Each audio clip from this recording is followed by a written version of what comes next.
So, colleagues, we will start. Dear colleagues, let us start. Dear participants of the International Mises readings, it's a pleasure that you're with us. And let's start with a minute of silence to commemorate our fallen heroes, the people thanks to whom we are here.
Department of Political Sciences, and I'm the head of the bachelor program Ethics, Politics, and Economics here in the Ukrainian Catholic University.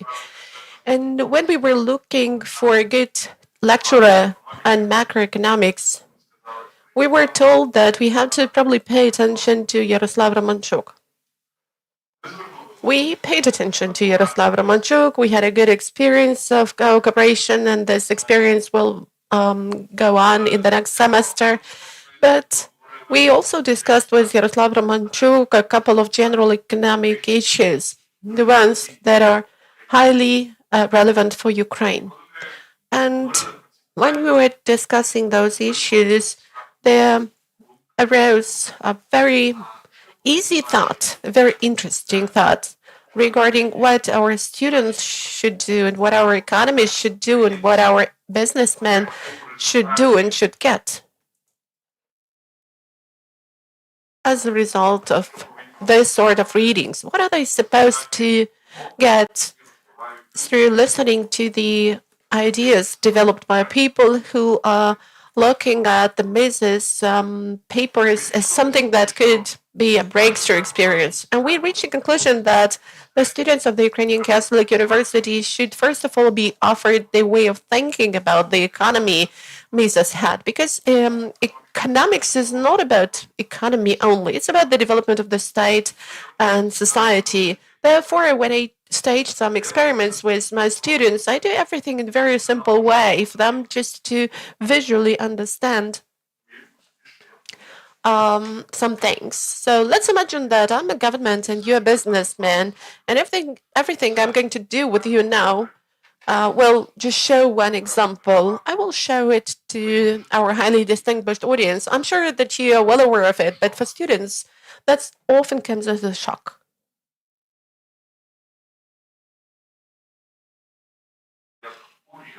As the government, I know it better, how to make use of your earnings. And now here is a point of philosophy. These are not earnings. This is not money. Because to earn some money, you need to spend your time. And spending your time means spending your life, because our life is all about time. Therefore, if the government claims that I know it better how to make use of your life and how to dispose of it, this means that this government is not in favor of citizens, but against them. So let me welcome you here at those readings. Let's be in favor of businessmen, but let's try to strike the right balance for the state to keep its existence. Let me also welcome Volodymyr Zolotoryov. This is a person who is a real hero of Ukraine. You know that he has something to do with Nova Poshta, but he is also the founder of the International Liberty Institute. So, Volodymyr, over to you. Good morning. I will not take your phones from you. I would think that I know it better how to make use of my telephone. I know it better what to answer through my messages because the state is not just taking away the right of ownership from Yaroslav and from each of us, but the state probably thinks that it knows what to do instead of us. In the year 2012, I read one book that actually made a new experience for me. I saw for the first time the world that is different.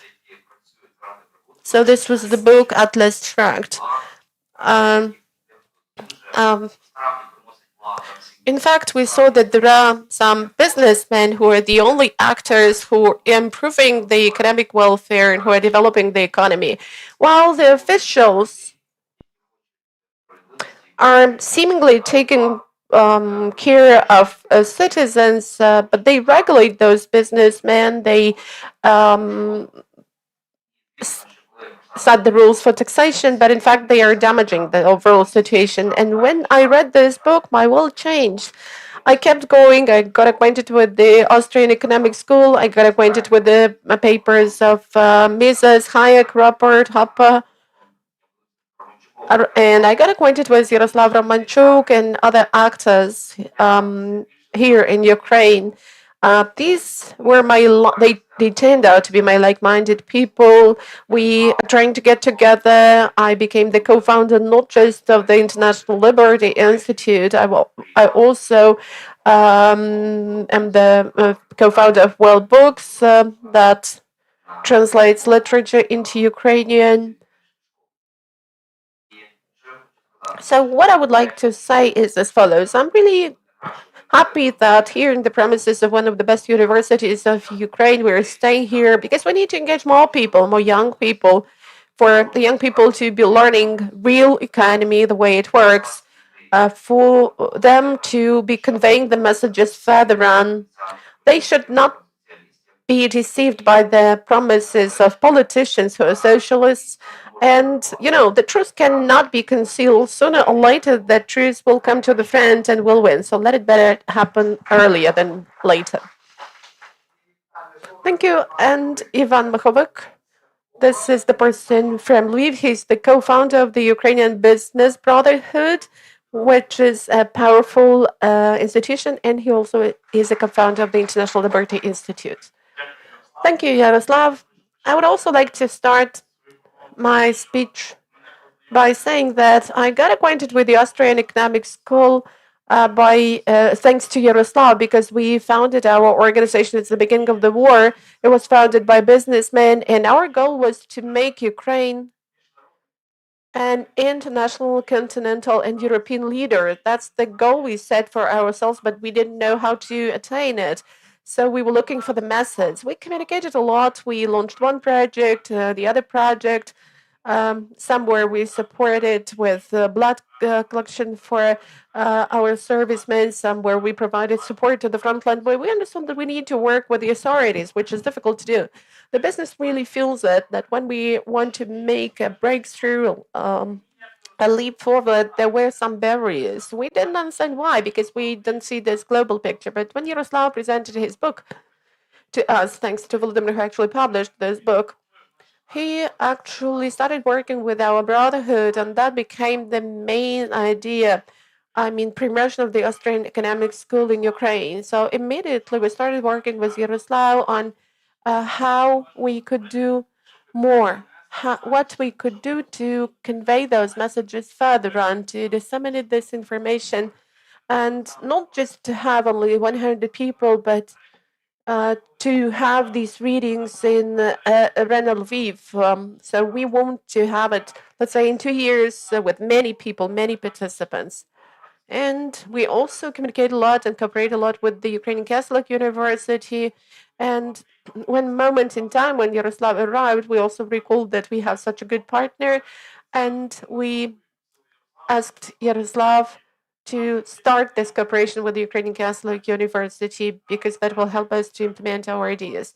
And I would like just to express my gratitude to all of you, scientists, students, academicians, media representatives, so the people who have come here, who are listening, who are watching, because your voices and your discussions, your vision, and your understanding of how economy works will definitely shape up the future. You will shape up this elite and the right economy, the right business, and the right attitude to business on behalf of the state.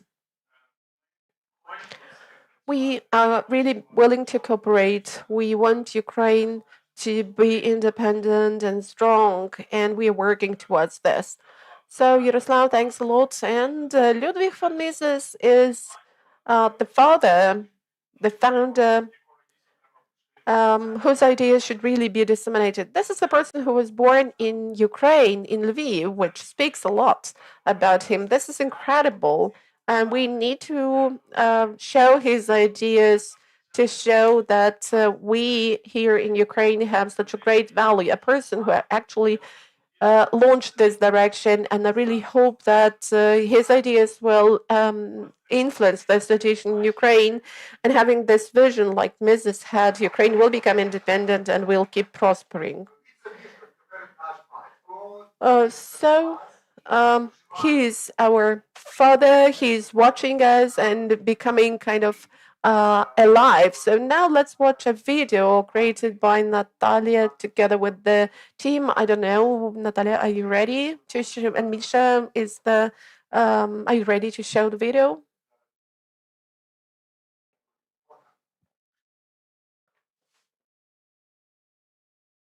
There is no sound. We cannot hear.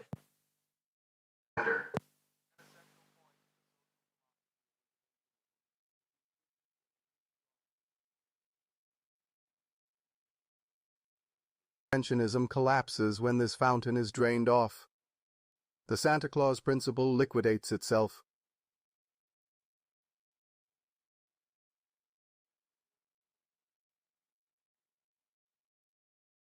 This was a short speech by Ludwig von Mises, and now we will start our work. And let me give the floor to Professor Josef Šima.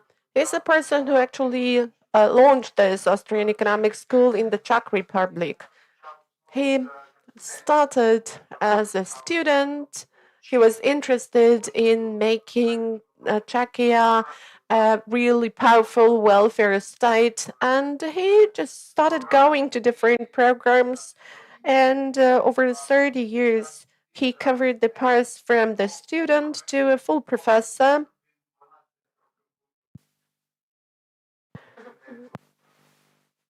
For 12 years, he was a private professor in one of the universities of Prague, and now he's also a professor in one of the universities in Czechia. So he is actually connected to all those pillars of the Austrian Economic School in the world.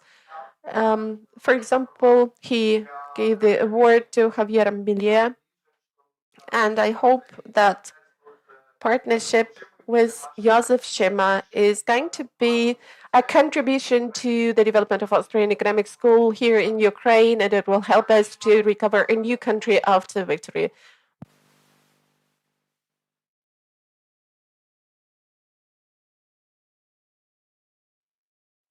Yaroslav, it was a very nice introduction. Thank you, everybody, for coming. I will do my best to explain why Ludwig von Mises is not only a great scholar from the past, but also that he is a crucial social thinker and economist that we have to listen to today when we are thinking about contemporary policies.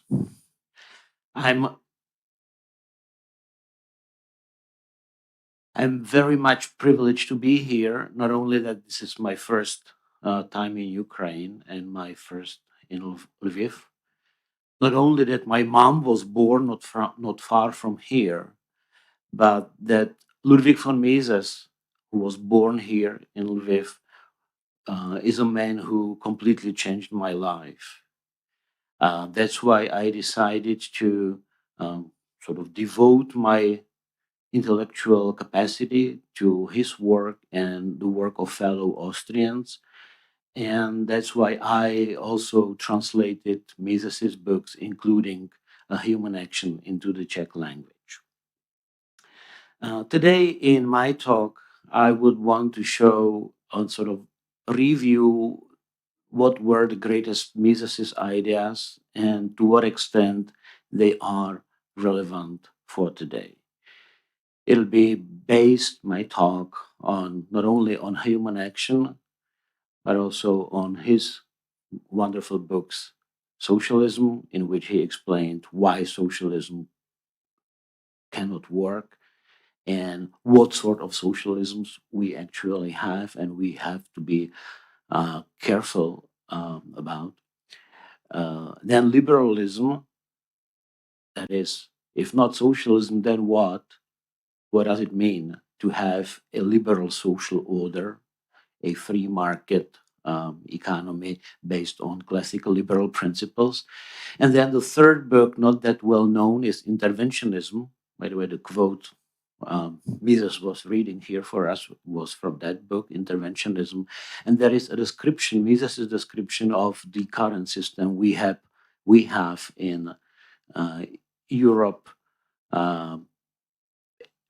and the west of Europe and the United States. So our contemporary social order is at best interventionist to its core. And hence, there is a chance for an opportunity for countries that think about transition to actually push the envelope a little bit further and go beyond contemporary interventionism and attempt to establish really market-based society and market-based economy, a la Javier Milei in Argentina and hopefully Ukraine in the future. Ludwig von Mises made not only dramatic change in my life, but his immediate followers, be it Israel Kirzner, be it Mary Rothbard, they wrote books about Mises and Mises's influence, and started sort of tradition that then the students of Mises's students kept also writing about the importance of Mises for the problem of today, which is a sort of sign that, as I said, Mises is not a man from the past. Every generation who rediscovers Mises is actually very much inspired by his teaching. When you read his books from like 80 years ago, you have a feeling that he is responding to yesterday's evening news. These four men were responsible for Austrian school revival. Don Lavoie, Mary Rothbard, F.A. Hayek, and Israel Kirzner. And at that time, let's say in late 60s and early 70s, this was it. This was the Austrian School of Economics. Then came Hayek's Nobel Prize in 1974, increased interest of the work of the Austrian school. And thanks to these four people, we have today a lot of intellectuals around the world inspired by, not only inspired by Mises and Hayek and others, and later Rothbard and Kirzner, but we have like new research projects, new additions to Austrian School of Economics. Indeed, Austrian school was not only some sort of aberration of history, it is a very crucial part of classical political economy.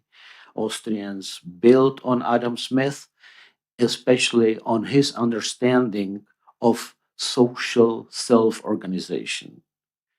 And as Adam Smith taught us, if you want to have a peaceful social order which is conducive to prosperity, you have to eliminate predation, be it private predation, thieves, robbers, rapers, and so on, but also you have to eliminate public predation because states are very dangerous institutions that can not only impoverish society, but that can indeed engage in killing of people.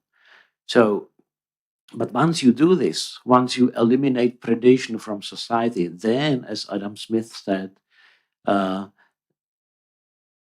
nothing else is needed, or little else is needed, other than peace, easy taxes, and tolerable administration of justice. So, by elimination of predation, you create a framework for people to discover how they can be useful for other people, and hence, then prosperity follows.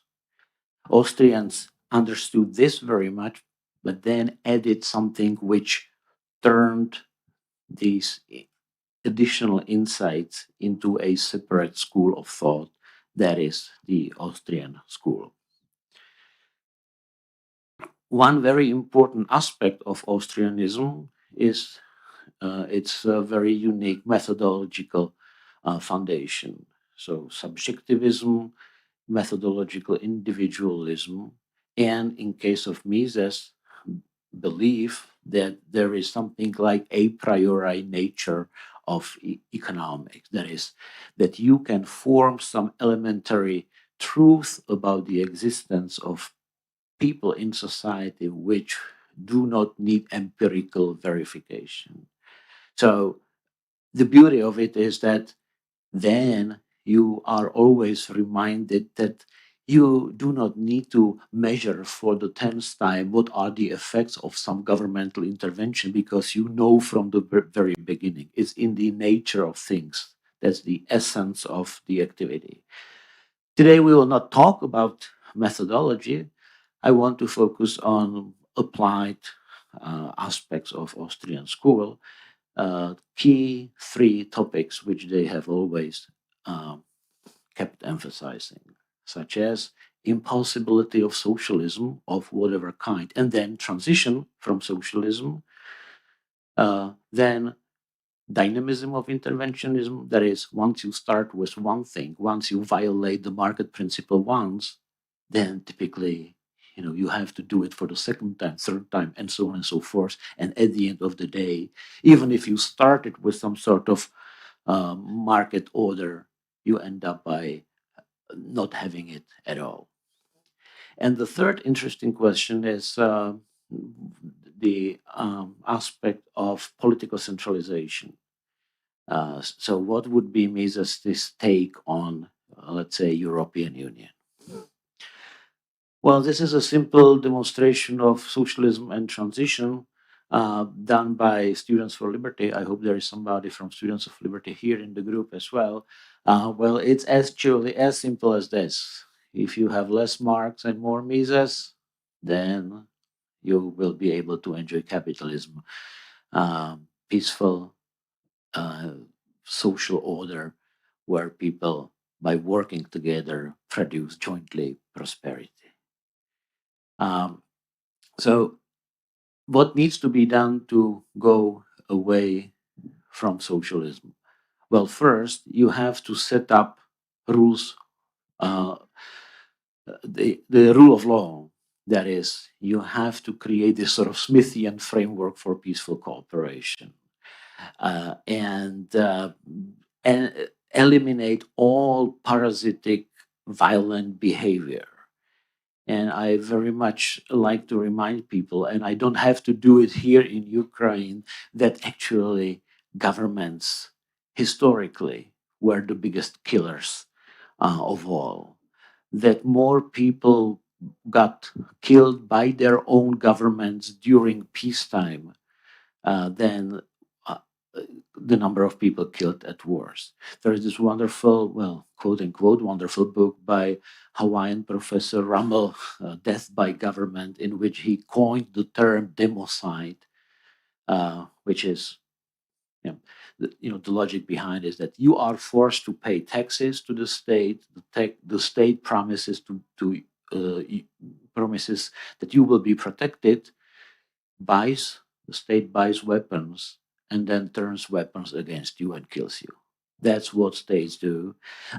And that's why a lot of political economists are classical liberals. They believe that the state should be very limited in scope, because if not, this is the ultimate danger. Once you get rule of law, well, then you can start thinking about the economic transition. And again, when using pictures, this is what we want, to turn, Trabis and produce in East Germany, Skoda cars in Czech Republic, and Zhiguli produce around here into Mercedes, or at least Volkswagen. That's what we want to do, because as we know from Mises, incentives very much matter. It's not about people as such, it's about the rules of the game, about incentives. If you have an economic system with perverse incentives, you end up by having Trabi. When you have a normal system, market economy, well, then you end up with Mercedes or Volkswagen. Mises, first in his article, from 1920, and then a few years later in Socialism, explained that it's not a coincidence that socialist experiments keep failing. It's simply because of the lack of market prices, because the lack of existence of ownership of the means of production, you cannot meaningfully plan. And it doesn't really matter what sort of socialism you have, be it Russian style, that is full nationalization, be it German style, that is you become de jure owner, but de facto somebody else is deciding about, let's say, investments, be it any other sort of socialism. I guess the story is as simple as that. It is either you, the owner, who decides, or somebody else. And if it is somebody else, and you do not have a meaningful way how to decide about alternative use of resources, alternative investments, you are done. Even if you were a good man, in the position of chairman of the central planning board, you will do harm, because there is no way how you could do good. Even if Mother Teresa was chairman of this committee and wanted to help the poor, the catastrophe that socialism is bringing will happen anyway, because it's not about people, it's about the existence or non-existence of private property. And Mises was very vocal about it. In his book, Liberalism, he says, well, if you want to know what liberalism is, well, we can condense the whole thing, the whole theory, the whole approach into one single word: property. Everything else is a derivation of property. And as F.A. Hayek added in his essay, The Intellectuals and Socialism, we need to build a liberal utopia. That is, we have to think through what follows from the fact that we take property as a starting point. That is, we have to have a vision how fully free market, private property based economy would look like. Indeed, it is kind of utopia, because we live in a complicated social reality, but we need to have this final destination, this final goal, and then whenever any policy is debated, we have to ask one simple question: are we moving our society towards more respect for private property or less? So are we moving toward this Hayekian liberal utopia? And if so, okay, well, let's approve and support this suggestion of reform. If not, don't do it if you want to build a classical liberal economic system, right? Now, once we know where to move, so from socialism that kills and produces poverty into liberalism and order where private property is respected in all situations, then how do we get there? And here a little bit of experience from Czech Republic, once again to remind us that Mises is not a man from the past, because ideas of Mises and Hayek, but also Milton Friedman, and this is Wilhelm Röpke here, Friedman, Mises, Hayek. These people were actually known to Czech reformers in 1990s, and they were introduced, and their ideas were introduced to general public, so that people understand better where are we moving. Everybody was sort of fed up with socialism. Everybody knew that the system is unworkable, but where do we move and how? Is there anybody who can explain, why we should, or where, or what's the essence of the process of restoring normal society? It was exactly the Austrians plus Milton Friedman, who was a great proponent of free market ideas, and indeed, once again, German Röpke as somebody responsible for German economic miracle after the Second World War. And just note, where these people come from. This is not like import from America or something, right? Mises born here, Milton Friedman and his family not far from here as well. Hayek is local, and Röpke in Germany is sort of next door neighbor, right? So all these ideas about free market societies we have here. We can just reread our history and learn from it. So what needs to be done? Well, I would want to emphasize this question of restitution. So whatever was stolen, well, must be returned. It's a very sound principle. Ethically, it works economically. Restoration of private property through restitution was a very good thing and play a very important role in the Czech Republic, for example. Then, if you cannot return the stolen property, well, then privatize. And we may have a big debate about how exactly to do it, but it's crucial to do it as much as possible. And then indeed open up the market, deregulate, so that we get the prices right. But you cannot get the prices right, that is, like, get market prices instead of some sort of prices set by center planners. We have to get the institutions right? Courts, police. That's much more difficult, how to do it exactly.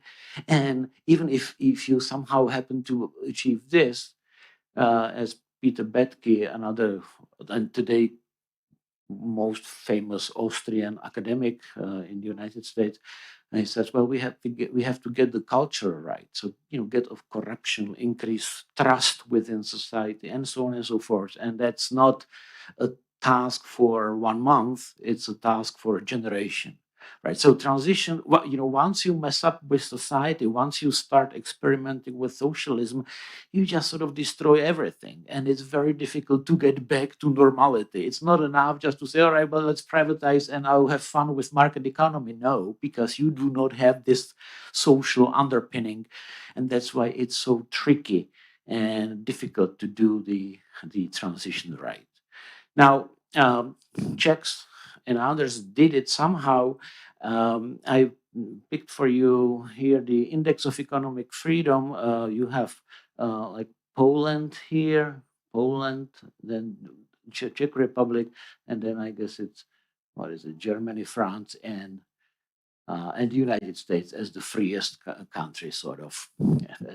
And what we see here, early like transition, so communist countries here, it went up and up. There is more economic freedom, sort of transition successful in a way.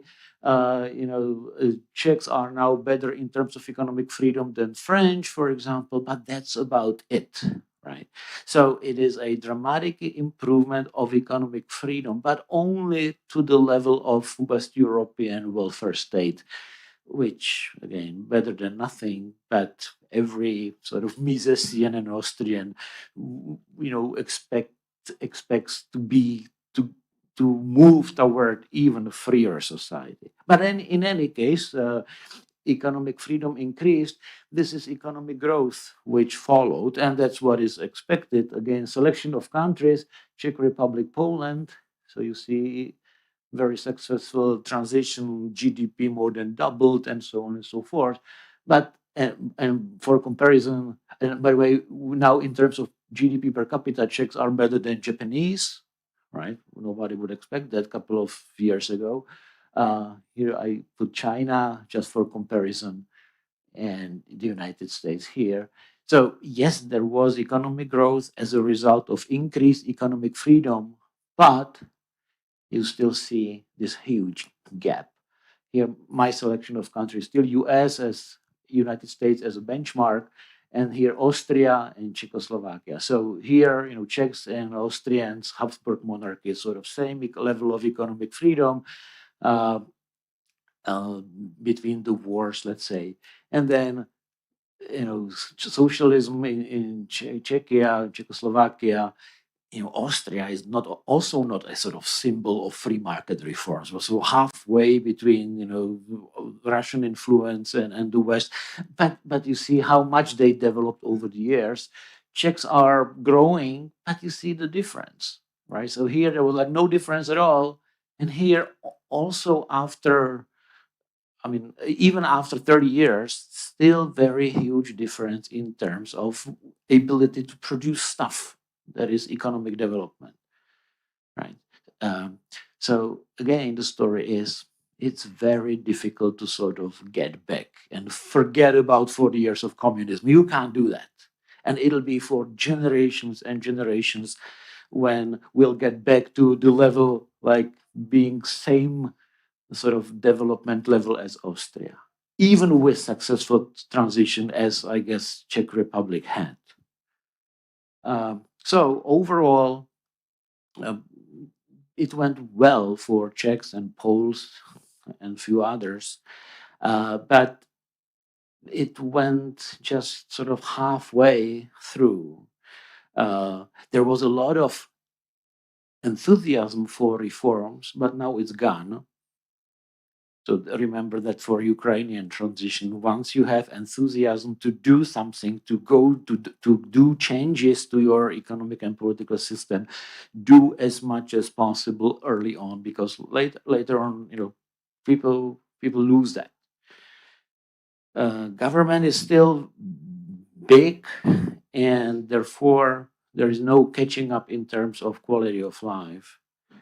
But indeed, incorporation of Czech Republic into European market and a lot of foreign direct investments and all the rest of it is something which is very good, both in terms of political and economic future, and it signals to the rest of the world that my country now belongs to the West, and that is very important.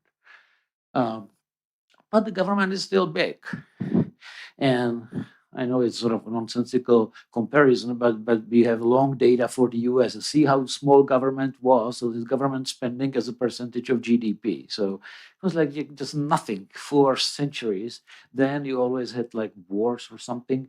But then the unfortunate 20th century, and even those models, model countries which were founded as market-based economies, they turned into some sort of huge redistribution. Here Czech Republic, well, a lot in early 90s. Now we got back into 45 or something percent of GDP. Given that 100% redistribution would be slavery, roughly speaking, now we are like 50% of it. And this is called like successful transition and free market country, right? So It tells you something about how the nature of society and government have changed over the 20th century. And at the same time, it tells you a positive story is how even a very small private sector is able to produce, how much prosperity it's able to produce and support increasing standard of living. Even with huge governments around 50%, it's still not terribly bad. It's actually considered to be good. You still have economic growth of like 2-3% per year. Now, second big topic. So we covered socialism transition. Now, interventionism of today, problems of today, and Mises as contemporary thinker. Three very big Austrian topics: monetary mismanagement, fiscal irresponsibility, and then like omnipresent regulations.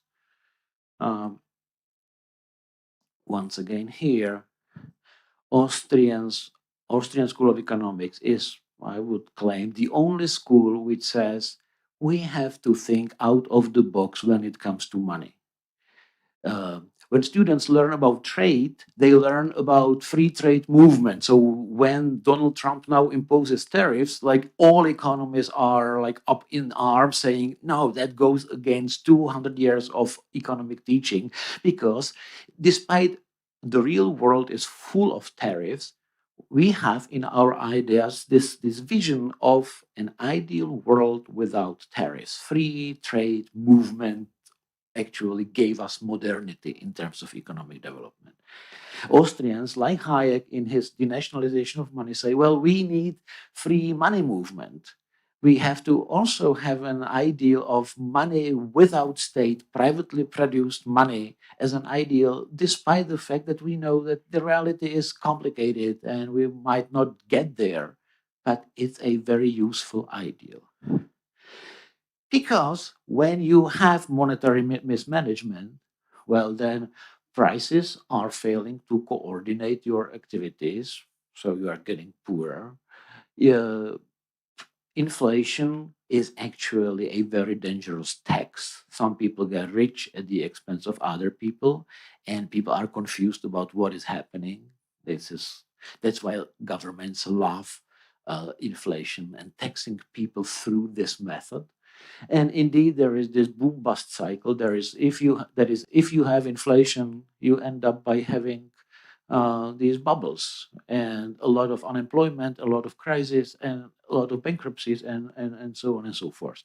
So we may once again only appreciate it, the wisdom of Ludwig von Mises, formulated first in his theory of money and credit, then elaborated by Hayek in Prices and Production, and then later on by somebody like Roger Garrison, Time and Money, where they say, well, governments and central banks are not great stabilizers.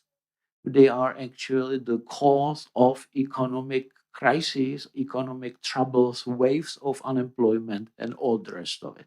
We can use Austrian business cycle theory to explain the financial crisis or dot-com bubble before, and so on.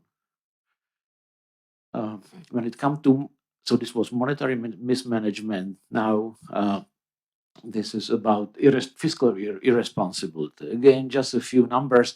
And we've heard the quote, it was this one, about Santa Claus principle. That simply you cannot just give money to anybody who is around, because you have to take it from somewhere.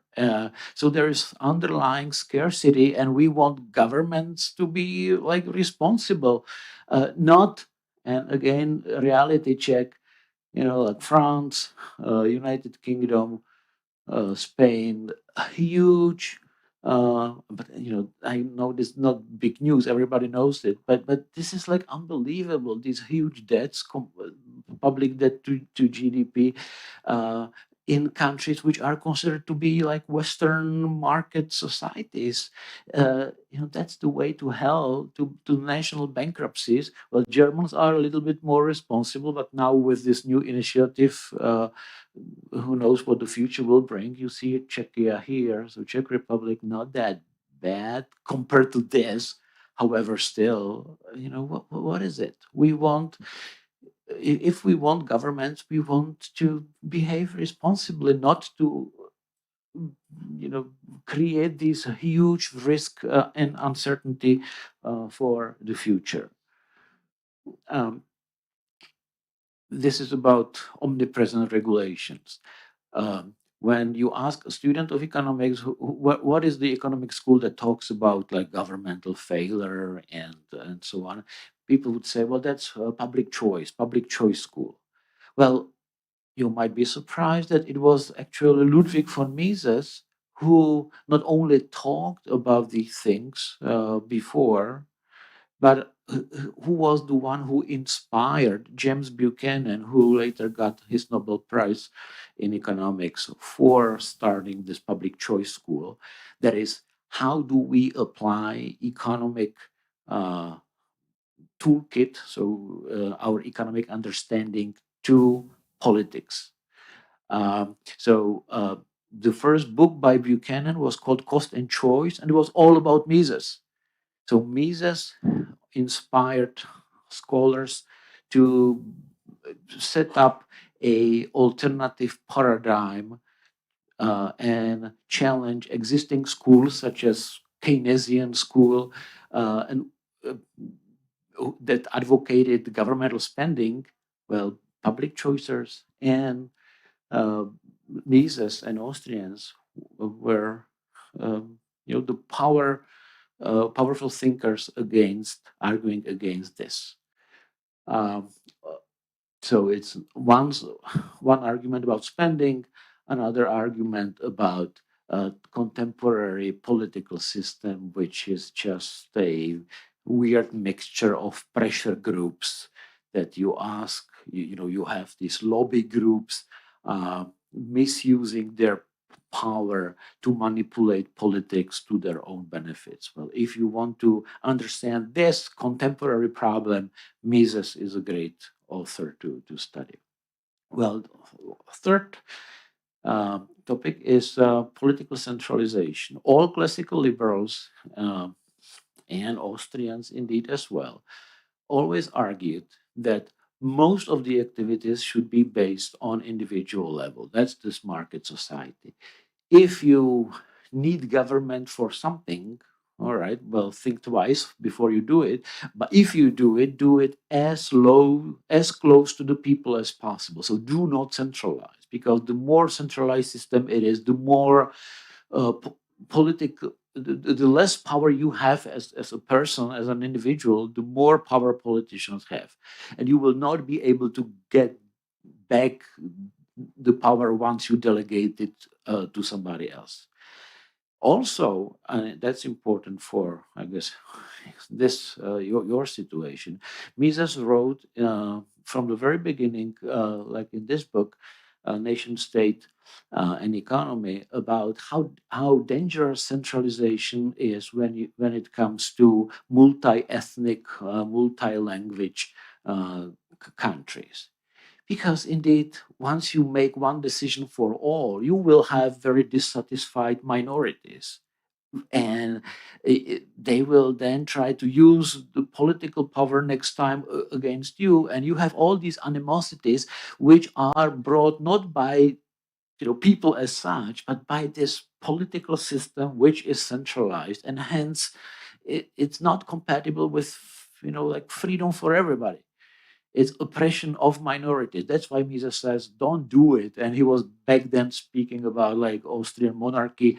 If you want to have, like Czechs living in peace next to Germans and others, don't centralize, because if you do, you create very vocal opponents of the regulatory system, and it might end up in conflict and war. And one of the biggest enemies of prosperous economic system are these nationalistic sentiments. We do it to them or something. Now, in the 40s, however, as the situation was very bad in Europe, Mises wrote this article about Eastern Democratic Union, as a proposal for establishment of a durable peace in Eastern Europe. So it's sort of European Union style political framework being newly established. And he did it exactly for the reasons to eliminate these nationalistic sentiments. He said, we can't do it by any other means today, just by trying to create some sort of classical liberal sort of constitution so that it will be prohibited from the center to do nationalistic policies against our neighbors, right? So Mises somehow flipped from decentralization into, well, if we achieve political centralization in terms of creating a simple classical liberal framework to support and promote peace and peaceful coexistence of different groups, that can save Europe. And he indeed knew that he's not able to make it a reality back then. But today it is a very interesting question when it comes to how European Union operates. Because European Union from the very beginning had like two aspects of its operation. One was this Misesian one, like just you know to create conditions for continental-wide peaceful economic coexistence. So eliminate these nationalistic tendencies. And this is good. This is the good Europe, good European Union. And then the other one is, well, why don't we do redistribution? Take from some and give it to somebody else. And this is the bad European Union. And now the future of the continent will be decided by who will be able to win, be it like these classical liberal sort of constitutionalists, non-interventionists, or will European Union turn into some sort of big kind of national state with all the bad policies involved being forced on everybody? And maybe that's a role for us Czechs and Ukrainians in the future, to push Ukraine into this sort of Misesian classical liberal framework and hence prosperity of Europe. Now, last point I want to make, last topic I want to cover. Austrian economics is much more than economics. Austrian economics is social theory. It's a very good explanation about how markets break down prejudices, how they represent or empower underprivileged parts of society, oppressed groups, and so on and so forth. So there is this wonderful classical liberal aspect of, we treat people as individuals. We do not care what language you speak or what religion you like. It's just whether you are a woman or man, or it doesn't really matter. You as an individual have rights. We are here to create a small room around you. This is where you are the king, you are the boss. That's private ownership. You are the ultimate decision maker. And then, join the community of other people and produce prosperity. New Austrians, this is Virgil Storr's book about morals. He uses the index of economic freedom to actually demonstrate that people living in market society, they trust each other more. And trust is crucial for the sort of cultural underpinning of prosperous societies. So the more economic freedom you have, the more you start believing other people are not cheaters. They are not here against you. They are here for you to be useful for each other. So this is an interesting research project, and it very much builds on another great contemporary self-proclaimed Austrian, Deidra McCloskey, who in the past was a Marxist, then mainstream economist of a sort, and now she said, "Well, I'm all in with the ideas of Hayek and Mises and the Austrian School of Economics." And her claim is a nice one, saying that market discovery process is not just the question of what to produce and what price to charge, but it's also a process of discovering who is good and who is not good, who can be trusted and who cannot be trusted. So her claim is that markets are our teachers of ethics. And that part of the story also comes from like Mises and Hayek. So last slide. Austrian school and the teaching of Ludwig von Mises is the best framework to depoliticize our life, private life, family, education, money, environment or environmental protection, and even things like security or law. It gives us guidance and methods how we can apply these fundamental stones of a free society, private property, and free market economy to make our life a better one.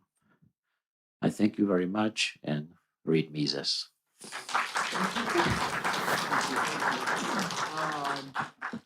Do you have any questions, quick answers, like anybody in the audience? Yes, please. Microphone. Микола Будник. Ви говорили про два види Європи, так би мовити. Types of Europe, the liberal Europe and the so-called redistributed Europe. But at the same time, if Ukraine joins the EU, we will need this redistribution of wealth for growth and development, just like Poland did. So how do you see a solution to this problem? On the one hand, the liberal development, and on the other hand, the support to countries like Ukraine. Indeed, this is a crucial question. My take on it would be that, as we heard from Mises, redistribution is not creating wealth. It's just, at best, Robin Hood, taking from some and giving to others. In reality, very often redistribution is like a reverse Robin Hood. People pay and rich guys get even richer. So it's a very dangerous process.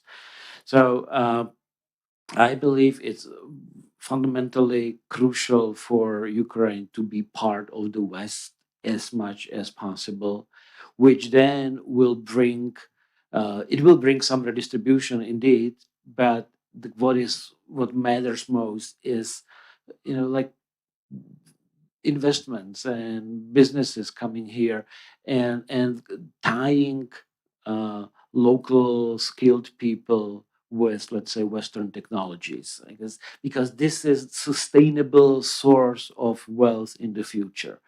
In the meantime, indeed, war is horrible situation, and people are not necessarily governments, but like people like me are willing, and they do it, are sending money here to Ukraine to help people, but it's a sort of again, using Mises's term, desperado policy, right? For a while, we have to just make sure everybody sort of survives.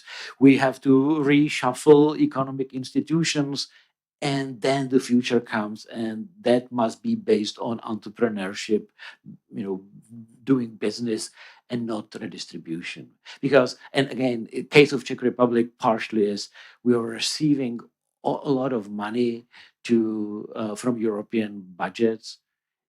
It created so much corruption, and and our system, again, it's not like the worst system when it comes to corruption, but still, because once you have sums of money flowing in, there are always people willing to cheat and break the law and take the money. So I'm not even sure whether the positive balance is positive. I mean, it's like something positive in our case. And I can hardly imagine some huge transfers of money to be spent through government to be spent productively. I simply don't believe in these things. Дякую. Може бути ще до маленьке запитання? Так, дякую.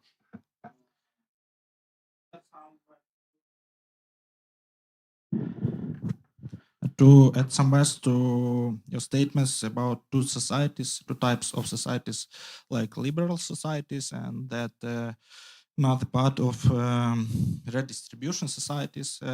Don't you think that the most important thing that nobody managed and noticed is the factor of power and illegal power that can influence these societies, because the bigger part of Europe who are like liberal societies with good welfare, they don't take to account this factor of illegal power like we have from our Russian friends. And this factor can influence them. And I think that all these liberal societies don't take into consideration this fact that they just try to live their life and to build the liberal societies, not paying attention to anything else. Well, if you by illegal power you mean like foreign invasion, then my answer would be that liberal market-based societies are wealth-generating societies with huge industrial capacity and technological advancement. And these countries will be better able to protect themselves than impoverished, poor, and centrally planned countries.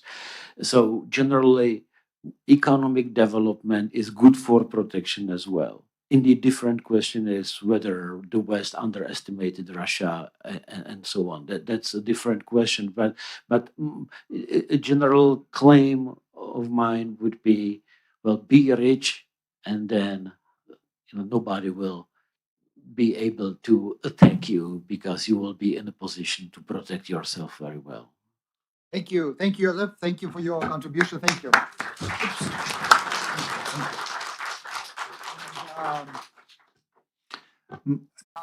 Talk about the state of the welfare state, which is a very important issue. Could you please switch on the presentation for me? Презентацію, будь ласка, включіть мене. Так. Це підсумки цього, де ми знайшлися. So we are going to summarize the results of the 70 years. Our international audience and for you guys, this is our second national language in Ukraine. You'll see a lot of data and you will see how far the West is from the beacon of freedom. And it's based on hard data from IMF, World Bank, many sources, and you will see that the choice we are facing is extremely difficult. It's not like Czech Republic in 1990, because that was clear. The West and the rest. Right now, you will see, and we'll make conclusions ourselves. The thing is that the concept welfare state was not generated by economists. It was generated by sociologists, by historians, by philosophers, who thought in terms of fairy tales, utopia, as Josef said, liberal utopia, but that was not liberal. That was utopia, humane utopia in a way, right? So we have sociologists like Thomas Marshall. Oops, where is this? Yeah, Thomas Marshall, aristocrat, a very rich guy who somehow evolved into a socialist, UN person responsible for redistribution worldwide. Then we have Richard Titmuss, the guy who also joined the ranks of those who provided ideas for welfare state expansion. And they, that time, the beginning of the 20th century, talked about very fancy, sexy things. Social responsibility, then humanistic values, class, social class, status, social status. Essentially, they were quite good PR people for their time. Prestige, position, roles, social rights, rights of modicum, that's something, modicum, little bit of economic welfare. What is a little bit of economic welfare? It's like when you have bread and butter on the table, or we have something else. So we entered into the area of subjective interpretation of different standards, which was different from the previous area. And security for the right to share the full and social heritage. What is how do we share social heritage? Are there any mechanism to do that in a fair way or not? Then came Swedish sociologist and economist Alvar Myrdal. It's one of probably 3 or 4 families that both husband and wife got Nobel awards. Alvar got Nobel Peace Award, and Gunnar Myrdal, Marxist, got a Nobel Prize in economics together with Hayek in 1974, and he hated Hayek. He hated Austrian School of Economics because he considered it to be absolutely destructive, non-scientific, and so on and so forth. So these people also talked about development, and they produced and offered development policies, welfare state model as somehow salvation from Marxism, from Stalinism, from totalitarian regimes. That was the idea. Utopia that for the last 70 years turned into reality. And we see what kind of reality we are having. German contribution, of course, Karl Marx, Otto von Bismarck, they talked about class struggles, social justice, exploitation, historical determination, state socialism, social ownership, health, everything. You look at this agenda: health, accident, disability insurance, old age retirement. We are living right now in this reality that theoretically was created 100 years ago. Now we can see where we've come to, because good intentions sometimes lead to hell. And the concept of needs, social needs, human rights need, now have this global dimension. We're not talking about national level, we're talking about international, global level that allegedly requires global governance under UN, under Davos, or under any other system. Ludwig von Mises responded to these issues that many years ago. The essence of interventionists, he described that, but he warned that it's if all interventionist laws were really to be observed, they would soon lead to absurdity. I do know not of single entrepreneur, any citizen in Ukraine who abides by all laws. All of us are lawbreakers, to this or that extent. Why? Because of the complexity of the legal system itself. You cannot live without breaking this or that law. So by definition, welfare state makes you a criminal. And that's what Ludwig von Mises warned us about. And middle of the road and state interference in economic life, prohibition, and something that it's difficult, once genie is out, it's very difficult to put it back into the bottle. It's not like in a fairy tale. Neoclassical economics assumptions and concepts that led to welfare state interventionists. We have to see how the world within 80 years brought utopia, fairy tales into the realm of science. Because it's one thing, nobody just, we have kids, and kids, we read fairy tales, and kids, they react to fairy tales normally. But if there is a flavor of science, that's different. And so all of us who studied economics went through this. Homo economicus is a subject to study. Why do we study Frankenstein? It does not exist. We should study reality as it is, not some imaginary construction that differs in our heads, in our conscience, in our subconscious. Market failures. How can a concept, a metaphor fail? Do we say love fails? Yeah, love is like, how love is just a feeling. It's not a decision maker. Or public goods. What are public goods? Yeah, you can, with the spread of imagination, you can say free internet, free healthcare, free education, free postal deliveries of Volodymyr, because his goods are so, his services are so perfect that it must be public goods. Let's nationalize him. If this is the stretch of imagination, externalities again, perfect competition destroys competition completely. The idea from normal life. How come that we regulate our activities based on the benchmark that utopia, complete utopia? And every textbook you open in Ukraine or in Washington, D.C. or in London School of Economics has it. So it's a trap, right?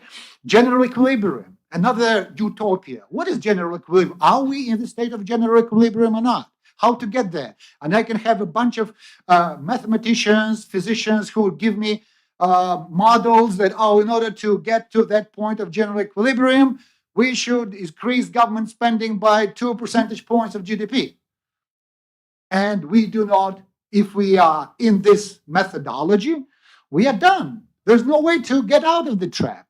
Neutrality of money, again. So, there's no, I heard it from people who are around National Bank of Ukraine. Little inflation, meaning 7-10%, is good for economic growth.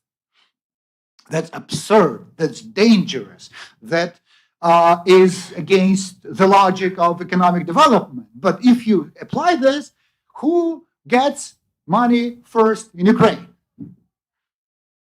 Are the poor, the people with disabilities, big families, people, the orphans? No, you get 5 major banks, you have government, and they got the money first. So money is not neutral because these people benefit from economic illiteracy of the people, electorate, political activists. Then neutrality of benevolence of the government. We just cannot describe that. Mature nature of the business cycle. The business cycle is about greed of individuals, of Ivan type or Volodya type or Yuri type. Well, that's greed. We must regulate them, their ambitions, their consumption, their investment. And this is it. We have regulation. But if we learn the nature of business cycle as Mises described, Hayek described, Austrians described, we have different policy solutions for us. Likewise, full employment. What is full employment? 2% natural latent employment, or 7 or 8?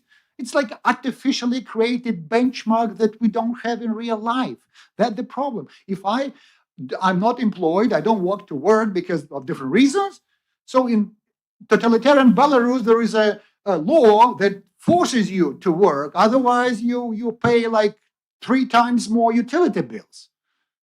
That's the problem. And these are the most dangerous books in the 21st and 20th century. First is that written by Keynes, General Theory of Employment, Interest, and Money, and Economics, started in 1948 by Samuelson.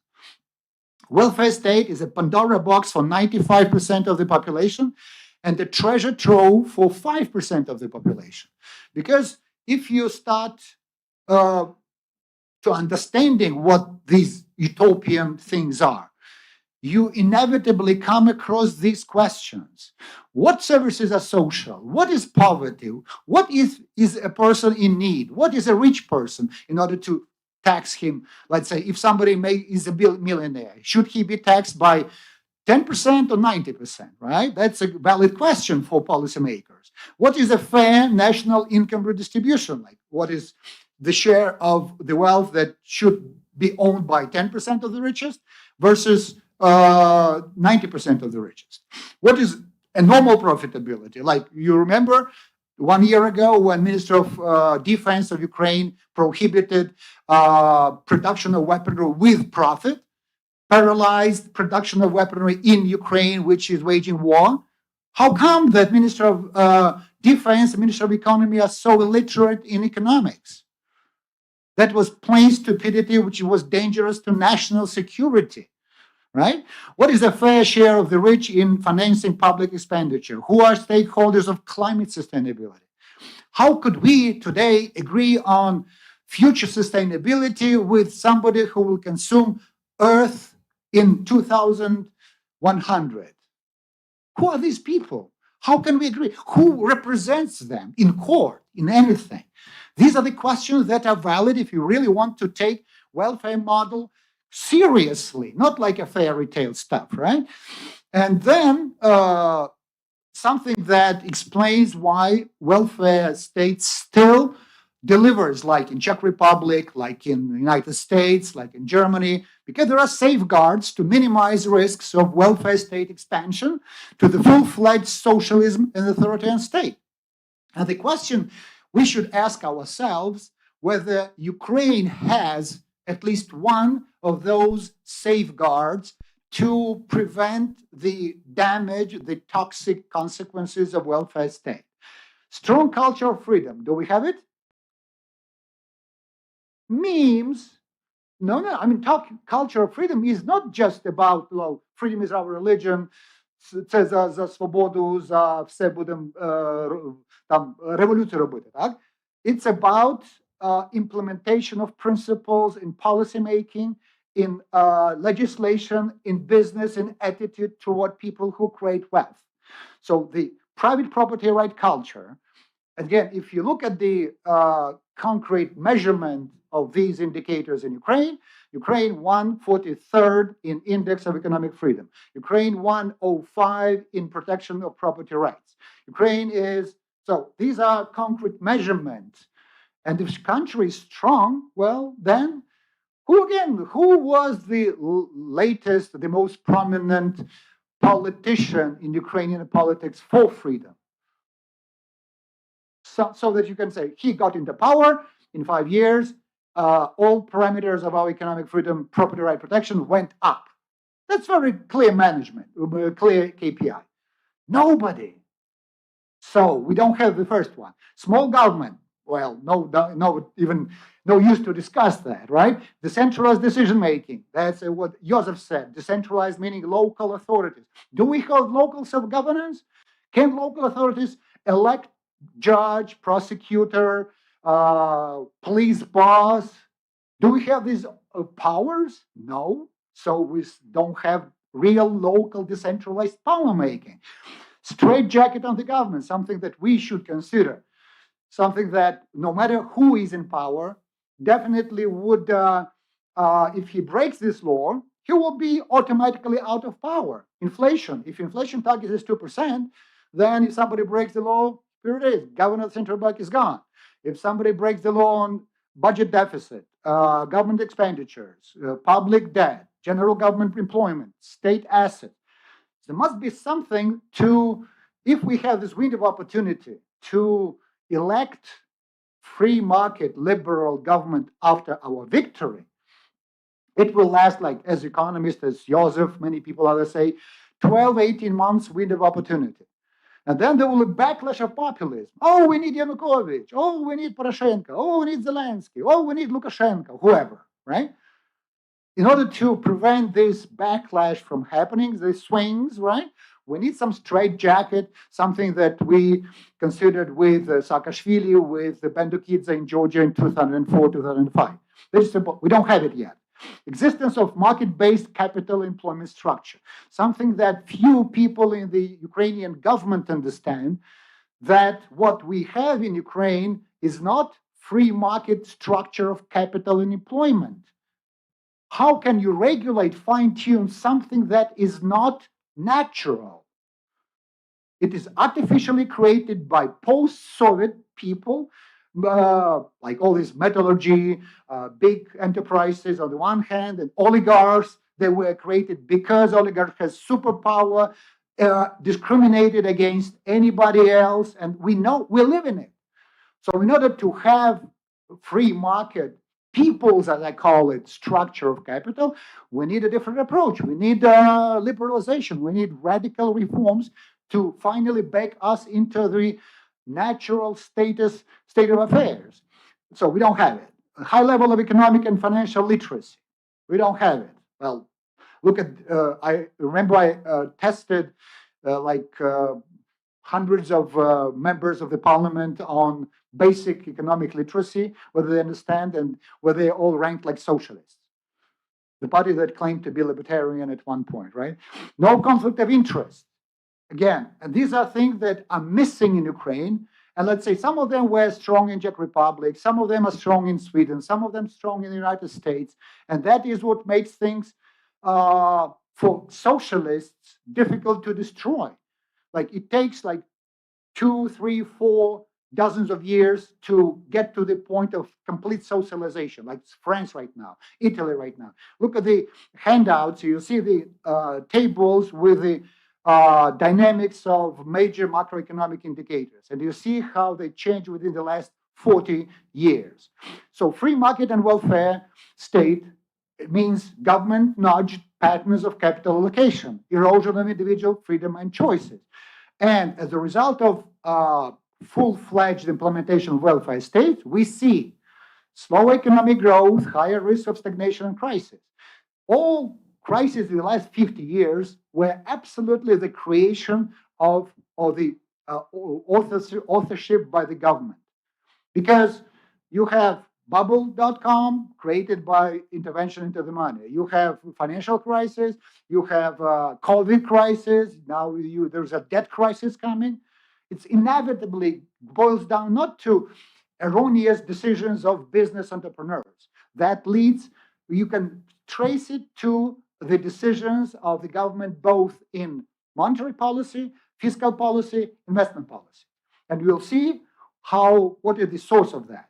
And that is one of the fundamentally important slides for you to consider that raises the question whether the West today is free or not. You see the share of countries in the world GDP and why Western civilization is considered to be the best, the most successful ever. Because you look at these countries in 1918 and 2000 generated about 74% of GDP. 74% of GDP. That's why everybody wanted their attention. Everybody wanted money. Everybody wanted technology. For the last 25 years, they lost 25% or 26 percentage points of the share in the world. Why? That's one of the most important theoretical questions we should answer if we want to see where we should go. Because look at the shares of non-Western countries. Their share went to like a different perspective, right? GDP went up by about 10 times, but at the same time, the like China economic growth or share went up by 6.3 times. You see this, even Russia compared to what it was in the middle of the 90s. Why? It's not because totalitarian system there, but because they created spots of free market capitalism, and these spots attracted much capital both from inside and outside because people optimized their tax and regulatory costs. Regulatory costs and taxation costs in the Western countries were so huge that it took multinational companies, it was quite easy for them to switch on to China, to Turkey, to Vietnam right now, to Malaysia, to Indonesia, because that was the way to compete internationally. Offshore were created as a safe haven against huge taxation of the rich. Likewise, offshoring was a response of international business to be competitive. That's how global value chains were created. They were not natural continuation of free market policies, but the result of interventionist welfare state implementation. And now this kind of huge thing has another consequence. If the West is getting weak so fast, why should we care about its security policy? Why should we care about NATO? Why should we listen to them. We have BRICS, we have China, we have Brazil, we have Russia, we have bad guys, axis of evil emerging, saying, well, we've got about 40% of world GDP. Why we beat you? Come on. That's how it is. It's the side effect of welfare state implementation for a long time. Leviathan has risen. Look at this general government expenditure pattern. We started with very generous, noble idea to help the poor, to educate the poor, to help disabled people, to help, well, those in need, right? And look at the structure of government expenditure. Government public services up to Italy, 7.4%. You have average OECD, 6% of GDP.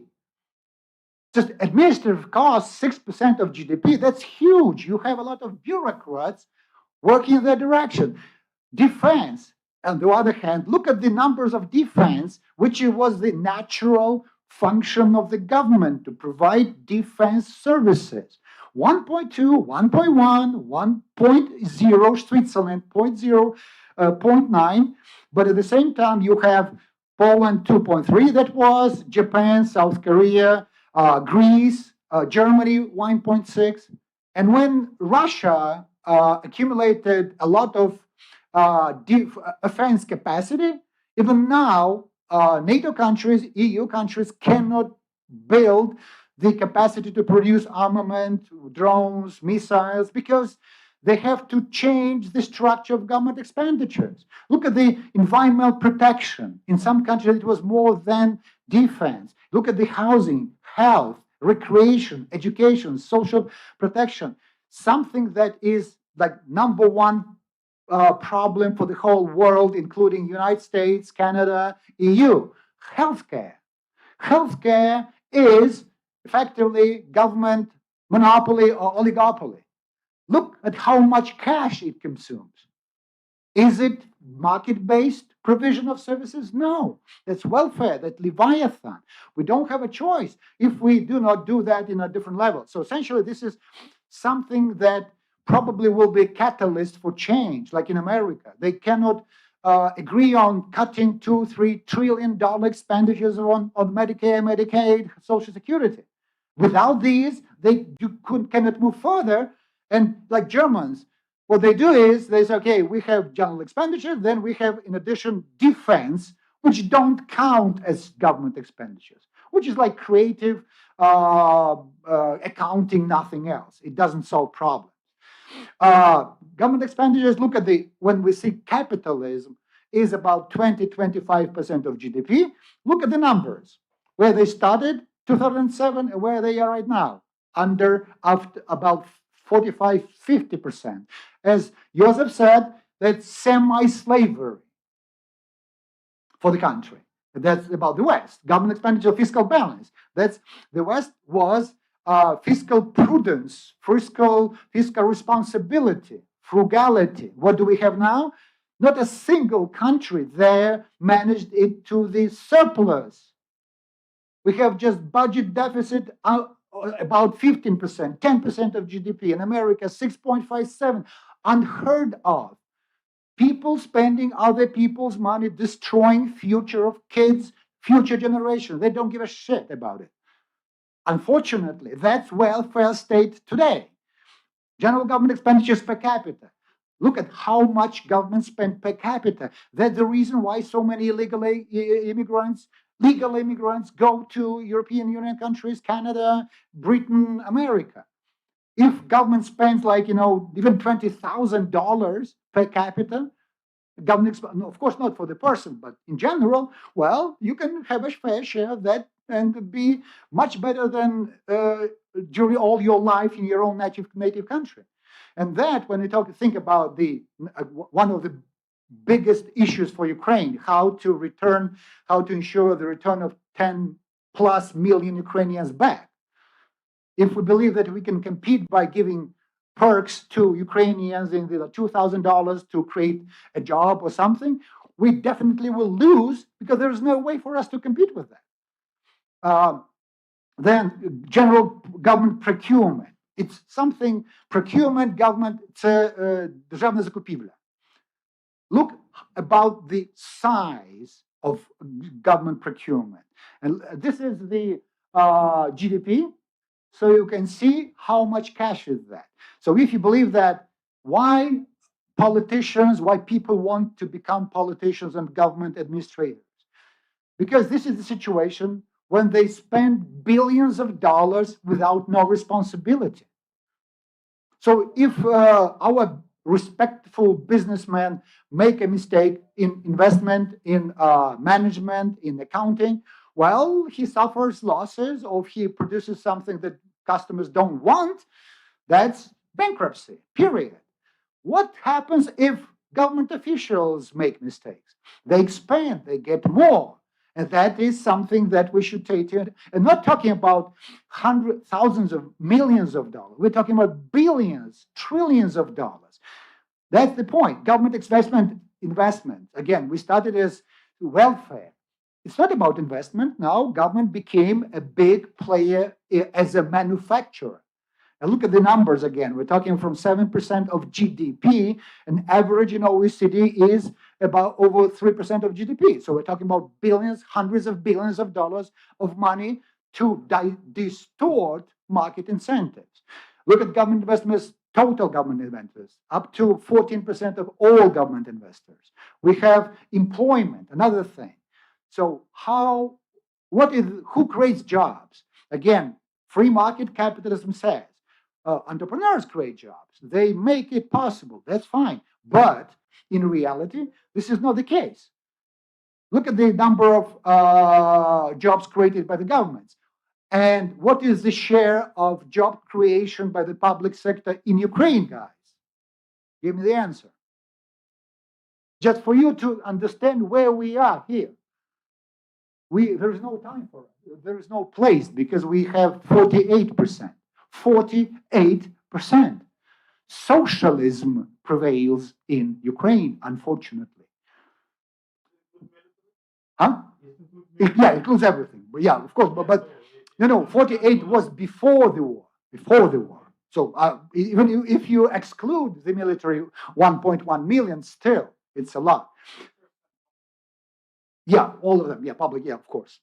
Subsidies. Look at the volume of subsidies in EU7. It's like redistribution on the one hand, but the volume is $354 billion subsidies. The issue is, how does EU understand the urgency of helping Ukraine in the war? Subsidies versus aid to Ukraine. What is the volume of aid to Ukraine annually? You see, I compare that to subsidies, to $354 billion. So what do they value more? Their own socialist projects, or do they value peace and Ukraine fighting against the biggest enemy Europe has? That's about, it's not talking about declarations, about all this beautiful forum that we face, Rammstein, talking about money. If you're serious about us, well, get serious. Fossil fuels, just fossil fuel subsidies. Look at that. Number over $7 trillion. Look at the subsidies syndicate. General fossil fuel subsidies were $7 trillion. And then we're talking about oil barons. Oil prices, oil market has never been free market. Always been part of government regulation and oil baron kingdom. Total amount of energy subsidies in EU, 213 billion euros, up from 396, and this is reality. And these are all these people who don't want any market solutions. Subsidies, procurement, employment, you have these numbers which tells you about the size of the government into the economy. Industrial subsidies, about the production. If you want, a Ukrainian company wants to set up a factory and sell worldwide, well, it competes not only with competitors, it competes with the government that makes life of their manufacturers much easier by providing subsidies. That is why big business, and even Ukraine, wants to be part of those chains, European Union bureaucracy chains, because for them that's good. But is it good for the country? I doubt it. The Business of the State is another wonderful report on the prevalence of business, of government in the economy. And again, it's like an iceberg, you see? When you have state-owned enterprises alone, you have, well, under 10% of all assets. But if you take into account all business of the state, and the report is done by World Bank, not by libertarians, not by Austrians, by mainstream international respectable organization. And this is it. We have SOEs accounted to nearly 12% of global market capitalization. $12 trillion, 25% of world 500 largest companies. Collectively, they employed 21 million people, and they generated $12 trillion revenues. Look at the size of the government in the economy. It's huge, right? And then distorted reality. State-owned enterprises received advantageous treatment, no equality of opportunities. And this is the research made on the polling of 92 countries. I'm not talking about selected 2-5 countries. We're talking about 92 countries by the World Bank. Now, that's quite a good survey, right? Sovereign wealth funds, something that did not exist like 30 years ago. The size of that is, guys, $13-14 trillion. And they have their marketing advisor, they have their commercial entities, everything. And Norwegian fund is just one of them. They have Arab, Chinese, everything. How can you compete with these guys with so much cash?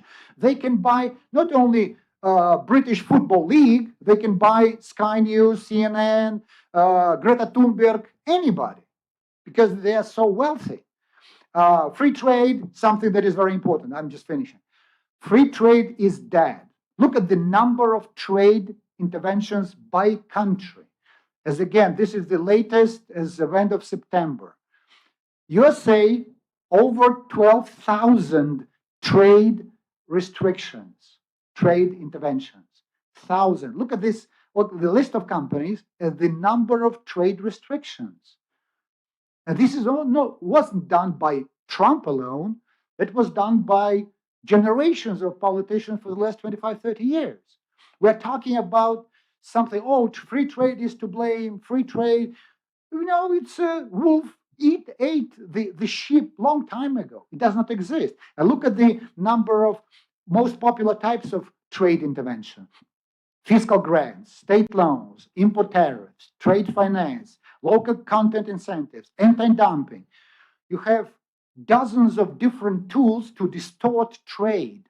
And look at the number, 12,700, 12,000, 9,000. It's not just, selected one time, one company intervention.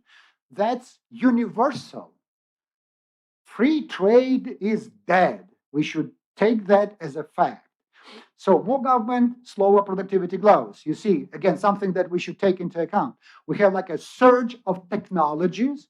At the same time, we do not have surge in productivity.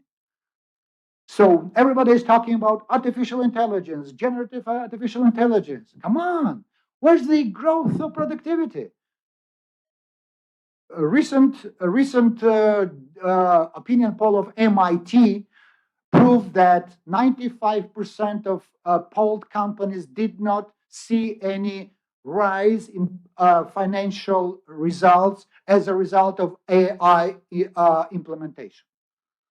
So be careful while you and the government, I'm not talking about private thing, do whatever you want with your money, investors, stakeholders. But if Ukrainian government says, oh gosh, let's create something to support artificial intelligence created by Natalucha, by Gitmantsev, by Marchenko, by Prishny, why? We know their values and know what they can create. That's the problem. Do not do that. More government, slower poverty reduction. Again, we have this manipulation of poverty is, instead of $2.5 a day, now we have this $25 beacon or target. And so it's a never-ending story why we should get more government in any social security program with change measurement, with change KPI for the government. They do that themselves, by the way. So government, Leviathan, it scares us. It wants to believe that the world is coming to an end. You see, government, it's crossed 6 of the 9 planetary boundaries. Gosh, we are dying. Planet is dying.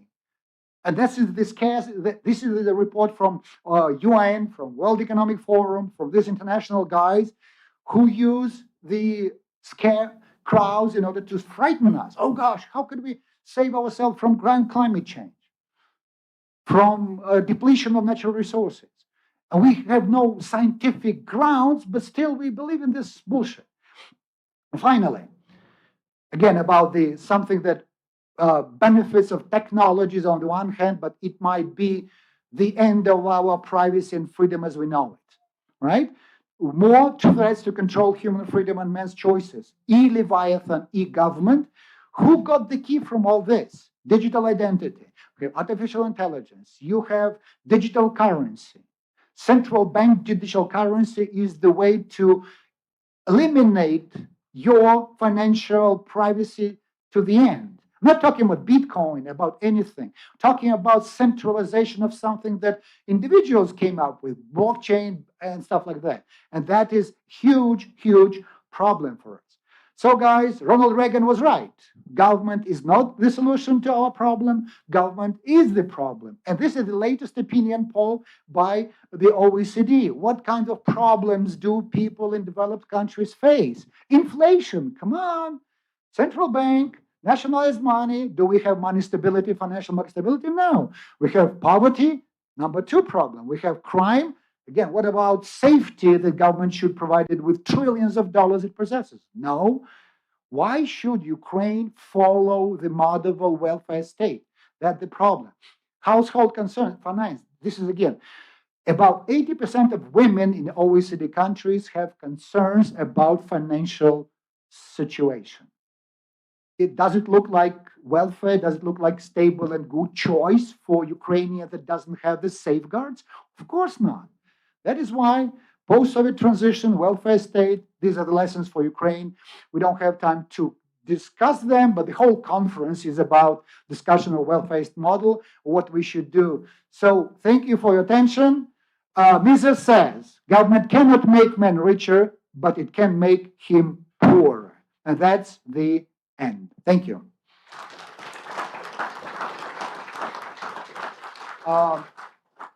We have маємо декілька. We have a couple of minutes for the questions, please.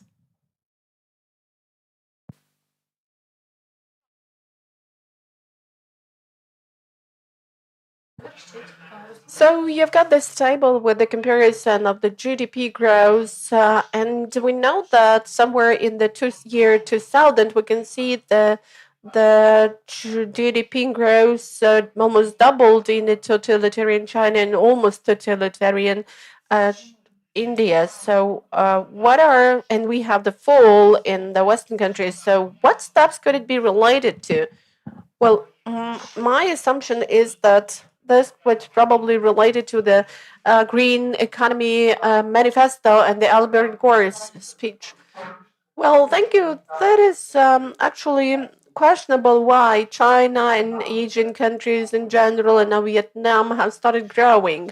We know that these are the most fast-growing economies in the world. Ethiopia was the pace of growth in which was almost 10 times over the recent 10 years.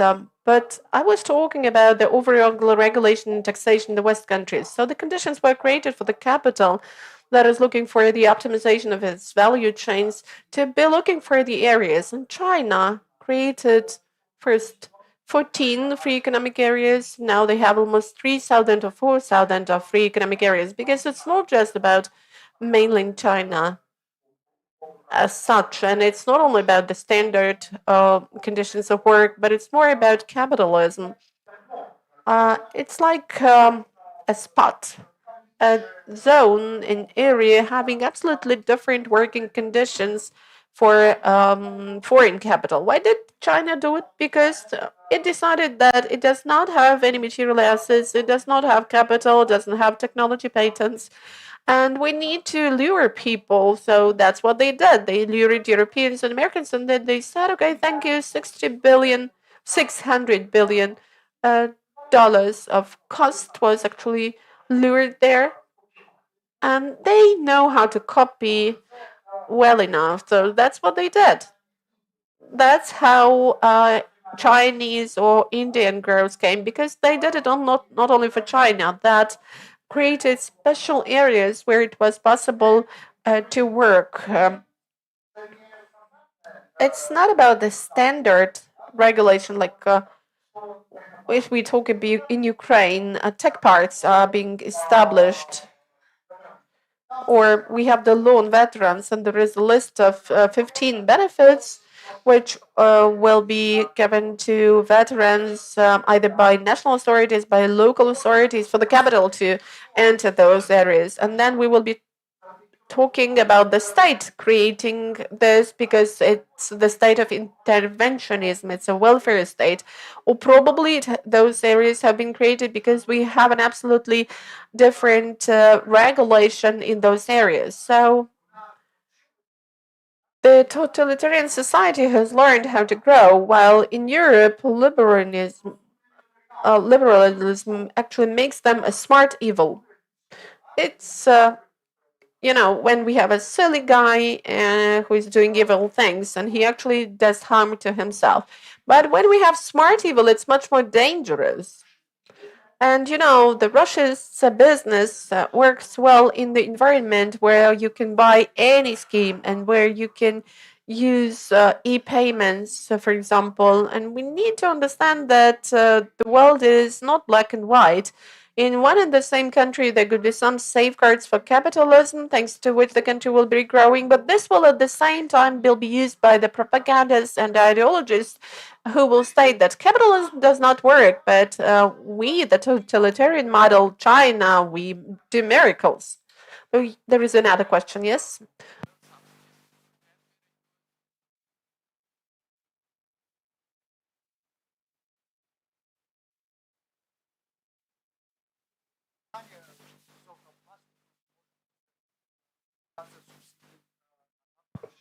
So it's a very good question whether liquidation of oil subsidies will actually lead to the reduction in the amount of plastic. It's also interventionism, high-level interventionism, and we never know what the consequences are going to be. I think that when subsidies are no longer there, I mean oil subsidies, oil will cost about $30 or $40 a barrel. And that will be an absolutely different sort of competition, because I don't know any single market which would not be controlled at the entry point and at the point of exit. This will be done by the state, and so much depends on the state that we don't know what the world will look like, who will be creating and generating the demand for oil and different chemical substances after state is no longer there. Because 7 trillions, about plastic, about green technology producers, they also got a lot of subsidies. But finally, the US has stated that they will no longer be doing this, while the European Union says that, okay, we will go on with this. But how is this going to be applied? Because when we had the negotiations between Trump and von der Leyen, it was not just a talk about tariffs, but it was also about 19 non-tariff limitations tools that are used by the EU against the US goods. And each of those tools can be expressed in monetary value in any monetary field. That's why when we have, let's say, Ronald Cold or public choice theory school, we are using the mechanisms to protect property as a tool against those who are over-regulating the situation. But when this is done by state officials, this is an impediment. And here is the last question. No last questions. Okay. Thank you. So thank you, Yaroslav. Thank you, friends. Thank you, colleagues. Let's keep working. So actually, you will have a chance to download the presentation. And dear participants, now we're going to have a break. But before we go to a coffee break, let's take a group photo here at the entrance to the Sheptetsky Center. So please, I would kindly ask you to go out for a moment, but here is another issue. Our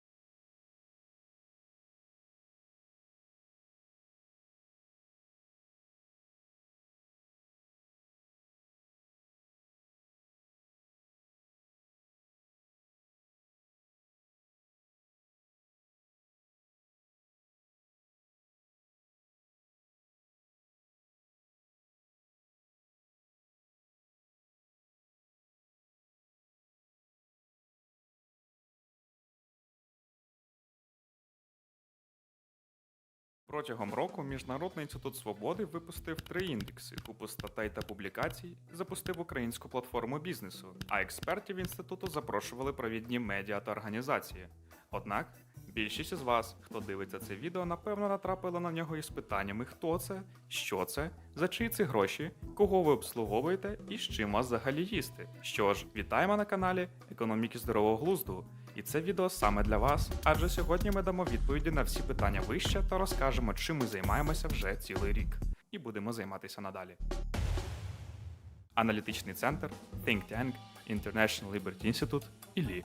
Так, це все про нас, про Міжнародний інститут свободи. І це ще одна назва. Які асоціації виникають, зустрівши це словосполучення?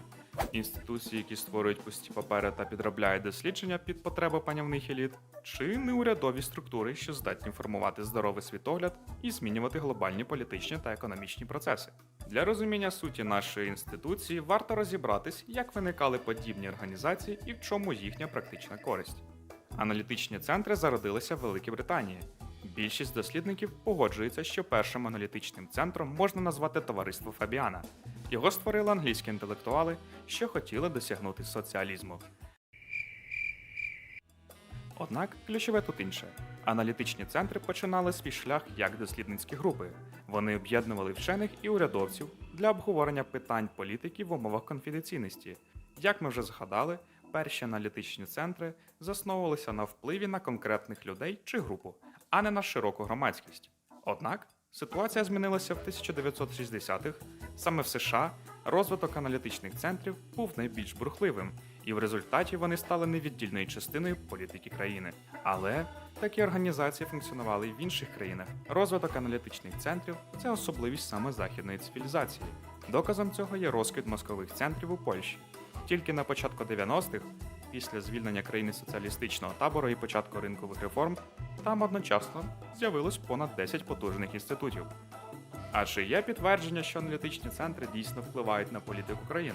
Скажете ви, і відповідь вам запропонують аналітичні центри, які давали поради, до прикладу, президенту Дональду Трампу. Під час його першого президентства з 2017 по 2021 рік низка консервативних та лібертаріанських аналітичних центрів активно співпрацювали з Трампом. Найчастіше це про Heritage Foundation. Центр виступає за зменшення державного втручання, зниження податків і посилення національної безпеки. Також можна знайти згадки про Cato Institute. Їхні ідеї дерегуляції та скорочення державних витрат збігалися з деякими аспектами політики Трампа. Прикладом із Європи є Institute of Economic Affairs, один із найстаріших лібертаріанських центрів. Олівер Летвін, який був членом політичного відділу прем'єр-міністра Маргарет Тетчер, сказав про нього так: «Без ІЕВ та їх клонів не було б Тетчер і цілком можливо Рейгана. Без Рейгана не було б зоряних війн. Без зоряних війн не було б економічного краху Радянського Союзу. Цілий ланцюжок наслідків для фермера, що вирощує курей». Іншим аспектом впливовості аналітичних центрів є формування громадської думки. Зокрема, це здійснюється через індекси. В останні десятиліття це стало не просто інформаційним інструментом, а політичним важелем, орієнтиром для реформ, індикатором інвестиційної привабливості та міжнародної репутації. Ми вже маємо реальні приклади, які показують, що аналітичні центри не просто теоретики, а активні учасники політичного процесу, чиї звіти, рекомендації та лобіювання формують закони і рішення. Повернімося до ЕЛІ. Ми вже зрозуміли його специфіку. Однак, що саме він прагне вирішити? хто ці люди, які вирішили його заснувати. Аналітичний центр Іллі виник як відповідь на запит суспільства жити в країні, де основною цінністю є свобода, де вплив держави, тобто уряду і влади, чітко обмежений та зведений до мінімуму, а у сферах, як економіка, зведений до нуля. Адже людина у межах своєї приватної власності створює позитивну мотивацію для розвитку себе, своєї сім'ї, спільноти та країни. У той час як мотивація розпорядників чужого не призводить до гармонії інтересів у суспільстві, а породжує корупцію, дискримінацію та несправедливість. Ці переконання підкріплюються впевненістю, що право людини на життя забезпечується через інститут приватної власності, свободу вибору та відповідальність кожної людини за нього. Іллі не виник сам по собі. Його заснували свідомі громадяни України з різних сфер бізнесу та науки. Міжнародний інститут свободи – це мозковий центр, який роблять наступне. Насамперед, наша теоретична база, наукова база – це Австрійська економічна школа. Це одна з найбільш потужних наукових трендів та фундаментів в економічній науці.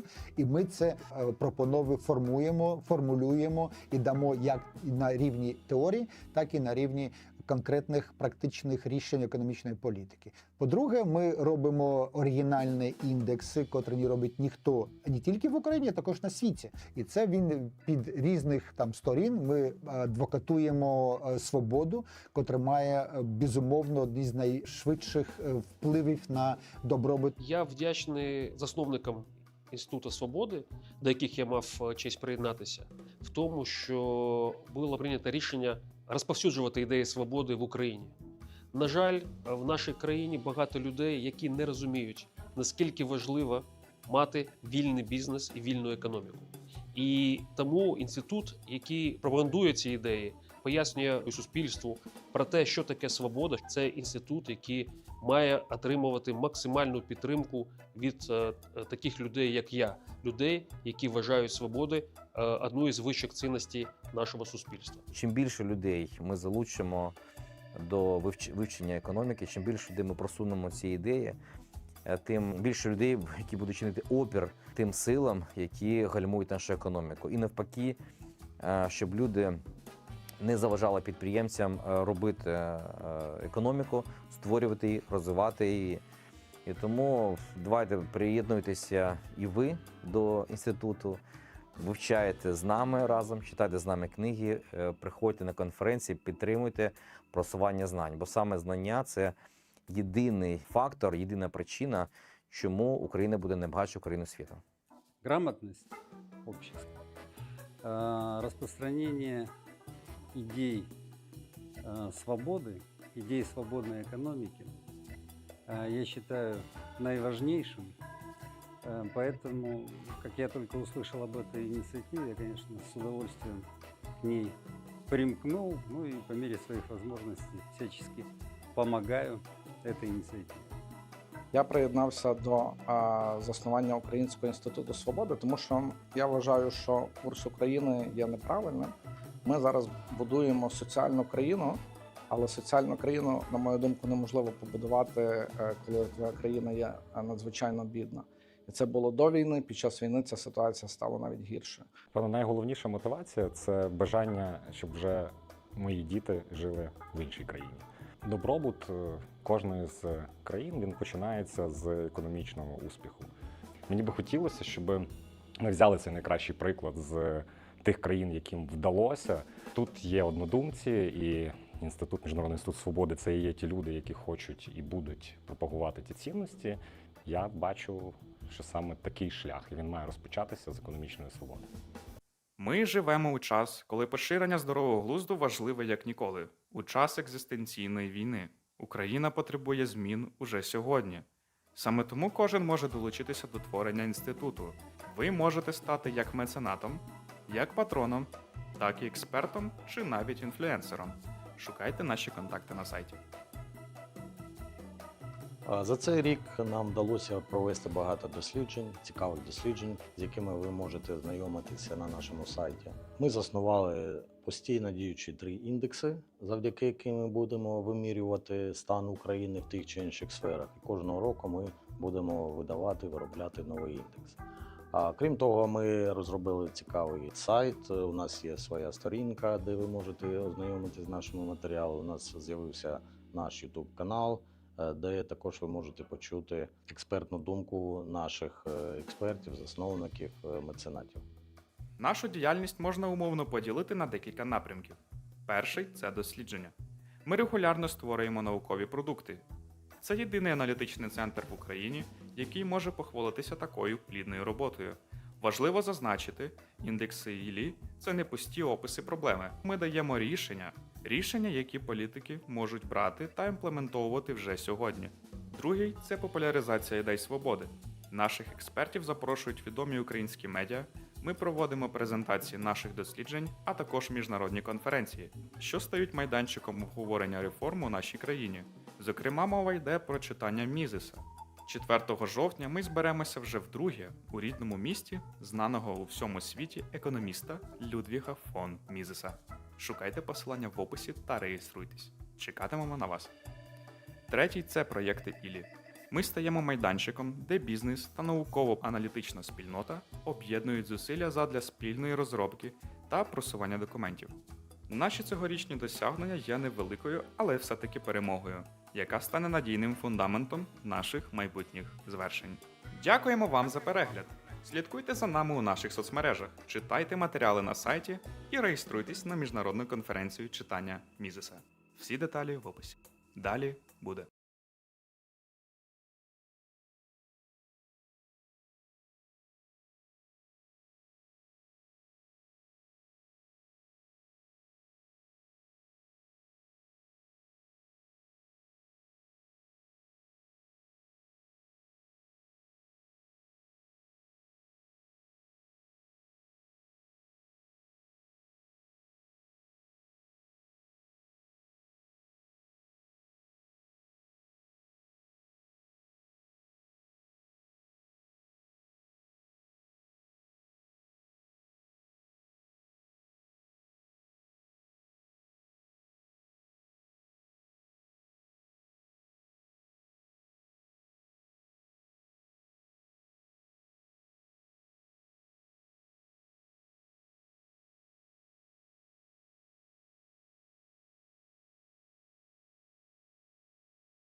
Протягом року Міжнародний інститут свободи випустив 3 індекси, купу статей та публікацій, запустив українську платформу бізнесу, а експертів інституту запрошували провідні медіа та організації. Однак, більшість із вас, хто дивиться це відео, напевно натрапили на нього із питаннями хто це, що це, за чиї це гроші, кого ви обслуговуєте і з чим вас взагалі їсти. Що ж, вітаємо на каналі Економіки здорового глузду. І це відео саме для вас, адже сьогодні ми дамо відповіді на всі питання вище та розкажемо, чим ми займаємося вже цілий рік. І будемо займатися надалі. Аналітичний центр, Think Tank, International Liberty Institute і ЛІ. Так, це все про нас, про Міжнародний інститут свободи. І це ще одна назва. Які асоціації виникають, зустрівши це словосполучення? Інституції, які створюють пусті папери та підробляють дослідження під потреби панівних еліт? Чи неурядові структури, що здатні формувати здоровий світогляд і змінювати глобальні політичні та економічні процеси? Для розуміння суті нашої інституції варто розібратись, як виникали подібні організації і в чому їхня практична користь. Аналітичні центри зародилися в Великій Британії. Більшість дослідників погоджується, що першим аналітичним центром можна назвати товариство Фабіана. Його створили англійські інтелектуали, що хотіли досягнути соціалізму. Однак ключове тут інше. Аналітичні центри починали свій шлях як дослідницькі групи. Вони об'єднували вчених і урядовців для обговорення питань політики в умовах конфіденційності. Як ми вже згадали, перші аналітичні центри засновувалися на впливі на конкретних людей чи групу, а не на широку громадськість. Однак, ситуація змінилася в 1960-х. Саме в США розвиток аналітичних центрів був найбільш бурхливим, і в результаті вони стали невіддільною частиною політики країни. Але такі організації функціонували і в інших країнах. Розвиток аналітичних центрів – це особливість саме західної цивілізації. Доказом цього є розквіт мозкових центрів у Польщі. Тільки на початку 90-х, після звільнення країни соціалістичного табору і початку ринкових реформ, там одночасно з'явилось понад 10 потужних інститутів. А чи є підтвердження, що аналітичні центри дійсно впливають на політику країн? Скажете ви, і відповідь вам запропонують аналітичні центри, які давали поради, до прикладу, президенту Дональду Трампу. Під час його першого президентства з 2017 по 2021 рік низка консервативних та лібертаріанських аналітичних центрів активно співпрацювали з Трампом. Найчастіше це про Heritage Foundation. Центр виступає за зменшення державного втручання, зниження податків і посилення національної безпеки. Також можна знайти згадки про Cato Institute. Їхні ідеї дерегуляції та скорочення державних витрат збігалися з деякими аспектами політики Трампа. Прикладом із Європи є Institute of Economic Affairs, один із найстаріших лібертаріанських центрів. Олівер Летвін, який був членом політичного відділу прем'єр-міністра Маргарет Тетчер, сказав про нього так: «Без ІЕВ та їх клонів не було б Тетчер і цілком можливо Рейгана. Без Рейгана не було б зоряних війн. Без зоряних війн не було б економічного краху Радянського Союзу. Цілий ланцюжок наслідків для фермера, що вирощує курей». Іншим аспектом впливовості аналітичних центрів є формування громадської думки. Зокрема, це здійснюється через індекси. В останні десятиліття це стало не просто інформаційним інструментом, а політичним важелем, орієнтиром для реформ, індикатором інвестиційної привабливості та міжнародної репутації. Ми вже маємо реальні приклади, які показують, що аналітичні центри не просто теоретики, а активні учасники політичного процесу, чиї звіти, рекомендації та лобіювання формують закони і рішення. Повернімося до ЕЛІ. Ми вже зрозуміли його специфіку. Однак, що саме він прагне вирішити? Хто ці люди, які вирішили його заснувати? Аналітичний центр ІЛІ виник як відповідь на запит суспільства жити в країні, де основною цінністю є свобода, де вплив держави, тобто уряду і влади, чітко обмежений та зведений до мінімуму, а у сферах, як економіка, зведений до нуля. Адже людина у межах своєї приватної власності створює позитивну мотивацію для розвитку себе, своєї сім'ї, спільноти та країни. У той час, як мотивація розпорядників чужого не призводить до гармонії інтересів у суспільстві, а породжує корупцію, дискримінацію та несправедливість. Ці переконання підкріплюються впевненістю, що право людини на життя забезпечується через інститут приватної власності, свободу вибору та відповідальність кожної людини за нього. ІЛІ не виник сам по собі. Його заснували свідомі громадяни України з різних сфер бізнесу та науки. Міжнародний інститут свободи це мозковий центр, котрий роблять наступне. Насамперед, наша теоретична база, наукова база це Австрійська економічна школа. Це одна з найбільш потужних наукових трендів та фундаментів в економічній науці. І ми це формулюємо і дамо як на рівні теорії, так і на рівні конкретних практичних рішень економічної політики. По-друге, ми робимо оригінальні індекси, котрі не робить ніхто, не тільки в Україні, а також на світі. І це він під різних сторін. Ми адвокатуємо свободу, котра має, безумовно, одні з найшвидших впливів на добробут. Я вдячний засновникам Інституту свободи, до яких я мав честь приєднатися, в тому, що було прийнято рішення розповсюджувати ідеї свободи в Україні. На жаль, в нашій країні багато людей, які не розуміють, наскільки важливо мати вільний бізнес і вільну економіку. І тому інститут, який пропагандує ці ідеї, пояснює суспільству про те, що таке свобода. Це інститут, який має отримувати максимальну підтримку від таких людей, як я. Людей, які вважають свободи одною з вищих цінностей нашого суспільства. Чим більше людей ми залучимо до вивчення економіки, чим більше людей ми просунемо ці ідеї, тим більше людей, які будуть чинити опір тим силам, які гальмують нашу економіку. І навпаки, щоб люди не заважали підприємцям робити економіку, створювати її, розвивати її. І тому давайте приєднуйтеся і ви до інституту, вивчайте з нами разом, читайте з нами книги, приходьте на конференції, підтримуйте просування знань. Бо саме знання – це єдиний фактор, єдина причина, чому Україна буде найбагатшою країною світу. Грамотность общества, распространение идей свободы, идей свободной экономики, я считаю наиважнейшим. Поэтому, как я только услышал об этой инициативе, я, конечно, с удовольствием к ней примкнул, ну и по мере своих возможностей всячески помогаю этой инициативе. Я приєднався до заснування Українського інституту свободи, тому що я вважаю, що курс України є неправильним. Ми зараз будуємо соціальну країну, але соціальну країну, на мою думку, неможливо побудувати, коли твоя країна є надзвичайно бідна. І це було до війни, під час війни ця ситуація стала навіть гірше. Певно, найголовніша мотивація – це бажання, щоб вже мої діти жили в іншій країні. Добробут кожної з країн, він починається з економічного успіху. Мені би хотілося, щоб ми взяли цей найкращий приклад з тих країн, яким вдалося. Тут є однодумці, і Міжнародний інститут свободи – це і є ті люди, які хочуть і будуть пропагувати ті цінності. Я бачу, що саме такий шлях, і він має розпочатися з економічної свободи. Ми живемо у час, коли поширення здорового глузду важливе як ніколи. У час екзистенційної війни. Україна потребує змін уже сьогодні. Саме тому кожен може долучитися до творення інституту.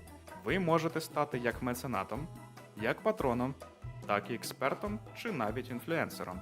Шукайте наші контакти на сайті. За цей рік нам вдалося провести багато досліджень, цікавих досліджень, з якими ви можете знайомитися на нашому сайті. Ми заснували постійно діючі 3 індекси, завдяки яким ми будемо вимірювати стан України в тих чи інших сферах. І кожного року ми будемо виробляти новий індекс. Крім того, ми розробили цікавий сайт, у нас є своя сторінка, де ви можете ознайомитися з нашими матеріалами. У нас з'явився наш YouTube-канал, де також ви можете почути експертну думку наших експертів, засновників, меценатів. Нашу діяльність можна умовно поділити на декілька напрямків. Перший – це дослідження. Ми регулярно створюємо наукові продукти. Це єдиний аналітичний центр в Україні, який може похвалитися такою плідною роботою. Важливо зазначити, індекси ІЛІ – це не пусті описи проблеми. Ми даємо рішення, які політики можуть брати та імплементовувати вже сьогодні. Другий – це популяризація ідей свободи. Наших експертів запрошують відомі українські медіа, ми проводимо презентації наших досліджень, а також міжнародні конференції, що стають майданчиком обговорення реформ у нашій країні. Зокрема, мова йде про читання Мізеса. 4 жовтня ми зберемося вже вдруге у рідному місті знаного у всьому світі економіста Людвіга фон Мізеса. Шукайте посилання в описі та реєструйтесь. Чекатимемо на вас. Третій – це проєкти Ілі. Ми стаємо майданчиком, де бізнес та науково-аналітична спільнота об'єднують зусилля задля спільної розробки та просування документів. Наші цьогорічні досягнення є невеликою, але все-таки перемогою, яка стане надійним фундаментом наших майбутніх звершень. Дякуємо вам за перегляд! Слідкуйте за нами у наших соцмережах, читайте матеріали на сайті і реєструйтесь на міжнародну конференцію читання Мізеса. Всі деталі в описі. Далі буде.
Dear ladies and gentlemen, the welfare state with its methods of easy money, credit expansion, and undisguised inflation continually takes bites out of all claims payable in units of the nation's legal tender.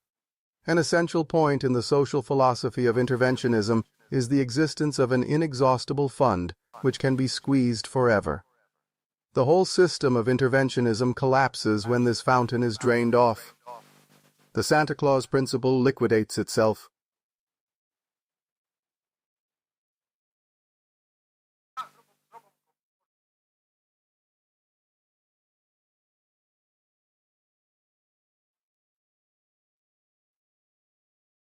So, colleagues and friends, let's go on, and we will have a speech of a person who started with the standard mainstream of the Ukrainian science.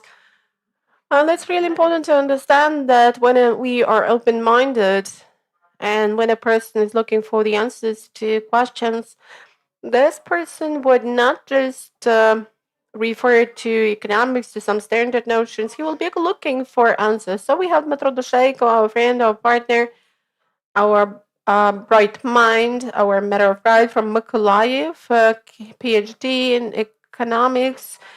He does a lot for the armed forces of Ukraine, for the intellectual promotion of the Austrian economic schools. So he will speak on the social theory of the Austrian school as the basis for the development of immunity against atavism.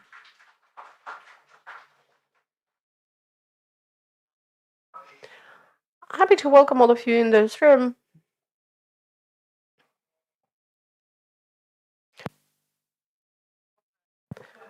So the topic has already been announced by Yaroslav. Thank you for that. So within this topic, I would like to cover 5 main issues. So we will start why atavism is a problem. Then I will try to speak with you about the chronic Ukrainian atavism. And we will speak about the mainstream economic theory and the apologetics of atavism. We will speak about the manifestations of atavism in modern Ukraine. And we will also speak on how we develop our immunity to atavism. So why is atavism a problem? First of all, what is atavism? That is the direction of political mind that considers state as the most important result and the goal of societal development. And the manifestations of atavism include authoritarianism, totalitarianism, socialism, state paternalism, and interventionism. And each of those terms reflects a certain aspect of atavism and of the behavior of the state. Today, we are mostly interested in the atavism in economics, which is manifested through socialism and interventionism. Overall, the problem of atavism, if we have a look from the bird's view, will envisage, or let me put it, does contain different forms of the states present in the economy. Here are the most important ones: nationalization and overinflated state sector. And here I'm talking about the scope and the volume of the state sector. The statistic was given by Yaroslav. Then the monopoly for the printing of fiat, of money. Then protectionism in different forms, high taxes, high level of income seizure from private households, and regulation of economic activity. But what is a problem? What is the problem here? The problem is that those manifestations for the mainstream economy and for what is written in our handbooks seem to be absolutely normal things, which are considered to be specific topics, and they are considered to be mainstream, something normal. And here are 2 quotations from Ludwig von Mises about atavism. So first of all, he considers that atavism has become the most important event in the history of the last century. It actually drove liberalism out. It replaced liberalism. And from his point of view, atavism is manifested through 2 hypotheses: socialism and interventionism, which actually had this common goal: subordination of an individual to the state. This is the quotation from one of the books by Ludwig von Mises. Atavism in action. Here you can see the graph which illustrates revenues from taxes and social contributions in 2022 in Europe as manifested as a share of GDP.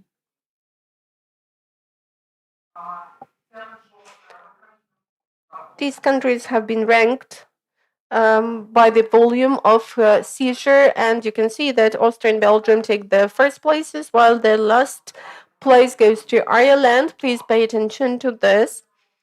So Ireland together, well, it's actually in the Eurozone, the same as Switzerland, and this is one of the two economically free countries in the European continent.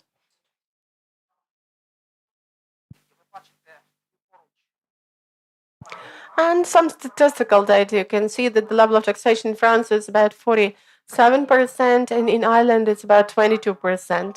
And at the same time, you can see the speed of GDP growth over the recent years. So I think that you will agree that the data is really frustrating. And Yaroslav already has mentioned in his speech that economic freedom predetermines the standard of living, the quality of life. The higher the level of economic freedom in the country, the higher the standard of living and the welfare in the country. And also, let me remind you that this is exactly the slide which I show in almost all my presentations to show that Ukraine is a victim to atavism. I will further speak on that. We live in a country which confesses atavism as the religion.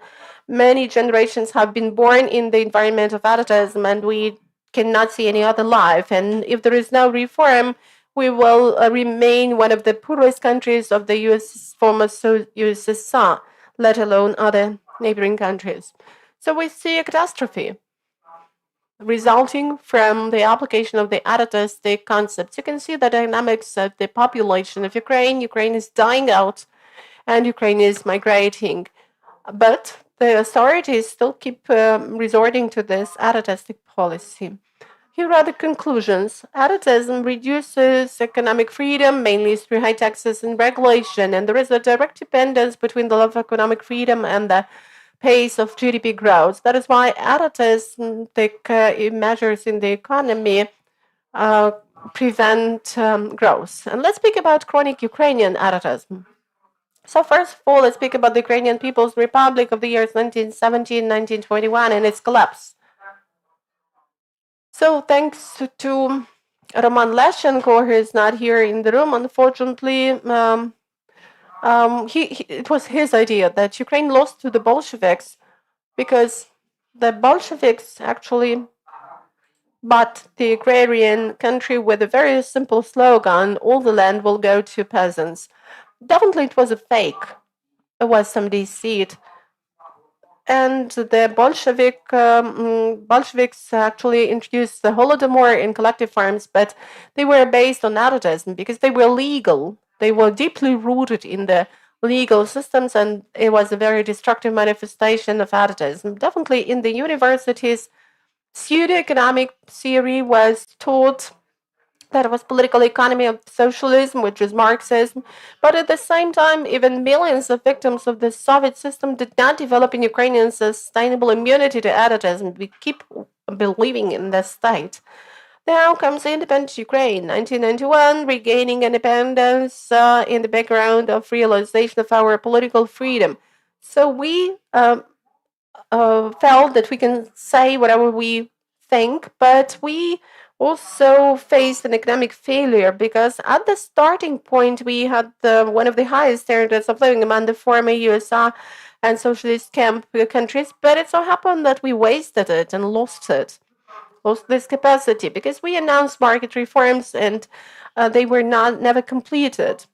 And we also imported the ideas of Western economists, but since we were not fully aware of the whole spectrum of the Western economic ideas, we actually took for ourselves the textbooks and manuals which are taken by most Western European universities. But this Western European theory is a bit new for us, and it's kind of reasoned our approach to the economy. But the question is whether a country which is so deeply rooted in this chronic Ukrainian atavism, make a reform in spite of having no real experience of economic freedom, unlike European countries that used to be free and that have shown to the world what economic freedom means in practice. So the answer is yes, because we do have examples of countries, the elite, which introduced liberal reforms, seemingly having no background for that. These are Japan, Singapore, Ethiopia, mentioned today by Yaroslav, South Korea. See, those are so-called economic miracles, which occur in different continents. These are countries with different cultures, which fact proves that it's not necessary to have the pre-experience of an economically free society. The West is not about the geographic coverage, it's about the values of freedom. Therefore, introduction of economic freedom, in spite of the fact that we have this deeply rooted atavism in this society, but introduction of economic freedom does not depend on this. It rather depends on the economic worldview and political view of the elite that has decided to bring nation to prosperity. Now let's speak on the mainstream economic theories, the apologetics of atavism. What does the mainstream stand for? Interventionism, because the state regulates market and violates the rights of private owners through taxation in different forms. It also stimulates aggregate demand, which means an active counter-cyclical policy as the result of borrowings and accumulation of the state debt, substantiated by Keynesianism. And inflationism, because the state emits money to cover the costs that are always on the rise, and this causes chronic debt and chronic inflation. The welfare state mentioned by the previous speakers is the state that deals with mainstream social coverage, taking more and more taxes from those who are employed, and it speaks on protectionism, endless international trade wars. Free trade is done. It's over. It's dead, actually. So these are just the basic atavistic topics. You can go to your textbooks and you will see all those phenomena mentioned there. This is not a new problem, and this is not just a problem for Ukraine. It's a problem for the Western world, which has actually been tempted by the allurements of socialism. And here is a quotation from Mises. What is taught at most universities as economic theories, in fact, is denial. Please pay attention. This is the year 1949. This is a quotation from his book, Human Action, his magnum opus. A false economic theory produces and supports myths about the economy that are mainly based on the atavistic postulate about the need for having a large state which intervenes into the economy. What about the manifestations of atavism in modern Ukraine? First of all, we have the Day of Dignity and Freedom. Ukrainians claim that we are a free nation, and for everyone, freedom is a value. But now we are at the 134th place in the rank in the Economic Freedom Index. So it means that theory is divergent from practice, and we never went up a certain threshold. We always took some places below 100. So this means that there are always more than 100 economically free countries in the world, the countries that have a high degree of economic freedom. We are the nations that has been fighting for its independence for centuries. It has the Day of Freedom, but it takes the last places in the Economic Freedom Index. And here is a program of one of the political parties and some quotations. I will not read it all out. And the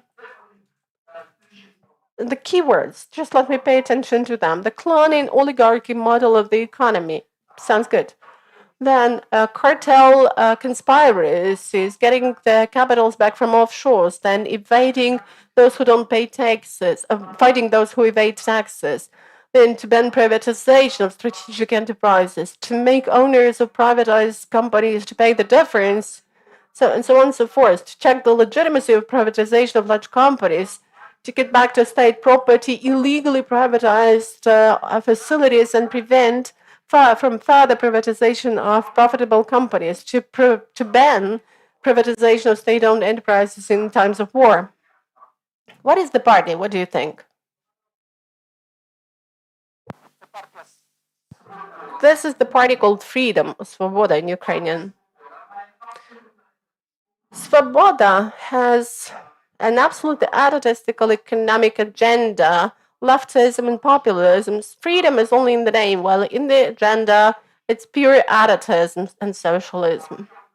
Here are the statements made by Ukrainian politicians. I found one of the quotations made by Mikhail Brodsky several days ago. So until all the businessmen start paying taxes as both doctors and teachers, there will be no country. I'm sure of that. But nobody told that actually doctors and teachers are civil servants and they are not tax-based. They're actual consumers of those taxes. Public opinion also supports atavism because we have negative treatment of capitalism, market economy, private ownership. We support state enterprises, approve nationalization. We think that state should be everywhere in the country, and I like this term, market cretinism, so that people don't see that they actually can solve, and the market can solve the problems which they traditionally think that only the state can cope with. And economic requires state regulation. You may ask students, they will always state that the state has to regulate the market. The problem is that to see this, we really need to have a basic knowledge of the correct social theory. It is only social theory that will enable you to see this, because the Austrian economic school is a little bit more than economics. So only it will help you see the total atavism of Ukrainians and move over to the declared freedom values. How did we develop immunity to atavism? So we should stop being politically correct and we should try to reach compromises. According to Mises, we have market economy and hampered market economy. So here's this English term. And the point is only about the degree of destruction which is provided to the economic relations by the state. So we should stop talking about a compromise and looking for a golden middle between the presence of the state in the economy and market economy. The researchers, scientists should focus on studying the degree of hamperedness of the economy whenever it is hampered by the state. So you can agree that this is another goal, this is another function, and it's a different approach. Human action, part 6, about the hampered market economy. That's exactly how the title goes. So how do we actually translate it? This word hampered. If we look up the dictionary, so it will mean deformed, damaged, or with some barriers. In the Russian version, you have the word deformed. I know that human action is going to be translated into Ukrainian and suggest that we should apply more radical translation and interpretation. It should be not deformed, but the economy repressed by the state. There are some quotations from Mises. It's only ideas that can win over ideas, and the minority that wants to see the triumph of its ideas should strive to be a majority through intellectual means, and that's why we have gathered with you here. Economic education enlightenment is the war of ideas. You can agree that we have two definitions of taxes that you can see in the screen, and they form an absolutely different worldview of the people who stick to those definitions. So just let's imagine that in schools, teachers speak on taxes. Economic education per se is not important. It depends on what kind of education it is. So what will this correct economic theory give us? The results of real liberal reforms are perceived by intellectuals as economic miracles, though. An opposite thing would be supposed to be considered a miracle. It's when the economy is on the rise and is growing in spite of the pressure on it. So a miracle is not something natural. When people are not pressurized, they start creating something that is mutually beneficial.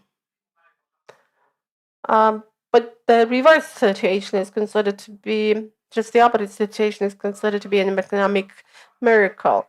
This economic theory will also help us recognize pseudo-economic prescriptions like points of growth, economic driving engines, sectoral tax policy, economic engineering, and so on and so forth.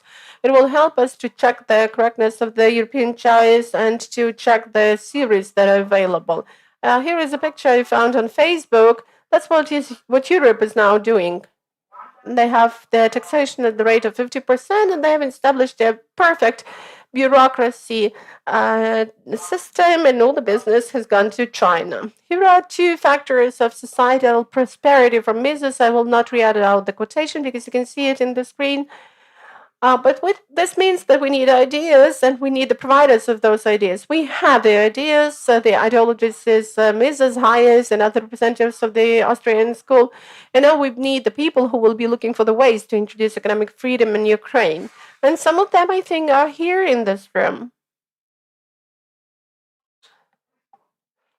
Here are the conclusions. Modern atavism arose as an attempt to achieve higher level of social justice than society, free market, and private ownership. It is really enchanting for people. People are told nice fairy tales, which they do believe, but in fact, it leads to even worse results. Atavism may have different forms that actually substantiate and reason the state intervention into different fields of human activity. What do we mean by new history of Ukraine? That is the annals of attempts to create a strong state based on the socialist principles, and the consequences are disastrous and economic ruin and war. Atavistic worldview and mindset is perceived as a norm, though it violates the laws of human activity. So with this social theory, in particular economic theory, that is because they are focused on the Leviathan. And economic is something that is a concern for all people, and it is from the pages of economic textbooks that people absorb those ideas of interventionism and the need for the state to interfere. They do believe that market cannot solve those problems, and atavistic indoctrination leads to atavistic worldview and approval of the active interventionist policy. But we need new social ideology, and based on the ideas of the Austrian Economic School, we need to create the common school. Thank you. My time is over.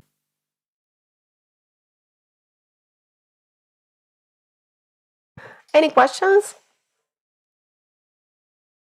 Thank you for your presentation. So in the first part of the presentation, you had one slide with the comparison of the post-Soviet countries, of the former USSR countries, and the false impression is that, I think it's a full one, that Ukraine is the most atavistic one because it has the worst level of economic development. I'm sure that the correlation between those factors does exist, but you mentioned that there are different manifestations like authoritarianism, totalitarianism, and I wonder whether Russia and Kazakhstan or other countries are less mainstream than Ukraine is. So I was actually frustrated by this interpretation of this correlation. Well, thank you for your question. Ukraine has always been characterized by this post-Soviet legacy. And back in Soviet times, I heard this opinion that people were fleeing Kiev to going to Moscow and to St. Petersburg because it was easier for them to work there. So this means that in Ukraine we really had intolerable conditions of work. Our official is really tough official. That's why it's an important factor. Is there any direct correlation? Well, I think yes, but whether it can be calculated, probably not. Sorry for this play on words. What are the other factors? We don't have this resource curse, as I would call it, oil, as they have in the Russian Federation. But if we had oil, the situation in terms of bureaucratization and state intervention would be even worse in Ukraine. Any other questions? Here and here, please. You're welcome.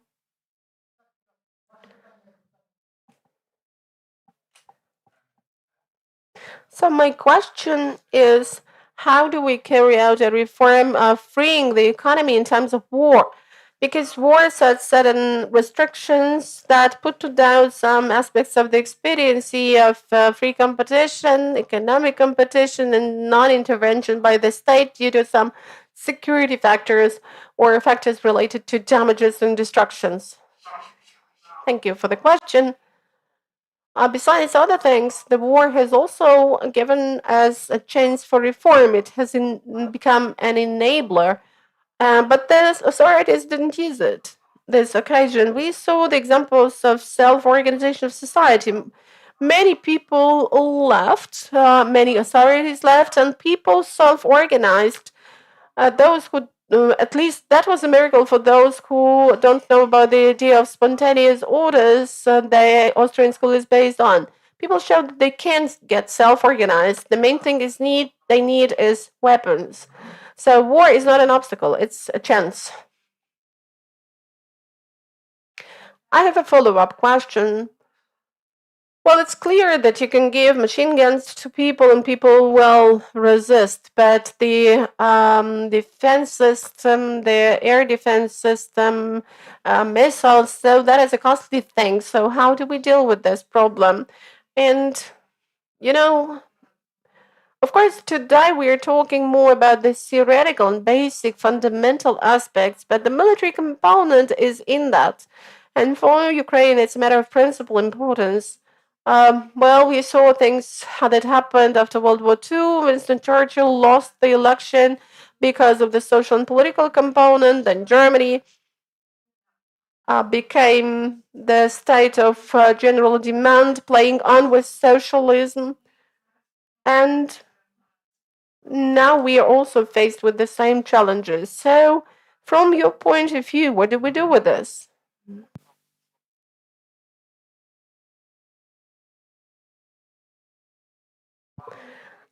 Centralization could actually help us organize the costs and the procurement of the things that need quite a lot of money. But I'm not sure about that. I know that there are a lot of private initiatives that are currently being organized with no state support, just in opposition to the barriers that the state sets, for example, for the production of some types of weapons like drones. So it's questionable whether centralization helps in times of war and whether it really helps accumulate the money. Maybe yes, but if we didn't have the experience of decentralized security coverage, so probably it would have been difficult for us to do it in a decentralized way. But it's a separate topic. Yes, and I can also add that let's say, as the defense sector is concerned, so 27% in 2026 will go for defense, and in the previous years it was 26 to 27. So, well, we are reducing the spendings on the military sector, and non-military costs actually have the share of about 40 to 45% of our GDP. So there's not just a theoretical issue. Why, in times of war, do we need taxes? Or do we have the costs that exceed the level of the year 2021, even in absolute figures, not in shares? If we have a look at the cost in USD, so in 2026, this is going to be higher than in 2021. So these are non-military expenses, non-military costs. Why do we finance drones, missiles? Well, that's clear, but why do we finance the ineffective system of Ukроборонпром? And 50% of everything that they procure never works. So we have to make procurement from our private suppliers while they are good for nothing. And we know that the capacity would have been much higher if we were not focusing on that. And here is another question. Dmytro, please, the last question. Can you hear me? Okay, thank you for your presentation. So you claim that state regulation is an absolute evil. Yes, but there is no black and white situation, never ever. And there are some other theories like the theory of the Porter's diamond. And there is an opinion that the state could be useful if it stimulates some industries under certain circumstances where a certain country may become more competitive in the world in general. So can you assume that to a certain extent, under certain circumstances, the state could actually contribute to economic growth? In particular, through such initiatives as the city that we now have, or a city related with Miltech. I don't remember. Yes, it's Defense City, if if I'm not mistaken. Well, thank you for the question. From the conceptual point of view, the state is an absolute evil for the economy, in the economy. That's what I mean. And this is something that could be cautiously used in small doses. Because if the state starts supporting something, God forbid, it gets so much excited with this that it leads to a very high level of corruption. That's the problem. So the state has this capacity for extended self-restoration. And officials are inventing some new things for themselves. But if we have general conditions for economic activity, the capital will find ways for investment, for the most effective investment itself. And the point of investments will be clear. Thank you. So let's applaud to Dmytro for a very good presentation. Thank you, Dmytro. Our next speaker is a real scientific miracle, because when you write a doctoral thesis and the Austrian Economics School, you're the only doctor of economic sciences in Ukraine who has been researching the Austrian Economic School. So we have Olena Nesterenko, Doctor of Economics, Professor of the Department of Economic Theory from Shevchenko National University, and her topic is this welfare state, conceptual, contextual, and critical analysis. Olena, over to you.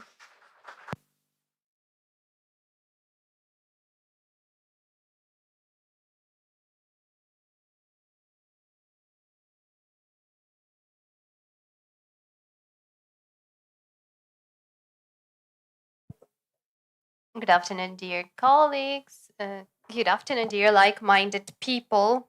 I'm happy to welcome you in this hall. It's the second time around for me. Last time I attended online, and this year I'm delivering my speech offline. Traditionally, let me start by expressing my gratitude for the opportunity to speak at our today's conference. And of course, I want to thank for the initiative to the International Liberty Institute. I want to thank all those present in this room for the interest in the research on this topic and adjacent topics.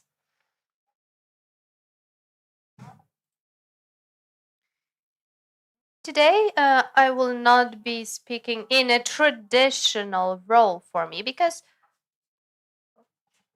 for a number of years, I've been researching the Austrian economic tradition, trying to justify that this is a profound research tradition, which is based on subjectivism, individualism, starting from Karl Mendel. And this theory has a number of supporters within research community, but it's not supported by a majority. And today I will be speaking from a rather different angle. I will be trying to point to the significance of the ideas expressed by the Austrian economic theory, starting from the idea that this monster, the concept of a welfare state, turned into something omnipotent, traversing all spheres of economic and political life.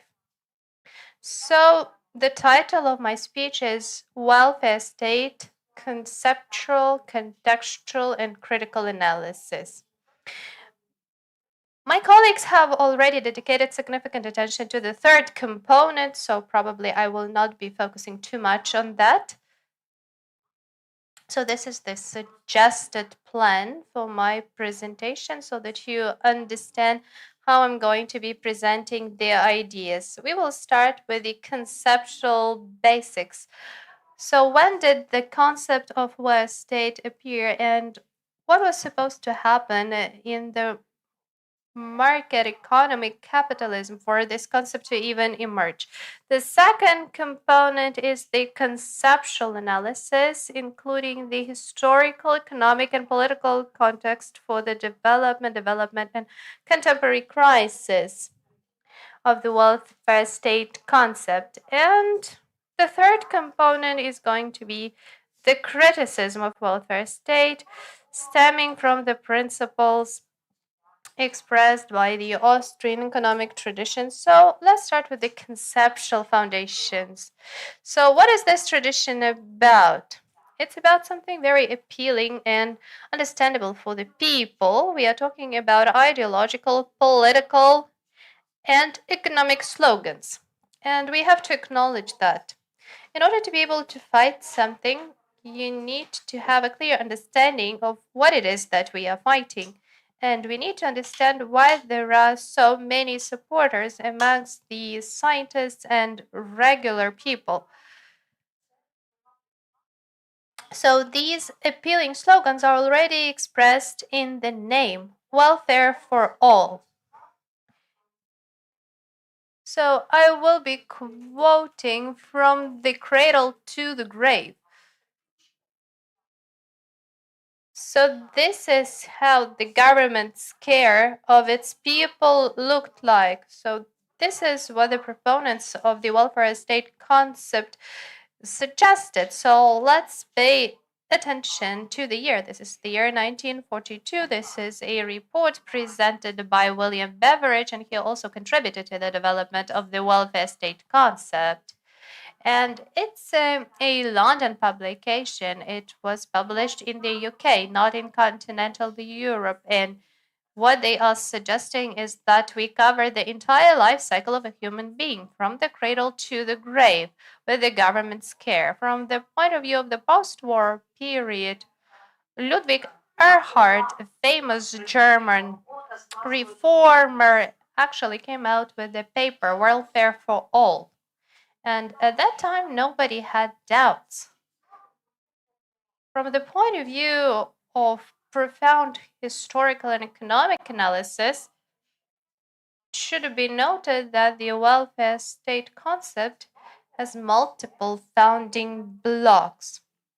The first one being the neoclassical understanding is that welfare for all is only possible if we change the proportions, if we do the redistribution and somehow reduce the individual welfare, but the general welfare will increase because of that.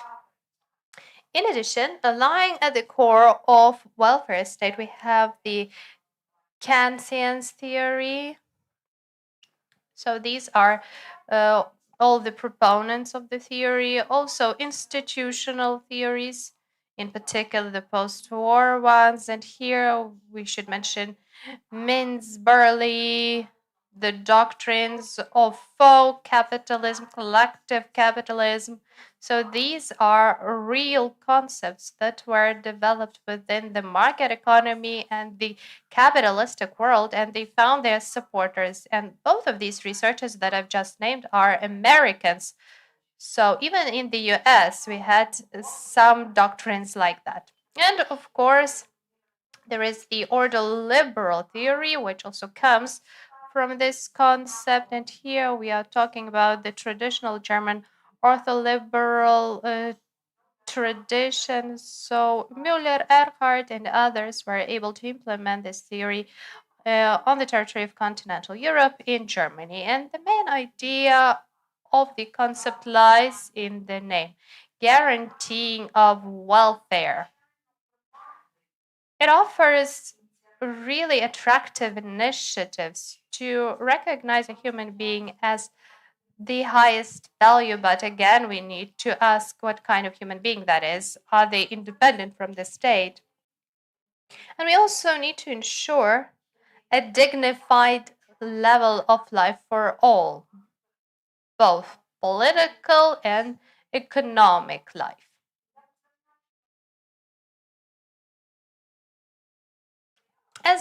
As mentioned in conference materials, we indeed do not have a uniform definition of welfare state. There is one definition that I decided to put on the slide, but I will not be quoting it. So, what are some of the approaches that were used towards welfare state? They are very appealing. The economic system is to become stable and sustainable. The state interferes into social sphere and the economy in general. we create a powerful system of social security, social insurance, and in general, we try and guarantee justice and equality for all. If we remember the triad offered by Paul Samuelson, a Nobel Prize winner, the functions of government boil down to three: stability, efficiency, and justice. So what do we see here? So here we see the first and the last letters. So this is stability and this is justice. So this is the desire to actually achieve these two goals. So if we are talking about justice, it begs for a question, because we do not really understand whether this is something that the proponents of welfare state really saw as the end goal. There is one more thing that we should focus on if we are talking about continental Europe, and these are different theories based on solidarity and the integration function that can be achieved by the welfare state. So it's about solidarity, solidarism, social integration, integration of all groups of people. So what are some of the models of the welfare state? Normally, we single out three main models. The extreme model, and we are currently witnessing its implementation. We are witnessing this implementation without any change. So I'm talking about contemporary crisis, but if we are talking about the Scandinavian countries, then there is a question whether the welfare state is in a crisis state in these countries. So this is a model that many people very often want to see as a universal one. It borrows from social and democratic ideas, and I will not be saying that social democratic concepts appeared as an opposition, but also as a continuation of the Marxist theories. So traditionally, here we are talking about the Scandinavian model. Then we have the continental European model, which is often presented as a conservative model. So maybe this is more of a political term than an economic term. So here we are talking about Germany, Italy, Austria, and today colleagues demonstrated a range of tables which actually record a specific percentage of the potential of the state that is used to ensure public expenses adjacent to social expenses.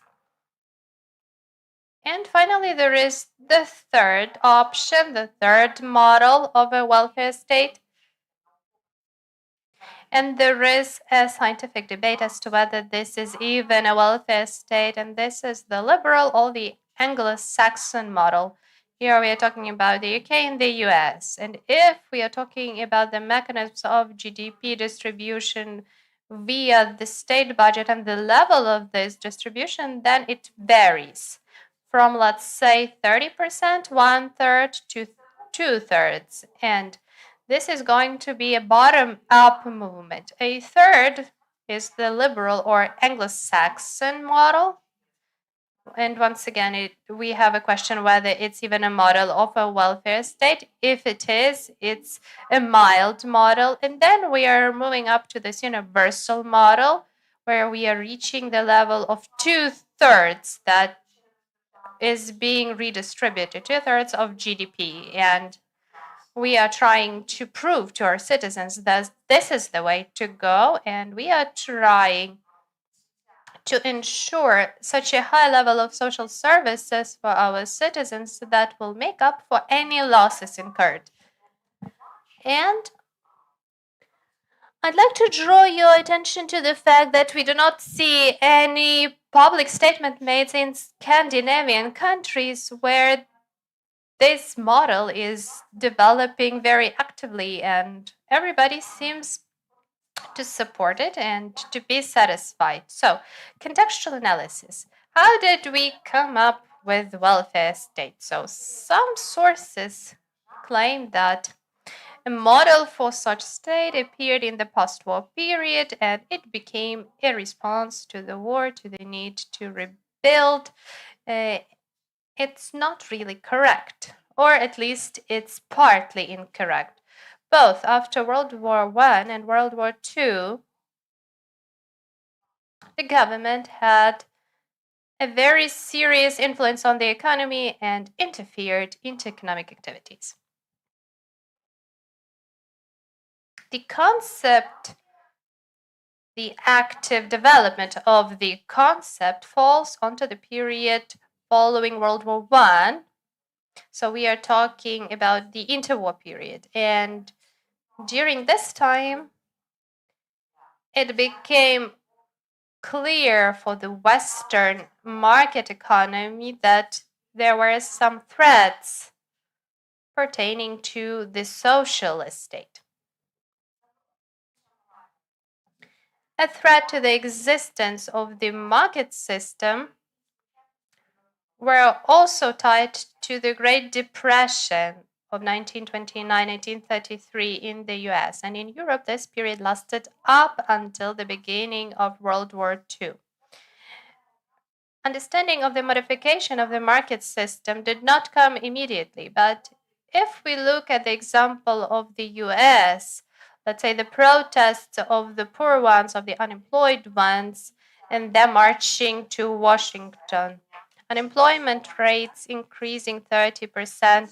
This is recorded as an official fact. So this all resulted in the dilemma about capitalism. So it's either the socialistic structure that nobody knew about, but it wasn't part of the global economic crisis of the 1930s. It is today that we know that everything was done on the bones of people, industrialization, collectivization, again, on the bones and blood of people. But at the time, for the Western world, it looked like active progress. I put this in inverted commas.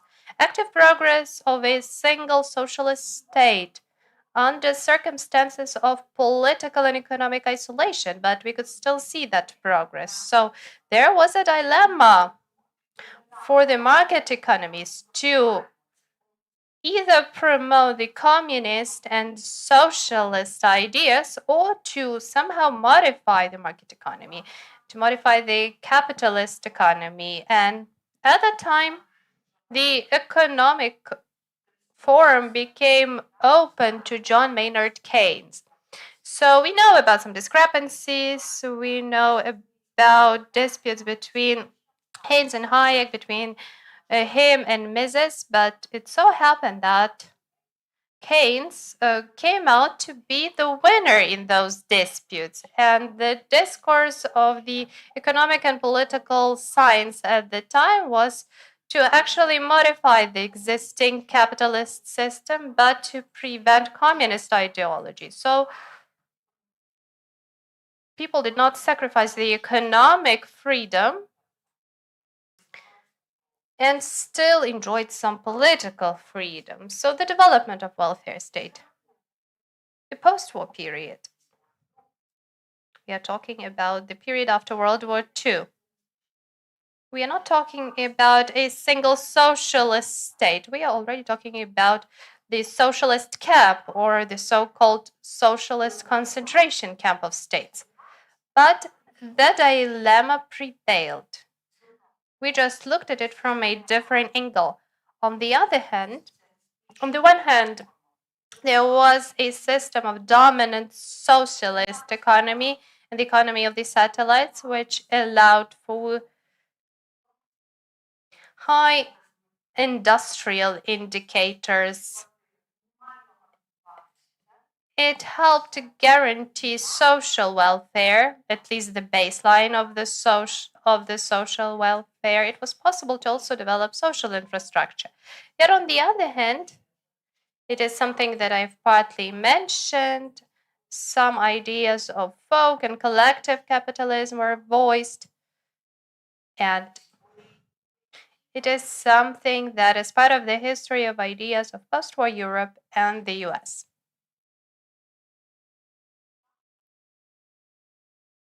A welfare state does not posit a very steady formation. Maybe it doesn't look like that for us. It constantly tries to somehow modify itself as a response to challenges that life poses. If back in 1930s the challenge was unemployment, then in 1970s inflation became the challenge. Reaganomics and Thatcherism are in fact one of the powerful neoliberal and neoconservative responses to similar challenges and threats. But the welfare state is changing. It changes its understanding of welfare. If previously welfare focused more on some financial income, then today we are talking about wide range of things. So we include the environment into the concept, we include access to political activities, participation in public organizations and institutions. So this is all concealed, but in a significant way it has an influence, and it also promotes the development of the welfare state concept. So let me mention a couple of words about criticism. Of course, we criticize welfare state, and for a reason. It is because it's economically inefficient. It doesn't promote competition. It doesn't ensure competitiveness. And today's Europe is demonstrating this to a large degree. In fact, it's focused on redistribution and reformatting of redistribution. It doesn't ensure a significant level of trust, in particular in the recent years. We are talking about the trust of citizens to such a state. But on the other hand, the citizens themselves have extremely high expectations of such a state. So we are talking about the general sentiments of the consumers, so they are being maintained by such a state. And this is something that is ever present in the countries of continental Europe. And from the financial point of view, this is extreme pressure on the state budget. If we are talking about ensuring a certain level of social welfare, so what can we say about the current state of affairs as far as welfare state is concerned? Well, the concept continues developing. A Nobel winner, Joseph Stiglitz, so the first paper dates back to 2017. So he is writing about the welfare state in the 21st century. But there are some factors such as the factors of emergence and development of the concept, and these factors are objective, and under contemporary circumstances they support the crisis of the welfare state notion. And these factors include dissatisfaction in globalization processes. I cannot speak about deglobalization as yet, but I think it's worth speaking about a significant crisis of globalization and some controversies within the process itself, which result in fragmentation of the world economy. These factors can be considered as external factors. If we are talking about internal factors, then this is the imbalance of social policy and social expenditure. So this is the migration crisis, the aging of the population in the leading countries, and others. In my opinion, the Austrian economic tradition gives us extremely powerful tools to critique the various manifestations of the welfare state concept. And these are both theoretical and methodological tools. And we are talking about actually countering the concept of atatism. I agree with the previous speaker on the diagnostics. It is the atatism that in many of its in many of its forms and function is the object of criticism of the Austrian school. And the different models of welfare state could be criticized using the ideas of the Austrian Economics School. And as Ludwig von Mises mentioned in his praxeology studies, he mentioned that atatism is the result of human activities. And I put up a compilation of the so-called hard and less hot forms of atatism. The hard ones are totalitarianism, socialism, state capitalism, and fascism. And the milder ones are interventionism, state regulation of the economy, state paternalism, state regulation of the economy, as mentioned previously, and Keynesian theory. So my conclusion is as follows. Both like liberal and neoliberal ideas that are always based on those who value economic freedom,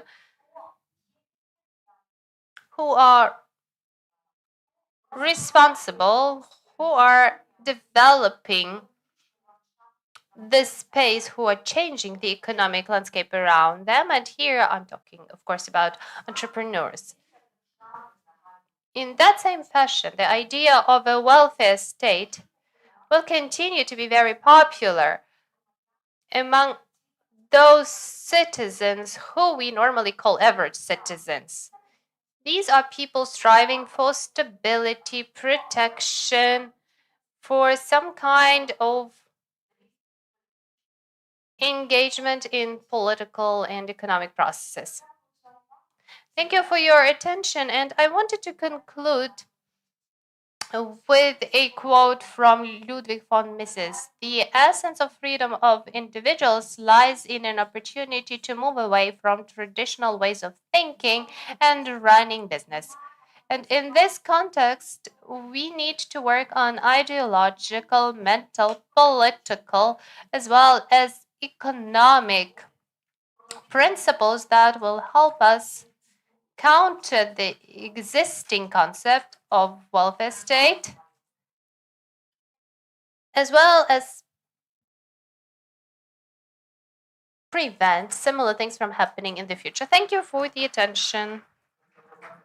Yes, thank you very much, Olena. Do we have any questions? Yes, thank you very much for the speech. It was a profound analysis of a global problem. Of course, I'm a supporter of the theory of economic freedom, and you have now mentioned an entire list of factors or other ways that would result in decolonization of the thinking that we currently have in Ukraine that is not based on economic freedom. I think we need to start with awareness raising for adults. So what are some of the steps or other ways that you see for this informal education of adults to start decolonization of our thinking?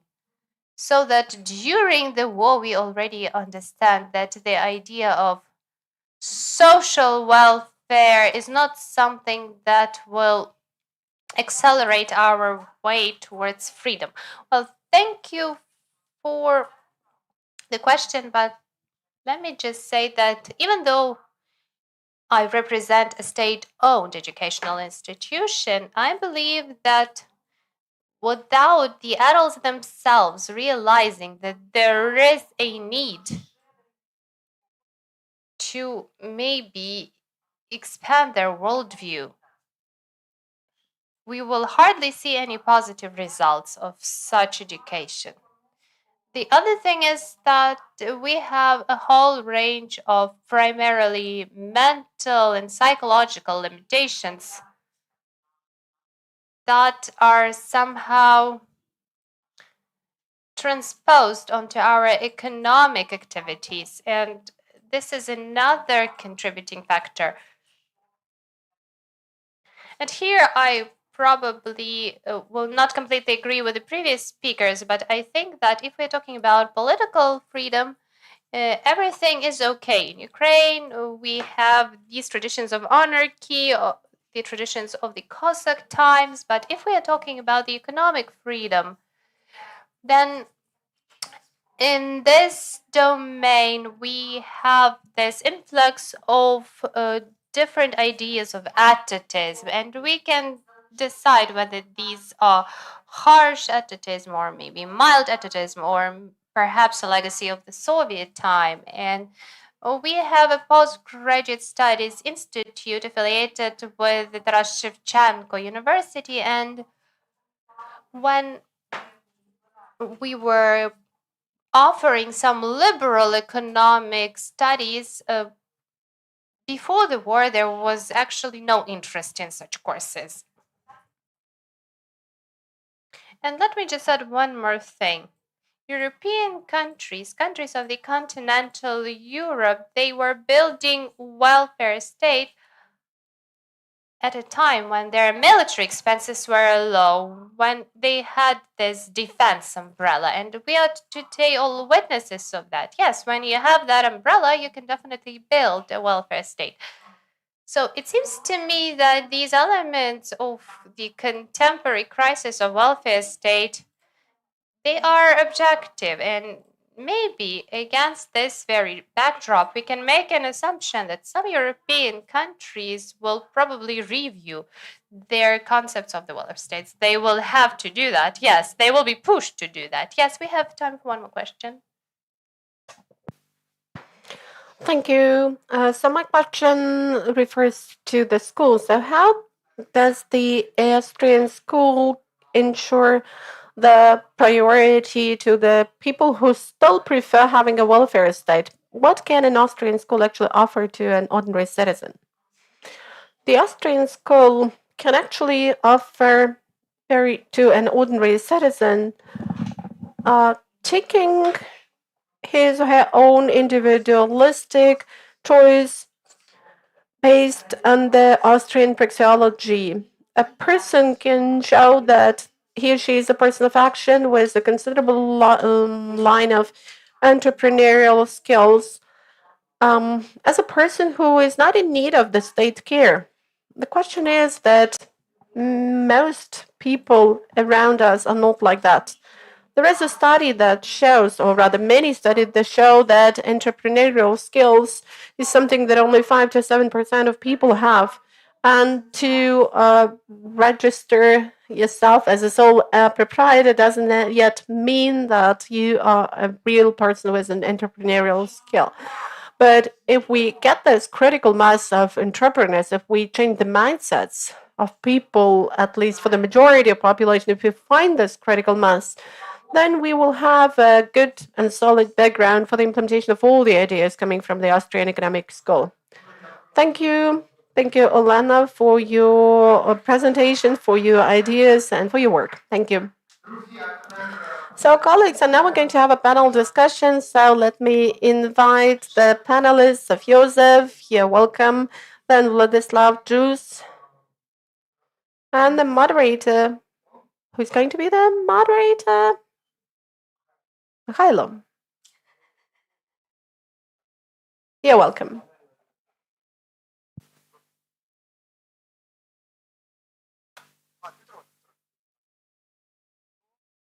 So it's going to be Dmytro.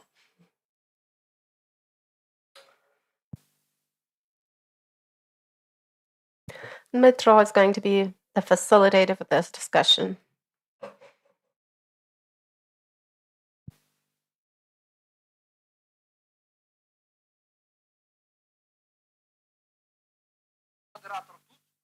If the facilitator is here, so he has the mic. So, colleagues, in fact, the whole meeting today is dedicated to fighting between academic schools. That's the fight of the mainstream against the Austrian economic school, or you may make a swap, they may change places. So, which one is winning? Because it sometimes seems to me that the Austrian school is not being heard and seen, but luckily, in the academic milieu, we are getting people like Olena. So, Olena, thank you for that. That is a brave approach. So, Yaroslav, I think that we will start with you. What about you? What do you think on that? So, I hope it works. So, I remember when I started writing my PhD, 95% of the sources of literature had not been translated either in Russian or into Ukrainian. And that has come on fact that only now we are translating human action in 2026, which means that for 35 years there has been a gap in this, a blank space. And we couldn't really hear all those ideas to have a real pluralism. I think that Austrian economic school was the first victim of the culture of cancellation, because we remember this fight between the historical German school, and then they were transformed into institutionalists, and then they were reinforced by Keynesians. That used to be a mainstream, and I think that one of the factors contributing to the Austrian school not being represented in this discussion was the fact that Mises was actually writing in German. So, who was brave enough to translate those papers? And what was the status of Austria back then? It was kind of a background. It's like Paraguay now. Or for me, a scientist from Belarus. Who is that? Belarus? That's Lukashenko. So, well, Yaroslav, but let me have a small comment. The Austrian school was considered to be an offensive name back in times. Yes, I fully agree with you. That's why when Keynes didn't know German, and he was writing a review of the Mises papers, it was kind of an abuse. That was violation of the whole layer of economic theory. And then for decades, there was nothing. It was all cancelled. That's why I call it the culture of cancellation. And it's very difficult for scientists and practitioners in Ukraine to support this economic school and to support the free market ideas, because for 30, 40 years, well, they haven't had anything. But you remember the times when Mises and Hayek worked, everything back then was excommunicated. The whole mathematical school and then all the other schools did not consider them to be economists. I remember my impression when there was no formula, when there were no models, that was not considered to be economics, in particular if there were no practical recommendations for business. So that frame arrived in Ukraine from the West. This is the same framework. We have to acknowledge this fact. When we have a look at natural sciences like physics, chemistry, biology, mathematics, I believe university is a benchmark. Let's say MIT. But when we have a look at social sciences and economics, Ivy League has developed and the welfare state model a dominant. And they said that it's only within this framework that we can work. And the Ukrainian School of Economy, the institutional one, like Shevchenko University, Kyiv-Mohyla Academy, Lviv, Franko University, Dnipro, Kharkiv universities, just copy-pasted all this. Without having their own economic ideas well developed, having no pluralism in those universities, they just copy-pasted those materials. Otherwise, they would need to have made an out-of-the-box analysis and exposure. Let's take Josef, who became the professor of the Austrian Economic School not because he was a part of this state institutionalized scientific process, but that happened accidentally. And I actually started supporting the Austrian Economics School not because I heard some ideas of that school from my professors, but it was just by accident. So we need to understand that we need to challenge the situation both inside the country and the ideas inside the country, but also to the outside. We need to develop a good scientific base for the future policymakers because that's something that they need badly. And we also need to critically assess Ivy League universities from Europe and America. And when Mr. Robinson comes, you remember there was a lecture in the School of Economics about welfare, or when any other scientist comes who, let's say, had a meeting with like the MPs, Matt Stiglitz in Davos, and I remember that they considered him to be a real VIP everyone should follow. But I think that it's not the case. I think that our task is to primarily create the atmosphere of scientific pluralism. And after that, we could suggest different papers, different methodologies, and then they will be used. They will be competing with the ideas that we now have inside our country. Thank you, Yaroslav. And here is my question to Vladislav. Could you please speak about your path towards the Austrian Economic School? Why did it so happen that you're now in this chair? And do you think that in higher education institutions of Ukraine, we have the tools to really open up an honest discussion, in particular in the methodological respect? Well, thank you for the invitation to this conference. Let me mention that I'm the representative of the Department of Marketing and Business Administration, and these are exactly the directions that focus more on the market as a free structure. But my research is also dedicated to the development of businesses in Ukraine and to the state's role in the development of those business universities. So this is in the focus of my research, and one of the focuses that should be probably considered closely through the context of the development of the ideas of the Austrian Economic School. If we speak about Ukrainian universities, I have to agree that in Ukraine we don't have any discussion in the context of economic heterodoxy. We have Kyiv-Mohyla Academy, Taras Shevchenko University, Odessa National Economic University. These are the universities that have some curriculum, some programs which are focusing on economic policies.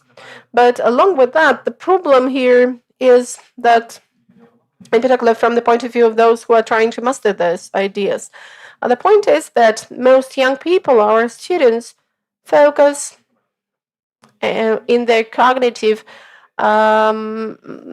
vision on becoming a businessman. Everyone wants to become a businessman. But as Olena has aptly mentioned, and Peter also mentioned, that for this, to make this happen, people need to have some entrepreneurial skills. And they need to have this ability to risk. But the macro level, the thinking, the mindset, this is a different pair of shoes. So it doesn't mean that we all need to become civil servants, but we need to think in more global categories at the macro level. This is something we need badly in order to understand where this divergence between the current ideas, mainstream ideas, and other philosophies and theories is. And probably then we will find the alternatives to the approaches to the economic development that we currently have. So do I get it right that in our higher educational institutions, we don't have any room for fighting in between different ideas? Yes, the situation is rather sad in that respect, but that's like a vicious circle. There is no demand coming from students for that, because those who are developing this portfolio of desirable educational programs do not create the demand for such a discussion. Management, marketing, business management, entrepreneurship, these are the programs that are particularly in demand, and the state is even trying to make them less in demand, which is not the absolutely right approach. But nevertheless, it is so. And unfortunately, even from the point of view of the demand for educational services, we don't see any space for such a discussion. Thank you. Then let me address Josef. So, Josef, could you tell us whether in Czechia you do have this fight between economic schools? And what are the paths that you have covered to reach that stage or within the framework of this fight? I will talk about my country, but let me make a general claim, which I believe is important for all people who want to seriously study Austrian economics. I would argue that Austrian economics is not a heterogeneous school of thought. It started as a mainstream of economics. Menger was private tutor to the future emperor. Austrians, Wieser and others, and Bavark were ministers of the government. Mises was one of the greatest economists in Europe at that time. There are these foundations of the school which connect academic sphere and successful life, business life, and career in government. Second, a lot of, as I mentioned in my talk, Austrian ideas, Misesian, Hayekian ideas, inspired people who started challenging mainstream after the Second World War. So you can do like Austrian school analysis as a part of public choice. Mises, after all, is sort of co-founder of public choice. Vernon Smith, who got his Nobel Prize for experimental economics, he says that he started this method to actually prove Hayek idea about the crucial role of prices and decentralized nature of prices in the system. He wanted to prove it differently to actually make the case stronger, and hence economic in laboratory. So you can be an Austrian being there. There is a lot of successful Austrian scholars working in business schools. So you can do entrepreneurial sort of studies, being an Austrian and building on the whole tradition. Currently, you have some Austrians who want to use even like more formalistic approaches like mathematics to sort of support Austrian message. So you don't have to, you don't need to hide. You simply can do like Misesian, Hayekian studies and be a sort of respected mainstream or respected economist at a mainstream university. And this is, and now going back to your question, this is what I try to do in my country when I ended up by becoming full professor, writing my PhD thesis and then this habilitation thesis on Austrian topics, specifically so-called Austrian law and economics, which is the way how you get institutional analysis into and the analysis of social processes into economics. And then being a sort of educational entrepreneur, I was instrumental in first building and then running a private university, and we did exactly this, right? Under the umbrella of, for example, of a PPE program, philosophy, politics, economics. And with this, you can do a broad social study program and research based on Austrian economics. You can attract foreign speakers from all over the world, and you can indeed also attract students interested in these ideas. And so having a private university or being now at a private university, you simply, there is a chance how you can educate the new generation of Austrian economists, especially being in the town where Mises was born. So just do it.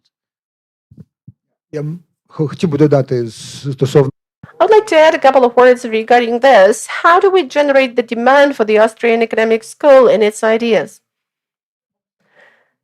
Policy making in Ukraine. So the situation is like this. The demand for economic policy and for economic theory is generated, let's say, at the level of the parliament, the Verkhovna Rada, or the president of the government. And when the question is asked, what economic school, what teachers do we have? Let's say Mr. Hetmansa, Mr. Marchenko, then Mr. Pishny, Sverdenko. Well, that's problematic to say, and this question has never been asked, actually. We have this fusion of different economic theories, and a lot of anti-economists also have their say. So I think that we may have a situation where that the higher educational institutions have become victim to either political pressure or this copy-paste approach from the university system of Western Europe and North America, where they care more about credits and they don't have their programs to teach transitology. So that will probably be the question for Josef and for all of us. How could it be possible to generate this demand for a different intellectual product? Who could generate that demand? Do we need the Ministry of Education to be involved in that?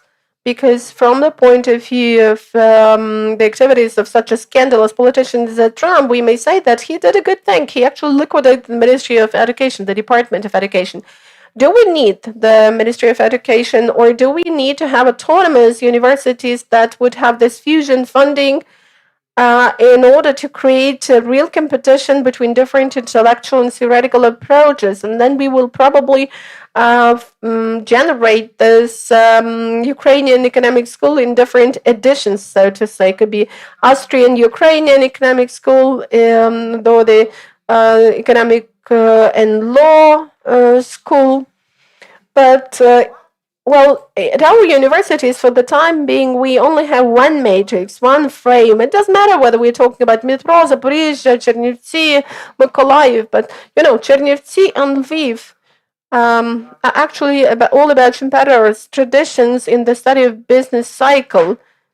It should be used, but it's not used to promote our unique product. And you remember that Mises was born here. He could be like Mozart for Austria. So the question is, how do we create this transformation? How do we change and transform the relationship between those who produce an intellectual product and the business, the society, and the state?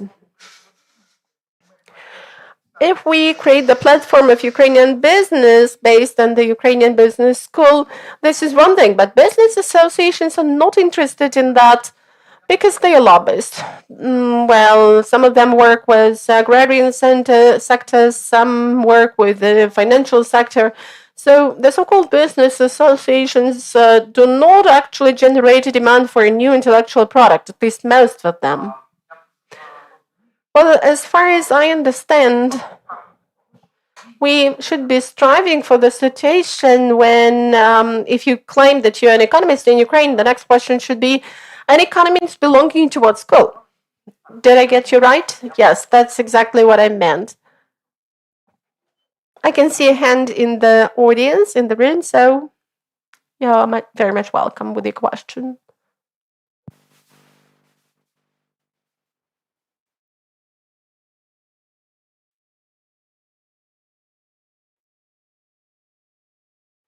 So my question is for all the participants.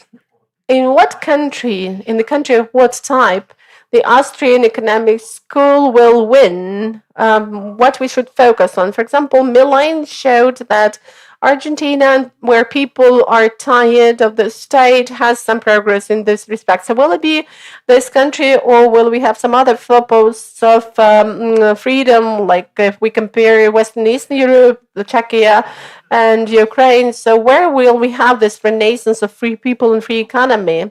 Whoever wants to answer this? Well, first, I would rather answer the question asked by Yaroslav. So what should happen for us to go over to this discussion competition, and how could it become important which school you represent? Why do we have science in general? What for does it exist?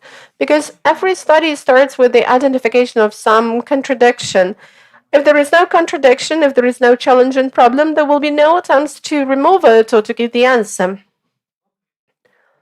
What I mean is that the majority of society are just passive actors. For them, everything is good. The state is providing for some educational and healthcare services. There is pension coverage. So there is no need to be looking for something else. There is no challenge as such. There is no contradiction inside the system. So there is no need to go in the search process to look for some alternatives in order to see how else it could be designed. So it's all in the basis of societal thinking. These are so-called informal institutions. And while we still have this paternalist thinking, because paternalism has also been mentioned today, nothing will happen. Ukrainians are a paternalistic society. We always rely on the state, and we think that the state should provide us with some things. And until we have this reliance on the state, until we understand that we are responsible for ourselves, for our families, nothing will happen again.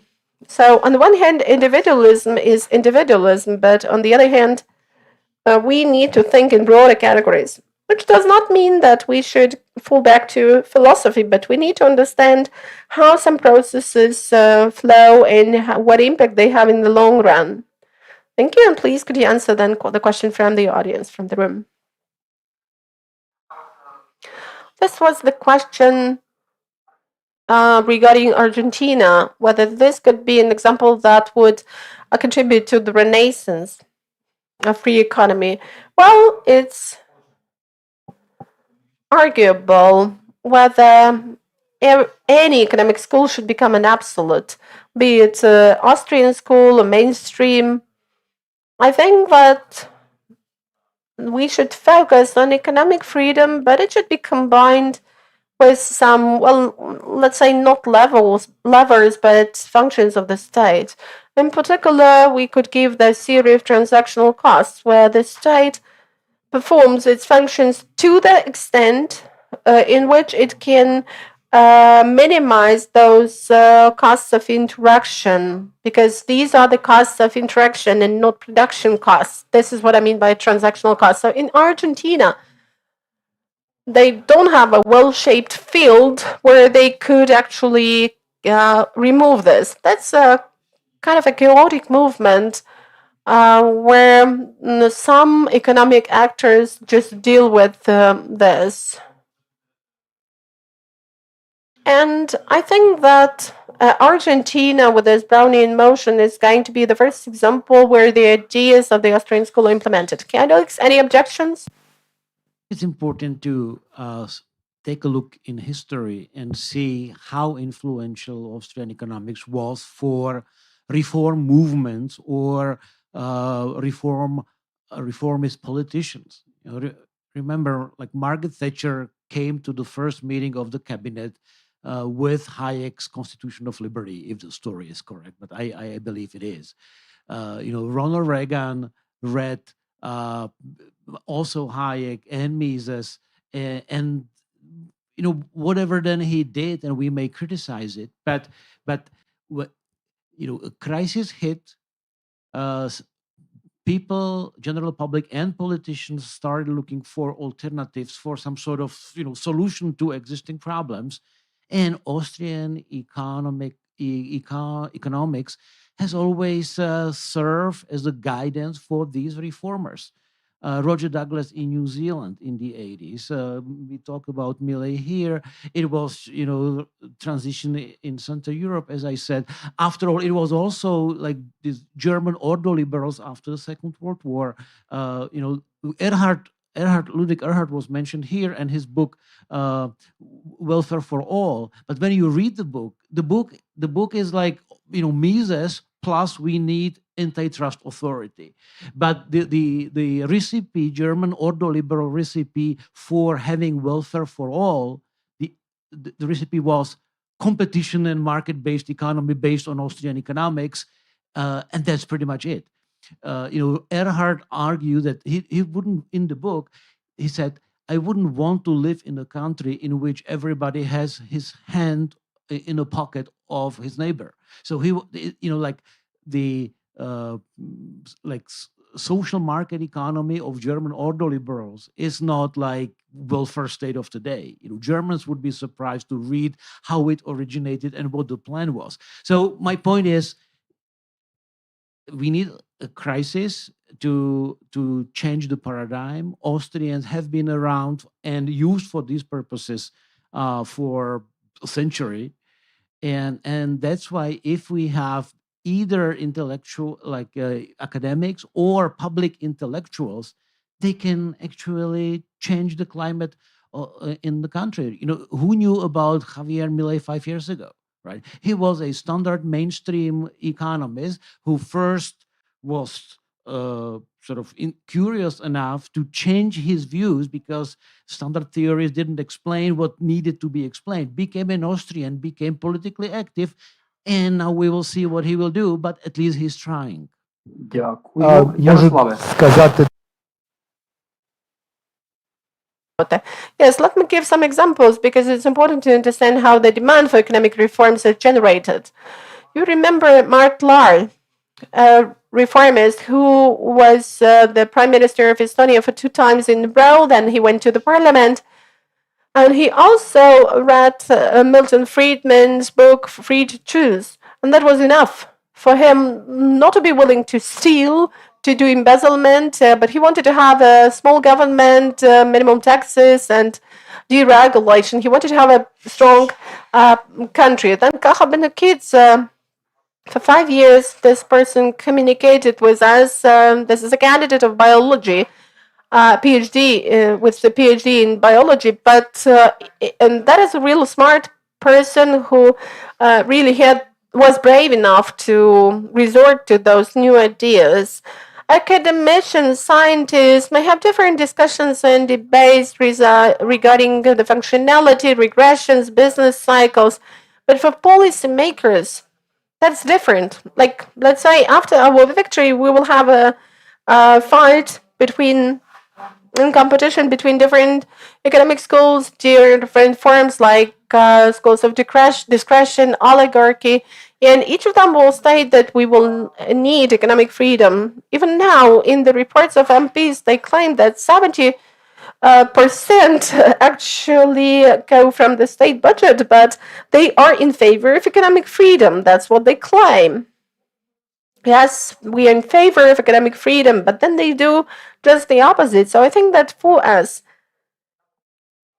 many people even in this room, many people who could be policymakers and influential people developing economic policies, we all need to we need to elect people to the parliament based on values. We need to opt for values, and then the process will start. Because if we have demand among businesses, and when this demand appears among international organizations, because the IMF claims that, there should be no tax growth. In times of war, there has been increase in taxes up to 36%. But do they really know that this is not possible? This cannot be done if we root those ideas into the economic theory. And the Ukraine facility program, everything they claim that they will do is good only for the state. They will have an international fund, and they will also have a fund engaging Ukrainian experts and politicians or ministers. These will be 2 funds. But they will be absolutely corrupt. So it's not about economic growth. It's not about economic development. These things are going to be created just to reload this oligarchic system. And our top officials are very highly respectful of science. And let's say Milovanov, is he a scientist? He is. This is the Kyiv Business School. But he's an interventionist, in fact. And there are many other people like Rybichenko, then Roshkova, and some other people that are writing about Ukraine on behalf of Ukraine. And they represent the Keynesian model or Leviathan school. And they are the source of dangerous information and analytical data and everything that is happening in Ukraine.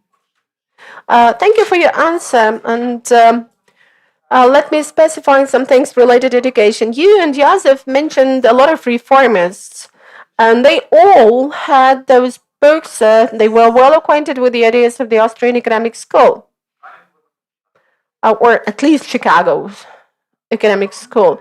So could you please comment why does this was this not an additional impetus for raising the level of interest in the scientific community in the Austrian Economic School? Or maybe it did.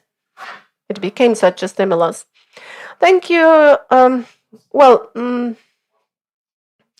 will speak about something in between economics and politics. The point is that I was engaged in one of the discussion based on the alliance of liberals and Democrats for Europe.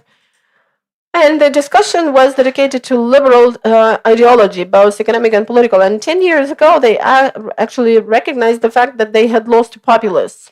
In particular, one of the reasons behind that was that they packed their offer into an overcomplicated way.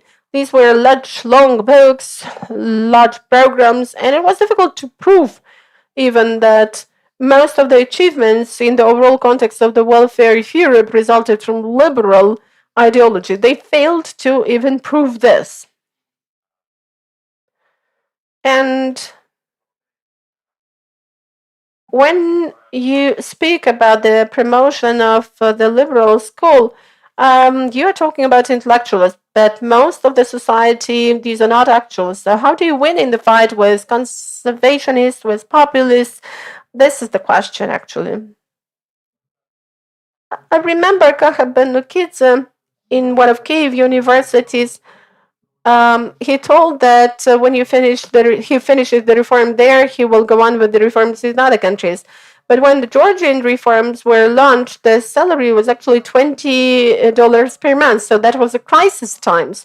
And it sounds paradoxical, but after the war, we will have the chance not just to pack our offer in the right way, but we will also secure the trust among people to the influences. Who are our moral authorities now?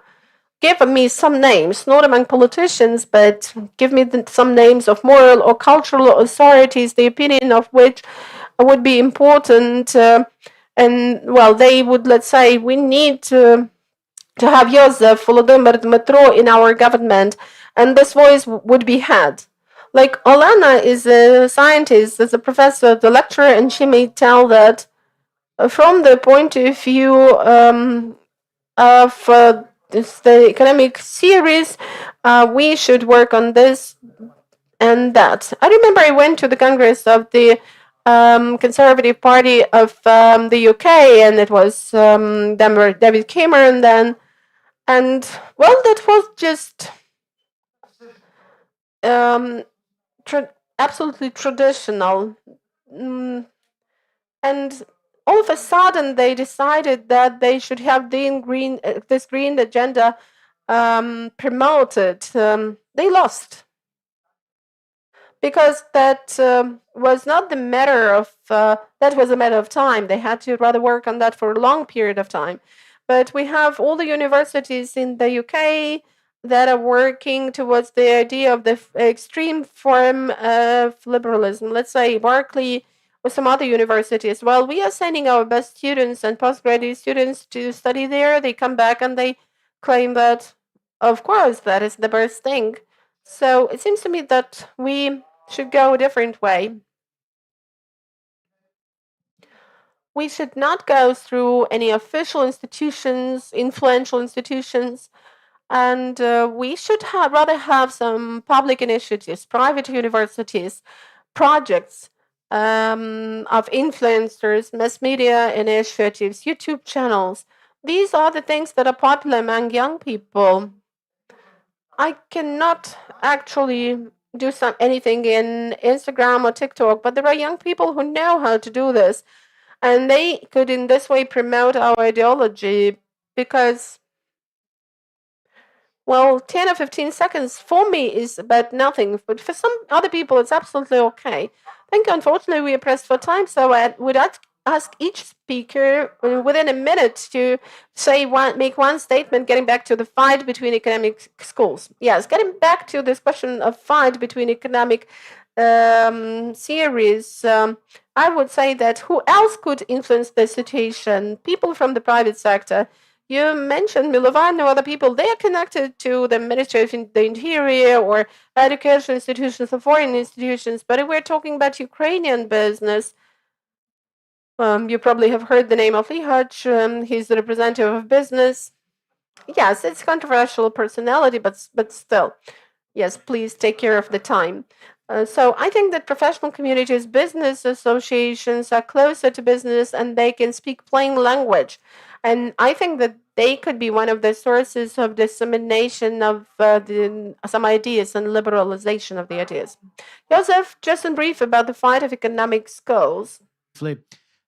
One of the advantages of the Austrian school is that it can be easily communicated to anybody. You don't need to master mathematics to get the message. And we have a lot of examples about how you can actually make the message very, very popular. Be it Mark Lahr in Estonia, I read one book, said, well, why do we need tariffs? And that's it, people understood that, right? Take America, Ron Paul, great supporter of Ludwig von Mises, he said, well, end the Fed, we don't need central bank and inflationary policies. And suddenly dozens and hundreds of thousands of young people started reading Mises, right? Millet, same story. So you can, by very simple message, which is based on Austrian school, you can actually get the message across and sort of encourage people to read, and that has political implications. Добре, дякую, Йозефе. Одне питання. Thank you, Josef. And one question from the room? Yes, thank you. So in this discussion, by trying to overcome the gap between 5% who have this entrepreneurial skill and ordinary citizens who are paternalists, what do you think about small investors? Could they be this strata, this layer that will perceive those ideas of free economy and independent money? Just two facts to be mentioned. Before the war, we had a lot of money under the blanket, so to say, and now we have record figures as far as the use of bitcoins is concerned. Well, I think that this is actually the question to the National Bank, and when we state that we need deregulation and we need to have free balance, then we will need the situation when the point of entry to the market would be absolutely different. Let's say there are many people who would be using $10,000 to $20,000 that are now lying under some metro system blankets, and they could actually earn by this 5 or 7% annually. But the National Bank is blocking such initiatives because it actually works for the interests of those 5 powerful institutions, and it works in the interests of the government. And we know the operations with state bonds, they are not taxable, and the interest rate is, well, the rate is 17% annual. But for external markets, foreign markets, this is 5%, and probably $400 billion of capital that Ukrainian households keep under mattresses is left unattended and is not used. And this results from non-liberalization of this segment of the market. There is the financial index, a financial openness index. This is a scientific tool. So Ukraine takes the 166th place in it. And if you're so proud of the monetary policy that we have here, why don't you set your KPIs for the government and for the National Bank as far as crediting of the private sector is concerned? Because its share is, compared to GDP, is 13%, and with other countries it's 100%, 120%. And this is extremely important because every single businessman, if asked what challenges are you faced with in the Ukrainian economy, he will speak about taxes, about volatility. But nobody would say that this is monetary policy. Well, this is so. And we can see it obviously that this is a fact. 8 million Ukrainians who are capable, 8% of Ukrainians who are capable of doing entrepreneurial activity is a more powerful investment potential than 10,000 favorites, assigned favorites, who are going to use the money of the European Union, the US.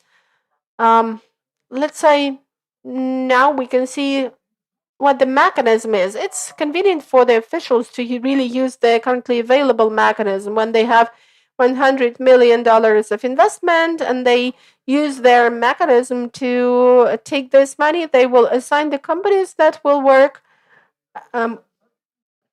within a certain regulated environment, and that's it. So this Austrian common sense approach should suggest that we need to have a system where those 8% of business-oriented Ukrainians will have chances to use their entrepreneurial skills. And we are not talking about so-called white business. We are talking about all business.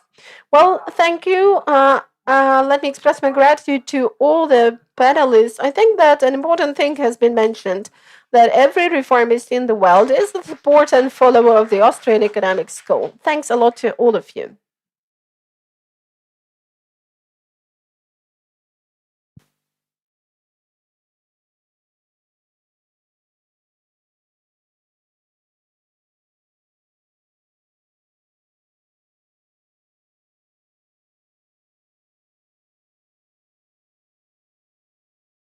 Colleagues, now we're going to have an experiment. Let's stage it, because the Austrian Economics School is not only about business cycles, but it's also about some contemporary topics. And one of the modern topics is gender equality. So how is it supposed to work? How the market, labor market is supposed to protect women and women's rights, or men and men's rights. So we will have Alicja Sielska, who is a lecturer from Wrocław University, Poland. She is a leading economist of the Austrian Economic School of Poland. Good afternoon, Alicja. Ukrainian, I will switch on to English. So essentially, you can apply Austrian School of Economics and knowledge to different areas. Pani Alicja, she does it in a area which is very sexy, very popular in the world. So this is the example how a scholar working for a major European university can apply the methodology and knowledge in order to promote areas in the sphere which is very sensitive to those who opposes freedom in any ways. Pani Alicja, you're welcome. Thank you very much for the invitation. I'm really glad that I can take part in this conference. Yes, today I want to share with you a perspective you might not accept, the Austrian view on discrimination against women in the labor market. Now you might be thinking, Austrians really aren't the ones who talk about the business cycle or capital theory. That's right. But if we look closer, some of the ideas can also help us understand discrimination, even if they never wrote directly about it. And that's what I would like to, what I'd like to show you today. So, could you show the next slide? Yeah. So let's start with a classification of discrimination. Unequal treatment of women can happen before and after entering the labor market. So before entering, some entrepreneurs might refuse to hire women, often because of their prejudice. And after entering, we see things like glass ceiling, which keeps women from rising into top position, or the sticky floor, which keeps them stuck in lower level roles with little chance to move up. We can distinguish direct discrimination. So this is a situation when an employer openly treats women worse because of bias, and indirect discrimination. So they are law or regulation which unintentionally makes women less attractive to hire.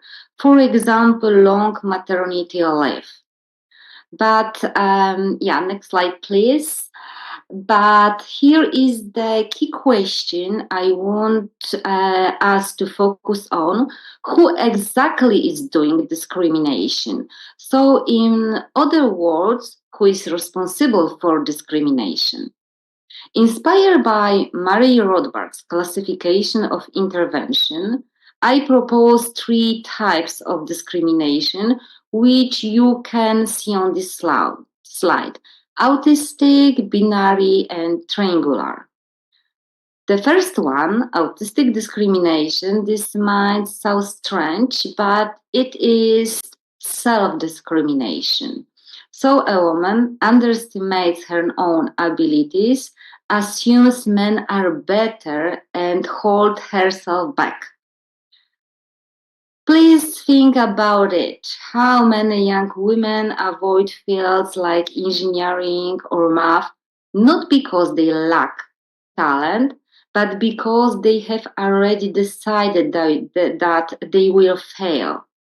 The choice leads them to the lower paid jobs, fewer opportunities, or sometimes stepping out of full-time work altogether.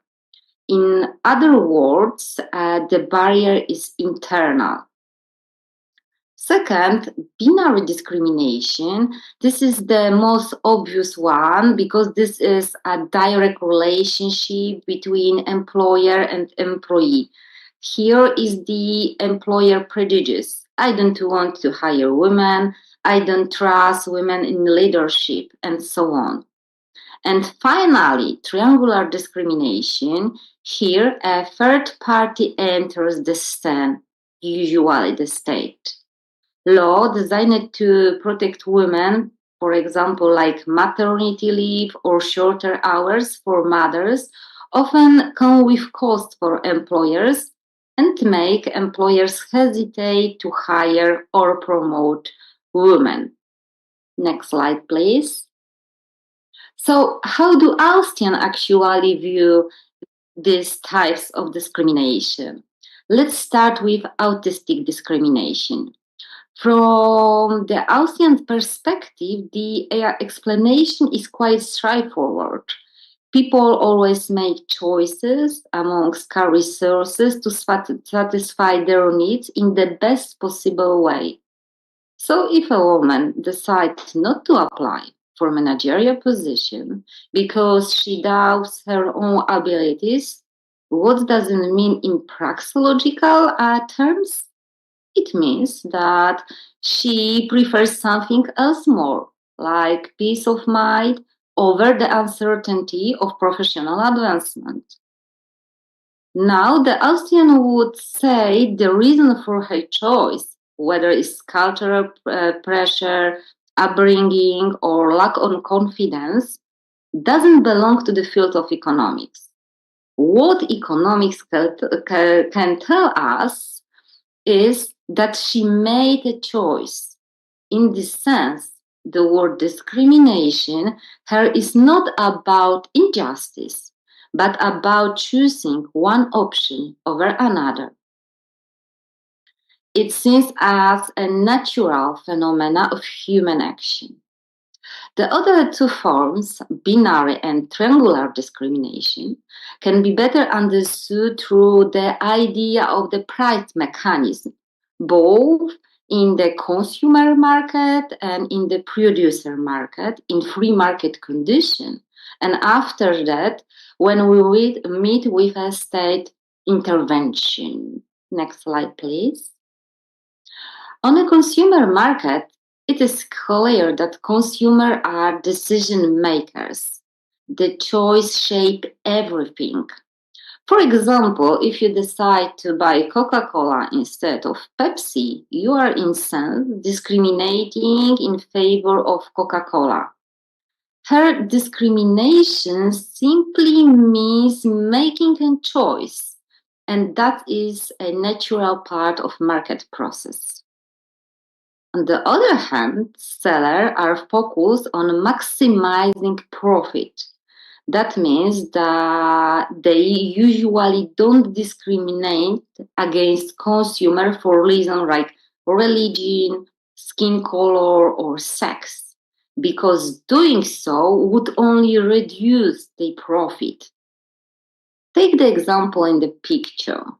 If someone is selling a balloon for 3 monetary units, they will sell it to anyone willing to pay the price, regardless of who the buyer is. In other words, it makes no difference whether the consumer is man or a woman. The only thing that matters is the price. Next slide, please. Yeah, next slide. Yeah, thank you. Now let's move to the producer market, when the labor is one of the factors of production and its price depends on workers' productivity. Please suppose the situation that employer wants to hire an employee who can increase revenue by 1,000 monetary units. If man asks for a salary of 1,000 units per month, while a woman with the same qualification asks for only 900 units, the employer will minimize costs by hiring the woman. The employer would not reject her because it simply would not be profitable to do so. Of course, next, entrepreneurs who recognize this opportunity for additional profit would start competing by offering women higher salaries. For example, 91, now 92, and so on, until the difference disappears in a free market. Moreover, if women truly earn 10% less, and the profit driver entrepreneur would immediately replace male employees with women and pocket 10% difference. This suggests that only price plays a role in this cause. And according to the Austrian, this is explanation for a binary discrimination. Of course, just in a consumer market, extreme causes can occur in a producer market. For example, some employers might choose not to maximize profit and instead discriminate based on personal biases or stereotypes. An employer might simply prefer not to hire women, and this is his or her choice. But this is marginal case because such employer will quickly and effectively be driven out of the market. And non-discriminatory employers who hire women will achieve higher profit than competitors who ignore the productive contribution of female workers. Next slide, please. So we can say that according to Austrians, the solution to binary discrimination lies in entrepreneurial activity under free market conditions. In this perspective, discrimination is short-term phenomenon and unprofitable for entrepreneurs. Next slide, please. Yes. The situation changed fundamentally when we move to the third type of discrimination, I mean triangular discrimination. Starting again with a consumer market, a typical example of this form when we meet with a third entity, in our case with state, are taxation or when a minimum or maximum price is imposed on a good. This figure illustrates the situation when the state introduces a tax on a good with the tax paid by seller. Initially, the equilibrium point is J. The balance is the step once the tax is introduced. So demand, consumer side, remains unchanged since the tax does not affect consumer preferences, income, or the price of substitute or complementary goods. Even if the price of the taxed good increases, buyers simply adjust by moving along the demand curve. What actually changed is the supply curve, which shifts upward and to the left, becoming S prime. So as a result, the equilibrium points move from J to E. The price of good rises from B to A, and the quantity of goods falls from Q1 to Q2. This represents a case of price-based discrimination where the cause is the state intervention. So a similar situation arises when the state imposes a maximum price on a good. This is the highest price legally permitted. So if the state set the maximum price below the market equilibrium price, production decreases while demand increases. So the regulation creates a situation that demand is higher than the supply. As a result, only some consumers are able to purchase the good, while others are excluded. Here again, induced discrimination. So the third kind of discrimination, triangular discrimination, occurs not because of seller preferences, but as a direct consequence of government intervention. Next slide, please. In the producer market, we can also observe the role of government intervention, just as in the consumer market. In this discrimination, in this context arises when certain groups are excluded from employment due to additional regulation imposed on employers. A classic example is the minimum wage. So the lowest wage an employer is legally allowed to pay. We can also suppose the situation that a voluntary wage is 1,000 monetary unit, and suddenly government decide to introduce minimal wage, for example, 1,500. So 500 higher than at the beginning. And when the minimal wage is higher than the market wage and higher with and higher than the workers' productivity, in this case, is one solution for potentially for a film, because this is unprofitable to employ this employee, and probably the director or manager of the firm will decide to fire this employee. That's why she or he will lose her job. So in this sense, just as the maximum price for a good in a consumer market creates a shortage, introducing minimal wage in the labor market creates a surplus of labor. And this is a typical case of induced discrimination. What is important that sex plays no role here. Employers are compelled to hire fewer workers, and their decisions are shaped not by economics valuation or personal preference, but by regulation itself. In this way, intervention generates a new form of discrimination. In our consideration, this is the third form of discrimination.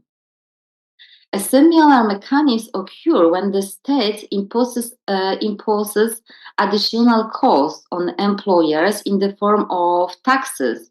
This phenomena is known as a tax wage, which you can see in this slide. So, for example, one more time, when we have equilibrium point, E1, and suddenly cost of hiring a worker increases from C to C3, we see that the number of workers falls from E1 to ET. From E1 to E2. So the gray area in this figure represents the size of a tax wage. So there are workers who lose jobs due to the higher cost or who are pushed into the informal, gray economy. Although the tax wage does not specifically target women, it remains of classic, as I said before, it remains a classic cause of induced discrimination. By rising labor costs, it reduces demand for workers and increases unemployment. But the similar situation occurs when the state introduces specific protection, for example, for women, like long maternity leave and others. So, because when we have maternity leaves, this is the additional cost for employers. And additional, what do I mean by additional costs? There are, for example, recruitment expenses, the cost of keeping a position open during a leave, and uncertainty about whether the employee will return to work or not. Ironically, such well-intentioned protection can disadvantage women. By increasing the cost of female employment, they reduce demand for women's labor and can lead to higher female unemployment. And next slide, please. To conclude, from Austrian perspective, discrimination in labor market can be understood as a matter of choice, initiatives, and institutions. So autistic discrimination remains as sometimes the barrier is internal, rooted in self-perception rather than external prejudice. Binary discrimination shows that under competitive market conditions, prejudice is unprofitable and tends to fade because entrepreneurs who ignore productive workers lose out. And triangular discrimination highlights the consequence of well-meaning law and regulation where state intervention raises costs.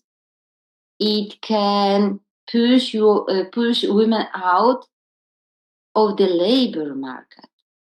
In other words, markets tend to punish discrimination when state government can reinforce it. Thank you very much for your attention. I will be happy to take your questions. Thank you so much, Alicia. Let me start with a question. In World Economic Reform's gender gap reports, as you know, there's a statement that if we got equality, gender equality, world GDP would be $3 trillion more. What's your position to this kind of statements? First of all, it's a distinguish between gender gap and gender wage gap. So, do you mean gender wage gap or just gender gap? That was gender wage gap. Essentially, Okay.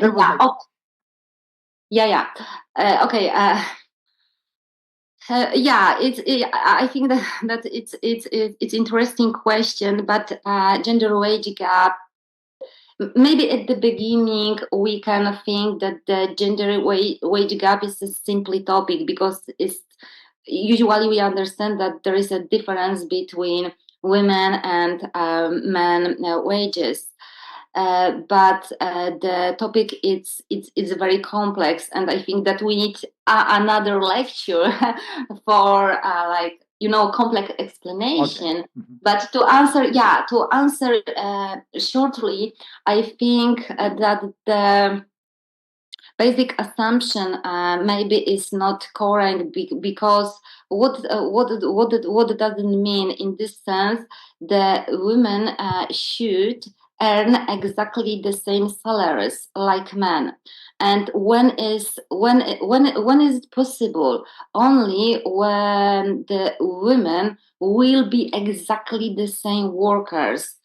I mean, with exactly the same qualification, with level of education, number of children, and so on. So the women should have exactly the same productivity characteristics like men. Yeah, but in real world, this is not realistic. This is not realistic, and I think that what is also important that when we consider gender wage gap, we think only in monetary terms.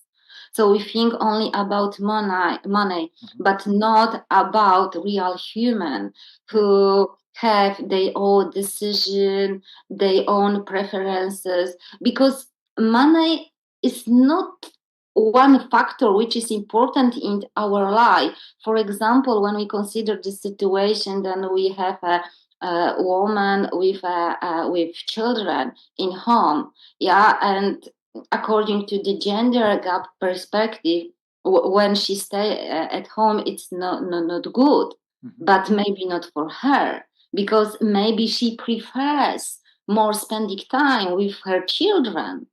They earn salaries or higher salaries in the labor market. This is We have more questions from the audience. Yes, please. Great Prime Minister of Great Britain, Margaret Thatcher, said that I operate with women ridicule more best than with hand grenade. And our army not should make more lighter hand grenade because women not push this hand grenade on the same distance like men, because women have lowest physical condition.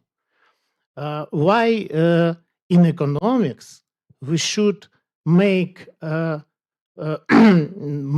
many low efficient economic operators, low efficient business for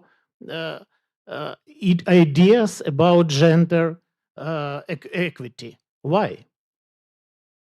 I think that it's a good question for that, and of course that women and men are different workers, because not only about level of education. What is interesting that right now in Western countries usually women has a higher level of education than men, but also physical power. It's important, and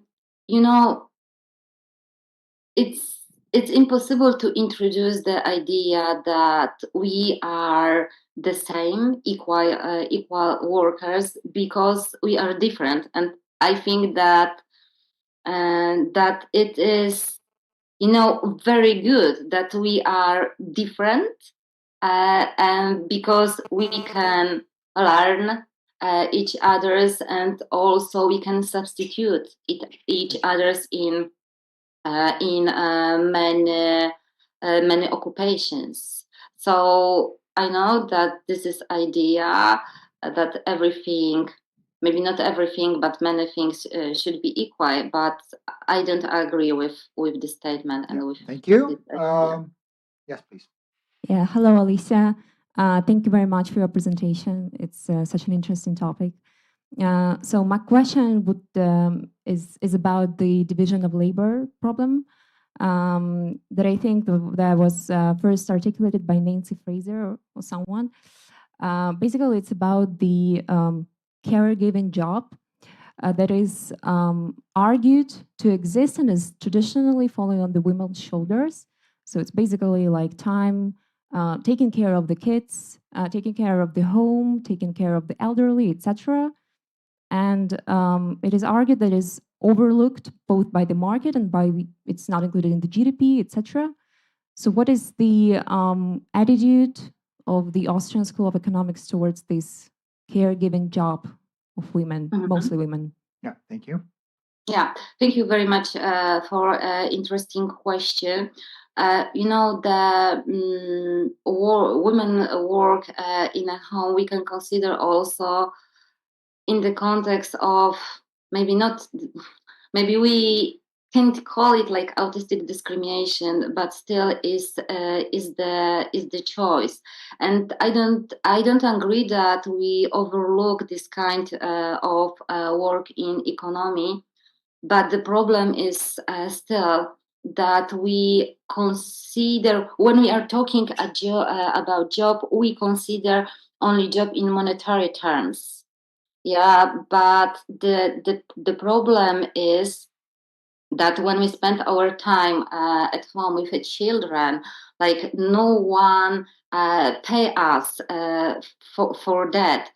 But still, this is the work, and according to Austrian view, this is our choice because, for example, our satisfaction with spending time with the children is higher than spending time in job market. This is the first one.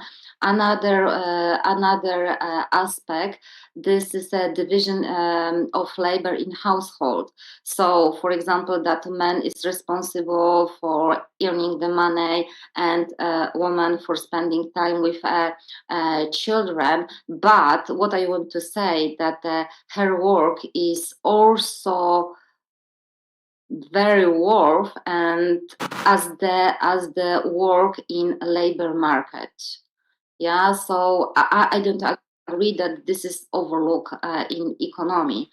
But the problem is that maybe I repeat that we consider the job only, or maybe not consider, but we're thinking about job only in monetary terms.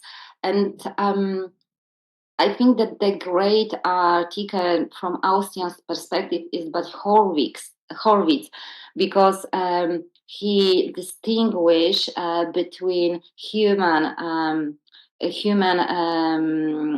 household capital and human household capital and human labor capital, something like that.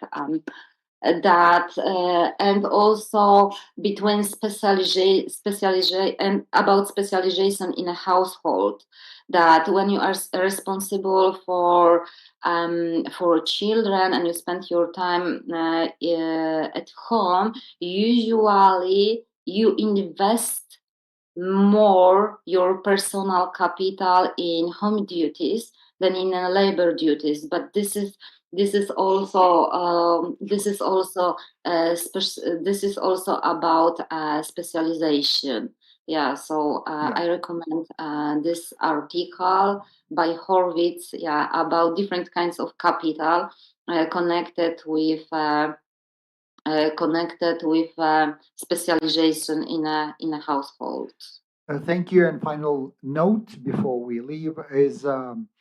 You've been doing this kind of study, Austrian school, and then this weird for Austrians subject as gender.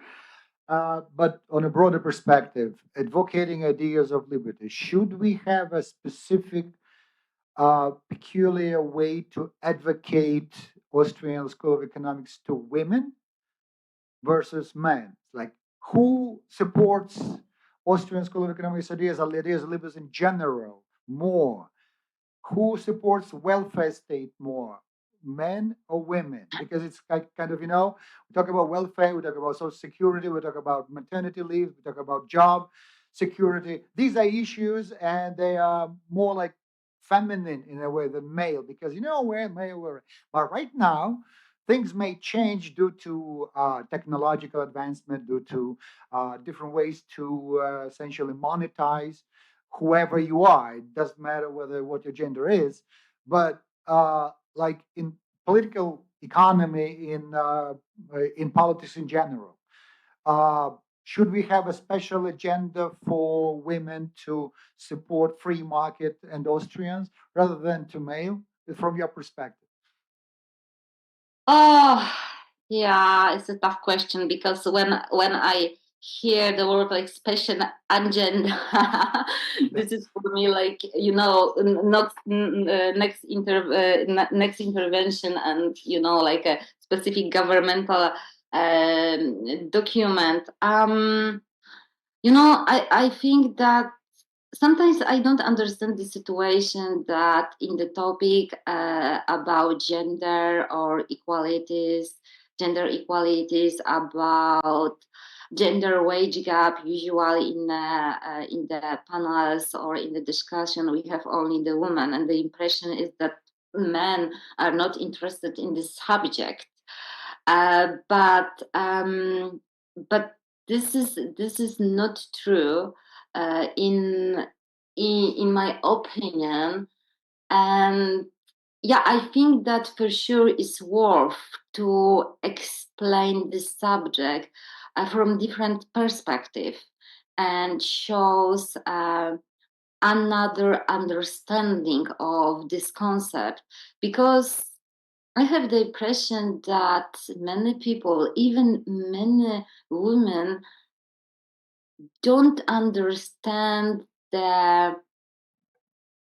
market explanation, and how it's possible that the market can solve the problem of women discrimination. And I think that they need also explanation that not only firms managers are responsible for discrimination, because for them it's unprofitable. Yeah, that's why I think that we need to talk more about this subject from different perspective, also show Austrian's perspective for this, and even explain what is the difference between Austrian perspective and the perspective of other schools in economics.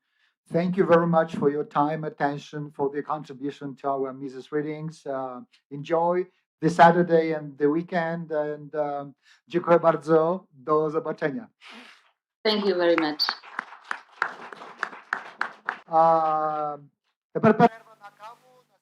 So now let's have a coffee break. Let's have some socializing, and we get back in 40 minutes.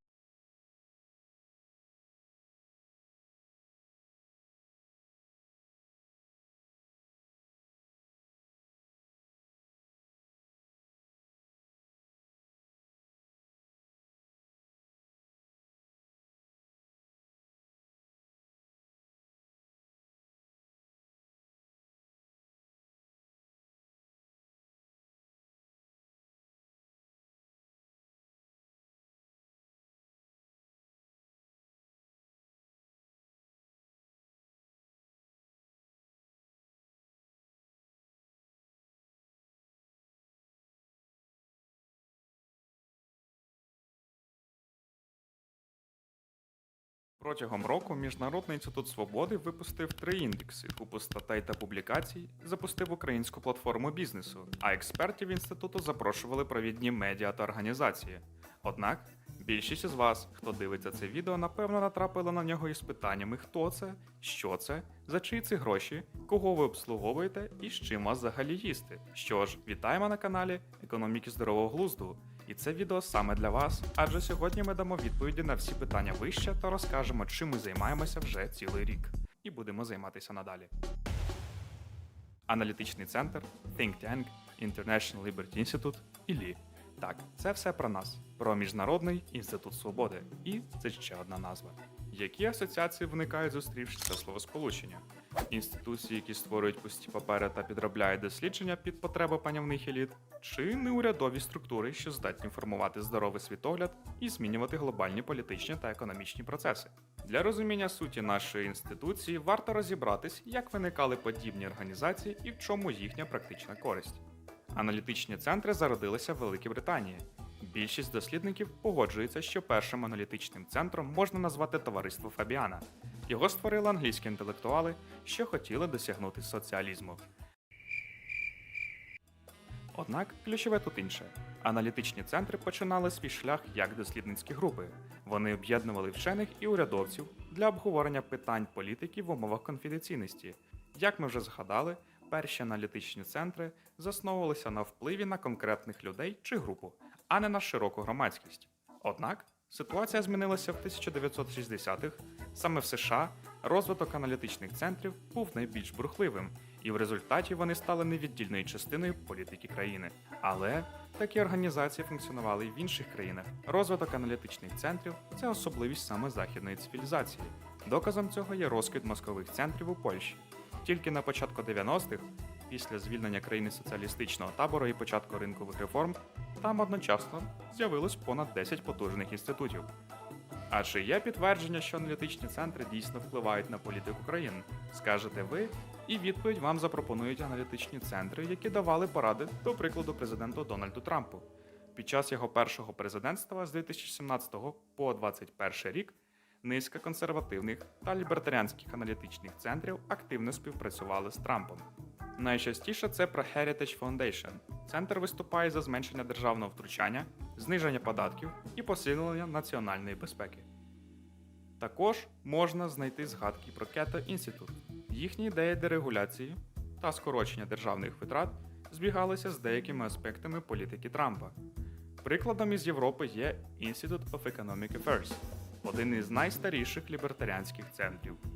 Олівер Летвін, який був членом політичного відділу прем'єр-міністра Маргарет Тетчер, сказав про нього так: «Без ІЕВ та їх клонів не було б Тетчер і цілком можливо Рейгана. Без Рейгана не було б зоряних війн. Без зоряних війн не було б економічного краху Радянського Союзу. Цілий ланцюжок наслідків для фермера, що вирощує курей». Іншим аспектом впливовості аналітичних центрів є формування громадської думки. Зокрема, це здійснюється через індекси. В останні десятиліття це стало не просто інформаційним інструментом, а політичним важелем, орієнтиром для реформ, індикатором інвестиційної привабливості та міжнародної репутації. Ми вже маємо реальні приклади, які показують, що аналітичні центри не просто теоретики, а активні учасники політичного процесу, чиї звіти, рекомендації та лобіювання формують закони і рішення. Повернімося до ЕЛІ. Ми вже зрозуміли його специфіку. Однак, що саме він прагне вирішити? Хто ці люди, які вирішили його заснувати? Аналітичний центр ІЛІ виник як відповідь на запит суспільства жити в країні, де основною цінністю є свобода, де вплив держави, тобто уряду і влади, чітко обмежений та зведений до мінімуму, а у сферах, як економіка, зведений до нуля.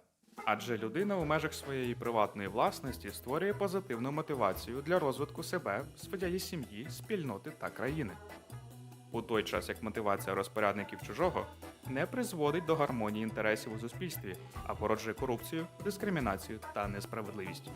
Ці переконання підкріплюються впевненістю, що право людини на життя забезпечується через інститут приватної власності, свободу вибору та відповідальність кожної людини за нього. ІЛІ не виник сам по собі.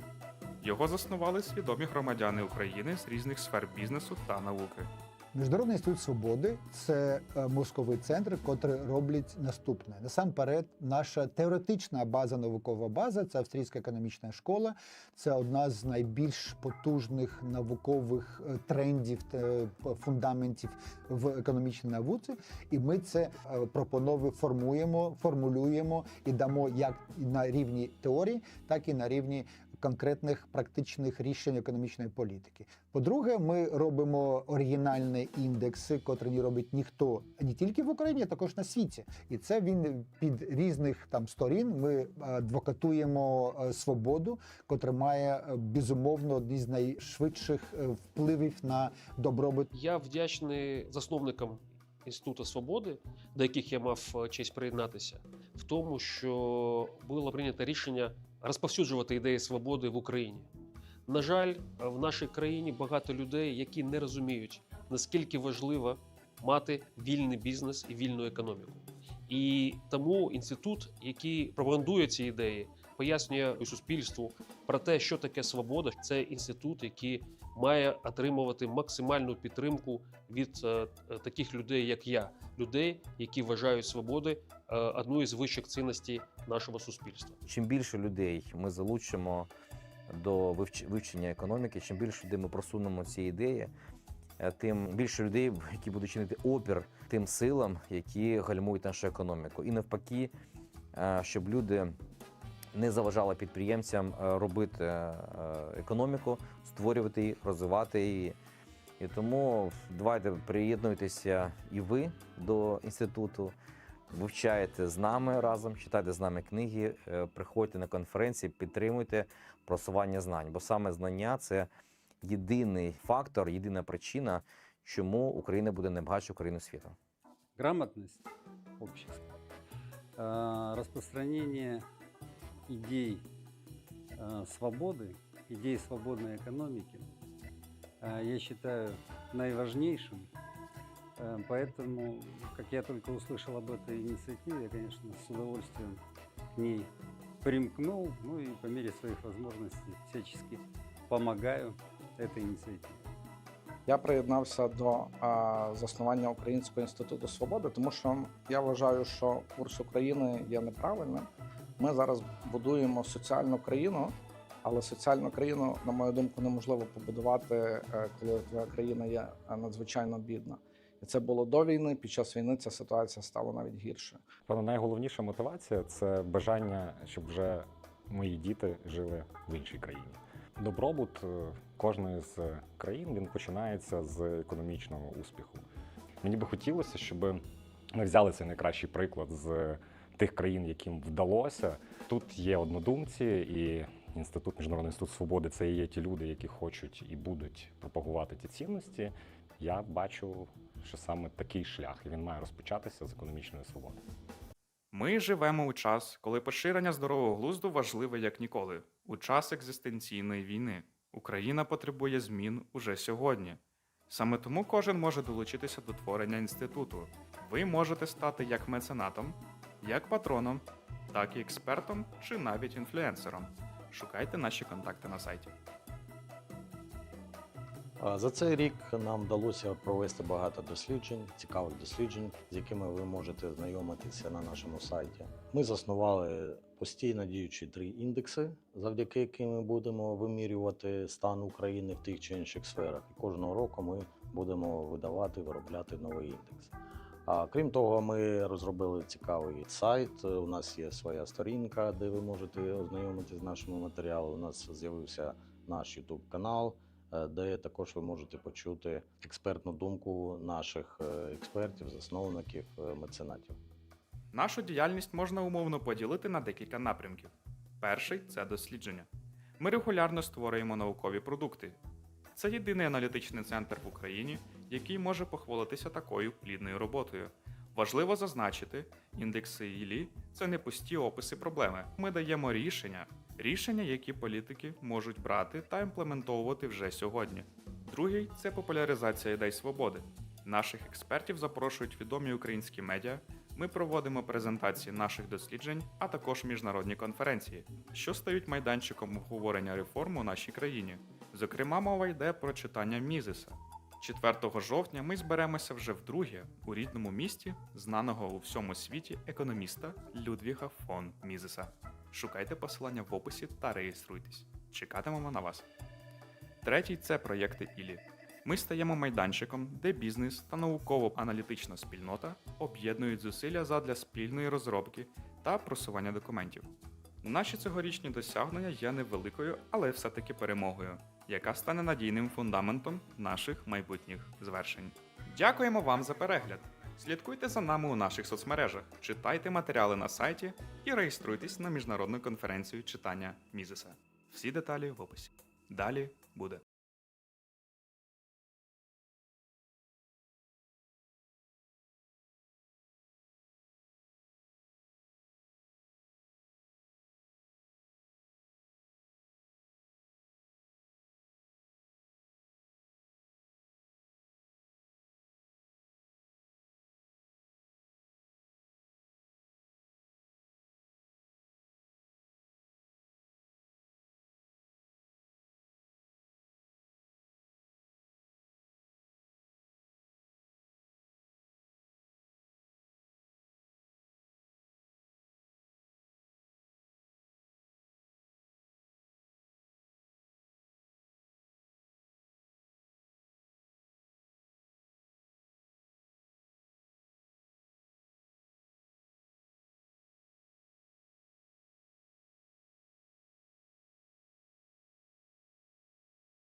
Протягом року Міжнародний інститут свободи випустив 3 індекси, купу статей та публікацій, запустив українську платформу бізнесу, а експертів інституту запрошували провідні медіа та організації.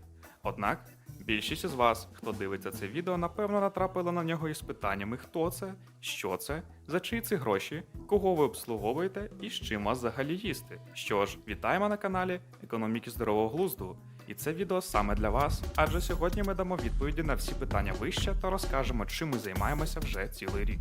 І будемо займатися надалі. Аналітичний центр, Think Tank, International Liberty Institute і ЛІ. Так, це все про нас, про Міжнародний інститут свободи. І це ще одна назва. Які асоціації виникають, зустрівши це словосполучення? Інституції, які створюють пусті папери та підробляють дослідження під потреби панівних еліт? Чи неурядові структури, що здатні формувати здоровий світогляд і змінювати глобальні політичні та економічні процеси?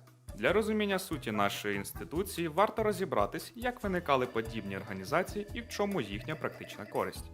Аналітичні центри зародилися в Великій Британії. Більшість дослідників погоджується, що першим аналітичним центром можна назвати товариство Фабіана. Його створили англійські інтелектуали, що хотіли досягнути соціалізму. Однак ключове тут інше. Аналітичні центри починали свій шлях як дослідницькі групи. Вони об'єднували вчених і урядовців для обговорення питань політики в умовах конфіденційності.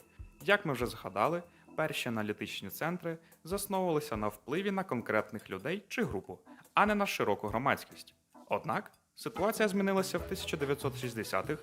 Саме в США розвиток аналітичних центрів був найбільш бурхливим, і в результаті вони стали невіддільною частиною політики країни. Але такі організації функціонували і в інших країнах. Розвиток аналітичних центрів – це особливість саме західної цивілізації. Доказом цього є розквіт мозкових центрів у Польщі. Тільки на початку 90-х, після звільнення країни соціалістичного табору і початку ринкових реформ, там одночасно з'явилось понад 10 потужних інститутів. А чи є підтвердження, що аналітичні центри дійсно впливають на політику країн? Скажете ви, і відповідь вам запропонують аналітичні центри, які давали поради, до прикладу, президенту Дональду Трампу. Під час його першого президентства з 2017 по 2021 рік низка консервативних та лібертаріанських аналітичних центрів активно співпрацювали з Трампом. Найчастіше це Heritage Foundation. Центр виступає за зменшення державного втручання, зниження податків і посилення національної безпеки. Також можна знайти згадки про Cato Institute. Їхні ідеї дерегуляції та скорочення державних витрат збігалися з деякими аспектами політики Трампа. Прикладом із Європи є Institute of Economic Affairs, один із найстаріших лібертаріанських центрів. Олівер Летвін, який був членом політичного відділу прем'єр-міністра Маргарет Тетчер, сказав про нього так: «Без ІЕВ та їх клонів не було б Тетчер і цілком можливо Рейгана. Без Рейгана не було б зоряних війн. Без зоряних війн не було б економічного краху Радянського Союзу. Цілий ланцюжок наслідків для фермера, що вирощує курей». Іншим аспектом впливовості аналітичних центрів є формування громадської думки. Зокрема, це здійснюється через індекси. В останні десятиліття це стало не просто інформаційним інструментом, а політичним важелем, орієнтиром для реформ, індикатором інвестиційної привабливості та міжнародної репутації. Ми вже маємо реальні приклади, які показують, що аналітичні центри не просто теоретики, а активні учасники політичного процесу, чиї звіти, рекомендації та лобіювання формують закони і рішення. Повернімося до ЕЛІ. Ми вже зрозуміли його специфіку. Однак, що саме він прагне вирішити? Хто ці люди, які вирішили його заснувати? Аналітичний центр ІЛІ виник як відповідь на запит суспільства жити в країні, де основною цінністю є свобода, де вплив держави, тобто уряду і влади, чітко обмежений та зведений до мінімуму, а у сферах, як економіка, зведений до нуля. Адже людина у межах своєї приватної власності створює позитивну мотивацію для розвитку себе, своєї сім'ї, спільноти та країни. У той час, як мотивація розпорядників чужого не призводить до гармонії інтересів у суспільстві, а породжує корупцію, дискримінацію та несправедливість. Ці переконання підкріплюються впевненістю, що право людини на життя забезпечується через інститут приватної власності, свободу вибору та відповідальність кожної людини за нього. ІЛІ не виник сам по собі. Його заснували свідомі громадяни України з різних сфер бізнесу та науки. Міжнародний інститут свободи це мозковий центр, котрий роблять наступне. Насамперед, наша теоретична база, наукова база, це Австрійська економічна школа. Це одна з найбільш потужних наукових трендів та фундаментів в економічній науці. І ми це формулюємо і дамо як на рівні теорії, так і на рівні конкретних практичних рішень економічної політики. По-друге, ми робимо оригінальні індекси, котрі не робить ніхто не тільки в Україні, а також на світі. І це він під різних там сторін. Ми адвокатуємо свободу, котра має безумовно одні з найшвидших впливів на добробут. Я вдячний засновникам Інституту свободи, до яких я мав честь приєднатися, в тому, що було прийнято рішення розповсюджувати ідеї свободи в Україні. На жаль, в нашій країні багато людей, які не розуміють, наскільки важливо мати вільний бізнес і вільну економіку. І тому інститут, який пропагандує ці ідеї, пояснює суспільству про те, що таке свобода. Це інститут, який має отримувати максимальну підтримку від таких людей, як я. Людей, які вважають свободи одною з вищих цінностей нашого суспільства. Чим більше людей ми залучимо до вивчення економіки, чим більше людей ми просунемо ці ідеї, тим більше людей, які будуть чинити опір тим силам, які гальмують нашу економіку. І навпаки, щоб люди не заважали підприємцям робити економіку, створювати її, розвивати її. І тому давайте приєднуйтеся і ви до інституту, вивчайте з нами разом, читайте з нами книги, приходьте на конференції, підтримуйте просування знань. Бо саме знання – це єдиний фактор, єдина причина, чому Україна буде найбагатшою країною світу. Грамотность общества, распространение идей свободы, идей свободной экономики, я считаю наиважнейшим. Поэтому, как я только услышал об этой инициативе, я, конечно, с удовольствием к ней примкнул, ну и по мере своих возможностей всячески помогаю этой инициативе. Я приєднався до заснування Українського інституту свободи, тому що я вважаю, що курс України є неправильним. Ми зараз будуємо соціальну країну, але соціальну країну, на мою думку, неможливо побудувати, коли твоя країна є надзвичайно бідна. І це було до війни, під час війни ця ситуація стала навіть гірше. Певно, найголовніша мотивація – це бажання, щоб вже мої діти жили в іншій країні. Добробут кожної з країн, він починається з економічного успіху. Мені би хотілося, щоб ми взяли цей найкращий приклад з тих країн, яким вдалося. Тут є однодумці, і Міжнародний інститут свободи – це і є ті люди, які хочуть і будуть пропагувати ті цінності. Я бачу, що саме такий шлях, і він має розпочатися з економічної свободи. Ми живемо у час, коли поширення здорового глузду важливе як ніколи. У час екзистенційної війни. Україна потребує змін уже сьогодні. Саме тому кожен може долучитися до творення інституту. Ви можете стати як меценатом, як патроном, так і експертом чи навіть інфлюенсером. Шукайте наші контакти на сайті. За цей рік нам вдалося провести багато досліджень, цікавих досліджень, з якими ви можете знайомитися на нашому сайті. Ми заснували постійно діючі 3 індекси, завдяки яким ми будемо вимірювати стан України в тих чи інших сферах. І кожного року ми будемо виробляти новий індекс. Крім того, ми розробили цікавий сайт, у нас є своя сторінка, де ви можете ознайомитися з нашими матеріалами. У нас з'явився наш YouTube-канал, де також ви можете почути експертну думку наших експертів, засновників, меценатів. Нашу діяльність можна умовно поділити на декілька напрямків. Перший – це дослідження. Ми регулярно створюємо наукові продукти. Це єдиний аналітичний центр в Україні, який може похвалитися такою плідною роботою. Важливо зазначити, індекси ІЛІ – це не пусті описи проблеми. Ми даємо рішення, які політики можуть брати та імплементовувати вже сьогодні. Другий – це популяризація ідей свободи. Наших експертів запрошують відомі українські медіа, ми проводимо презентації наших досліджень, а також міжнародні конференції, що стають майданчиком обговорення реформ у нашій країні. Зокрема, мова йде про читання Мізеса.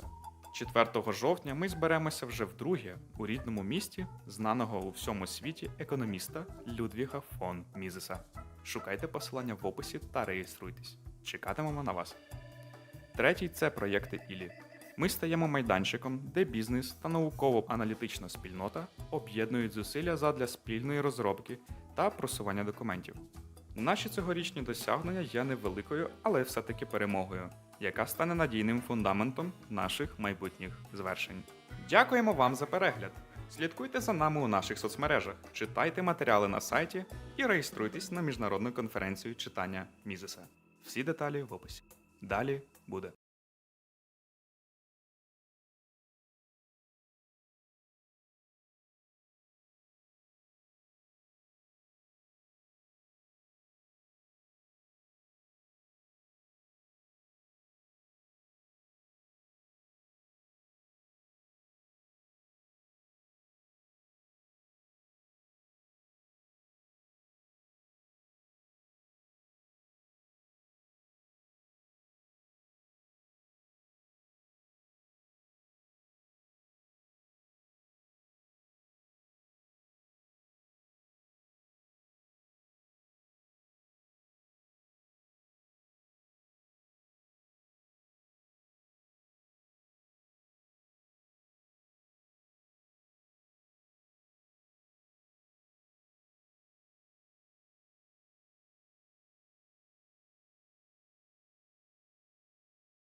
Dear ladies and gentlemen, the welfare state with its methods of easy money, credit expansion, and undisguised inflation continually takes bites out of all claims payable in units of the nation's legal tender.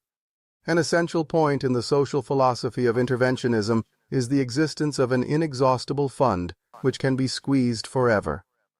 The whole system of interventionism collapses when this fountain is drained off. The Santa Claus principle liquidates itself.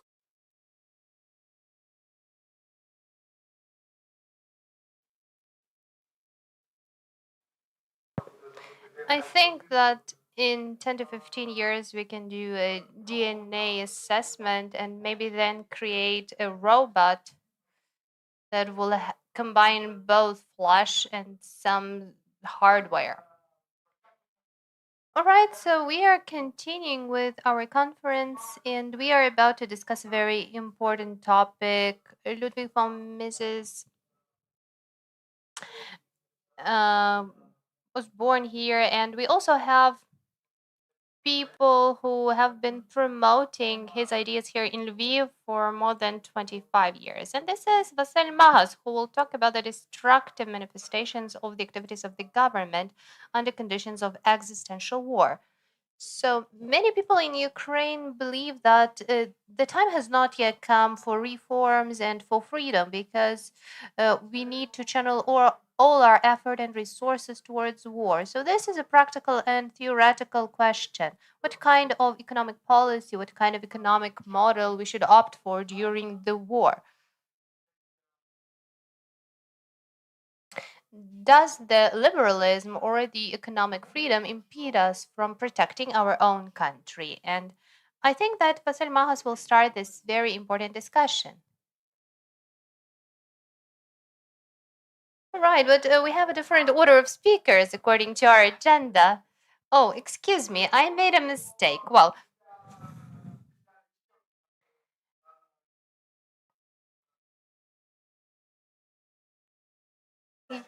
yes, so Vasyl Magas will take the floor after another speaker who is Bohdan Lyashenko, representing the Council of Young Scientists. And he will talk about social psychological factors of transformation of political culture, of libertarianism, the dilemma of choice between freedom and safety. So we will first listen to Bohdan and then we'll give the floor to Vasyl Magas. So we will get opinions both from the East and from the West. So good afternoon, everyone, and thank you. Yes, excuse me if my voice is going to be trembling a little bit. I am nervous, so forgive me for that. So social and psychological factors of transformation, but the key point of my speech is going to be the dilemma of choice between freedom and safety. So the culture of libertarianism plays a key role here. Why? Because freedom gives us an opportunity not just to enjoy the economic or political freedom in general, but the mental and psychological freedom gives us an opportunity to create things, to make things. It gives us an opportunity to think. So if we don't have the freedom of thinking, we will be unable to move forward. So this is what applies to freedom. And we have a dilemma here, the limitation of freedom or the maintaining of freedom. And we are faced with a number of challenges in today's society: war, terrorist attacks, and other things. And in such a way, we constantly on the inside and on the outside are feeling this dilemma for ourselves. In addition to the fact that the dilemma is here, it's constantly being replayed inside our heads. And in this way, it distracts us from creation, from being productive, from doing something that could be beneficial for the world. And also, if we talk about freedom, we somehow tend to limit it. The limitations are more numerous than the freedoms themselves. Next slide. So we have harmonization between freedom and safety, and here we will analyze the approaches, identify the indicators, and try to find some solutions. If we are talking about libertarianism, it's a very thin line between the value of freedom as the key value for us in general and all the other challenges. For instance, Zygmunt Bauman said that when we lack safety, freedom becomes unattainable. And when we lack freedom, safety becomes a form of imperative mode. So this is something that we are currently having in our country when safety is above all. It's the most important thing. And it's being transformed into a mechanism that is actually restricting us from acting upon different things. I understand that this may be a provocative statement, but remains a fact. But it remains a fact. The dynamic of balance under conditions of crisis. And here I'd like to quote a paper by Cheek, which says that freedom during pandemic, so it was a study conducted during the pandemic, and freedom during pandemic depends on the level of perceived threat, trust for institutions, and cultural peculiarities. And the question here is about the perception of threat. We all remember COVID-19. Initially, we did not feel that concerned as compared to later stages when we were already able to see the consequences. And war as a type of crisis brings us immediate consequences. But because of the duration, because of the extended timeline, we start neglecting many things. Thus, this dynamic aspect of freedom is constantly changing. It's something that is constantly changing, and there are also some psychological factors and mechanisms of safety. Why do we even need safety? So here we are talking about epistemic motives. These are our desires for certainty, predictability, and confidence. So it's a psychological factor that impacts our thinking. If we cannot prognose some things, we cannot think in categories that extend the timeline of a week or a month. So as a person living in the east of Ukraine, it's hard for me to say make plans for a month. The fact that I lack the ability to plan changes my perception of freedom and safety overall. Then we have existential motives, the fear of death, threat to one's life and health. All of these provoke and then block our understanding of freedom. So, if you are in grave danger,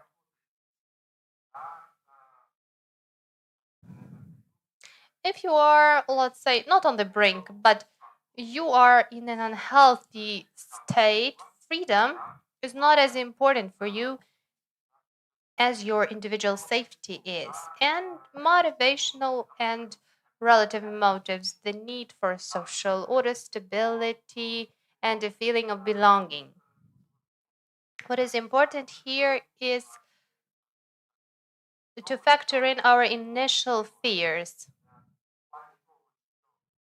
What I mean is that, again, we are faced with another dilemma here because I exist as an individual, but at the same time, I belong to some community. I belong to the people of Ukraine, and at the same time, I'm one single Ukrainian. So it's an example, and all of these mechanisms,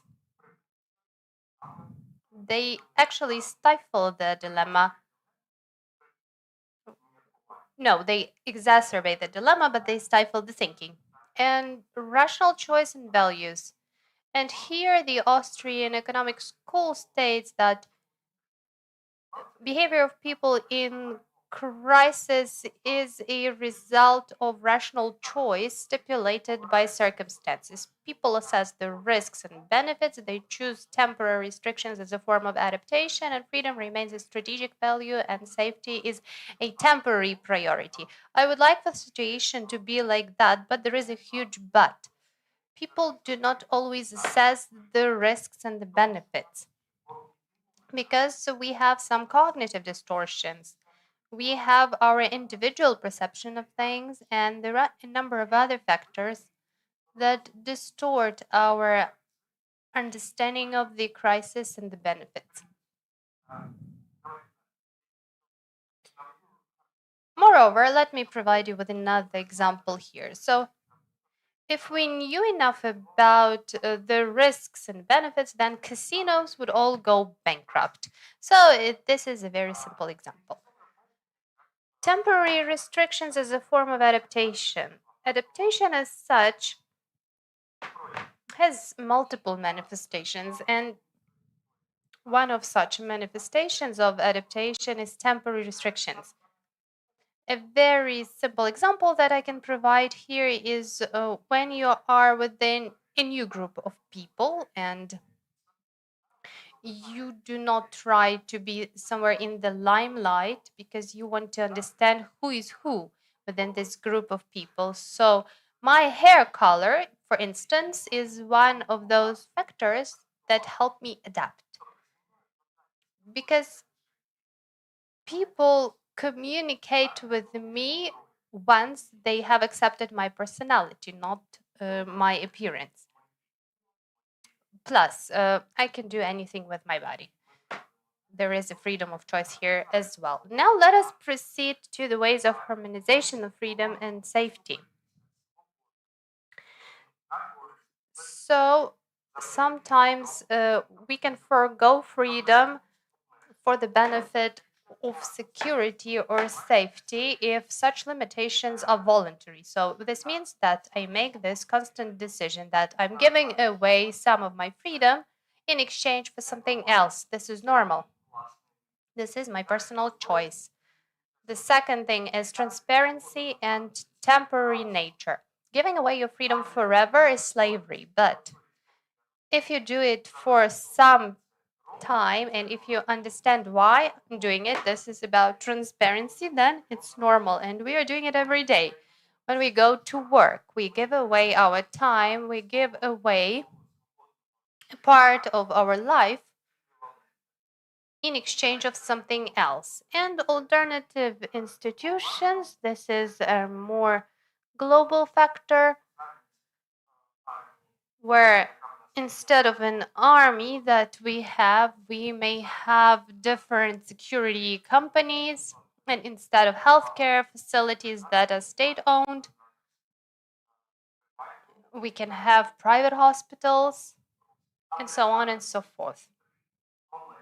But these three scenarios or these three ways help us in a normally controlled situation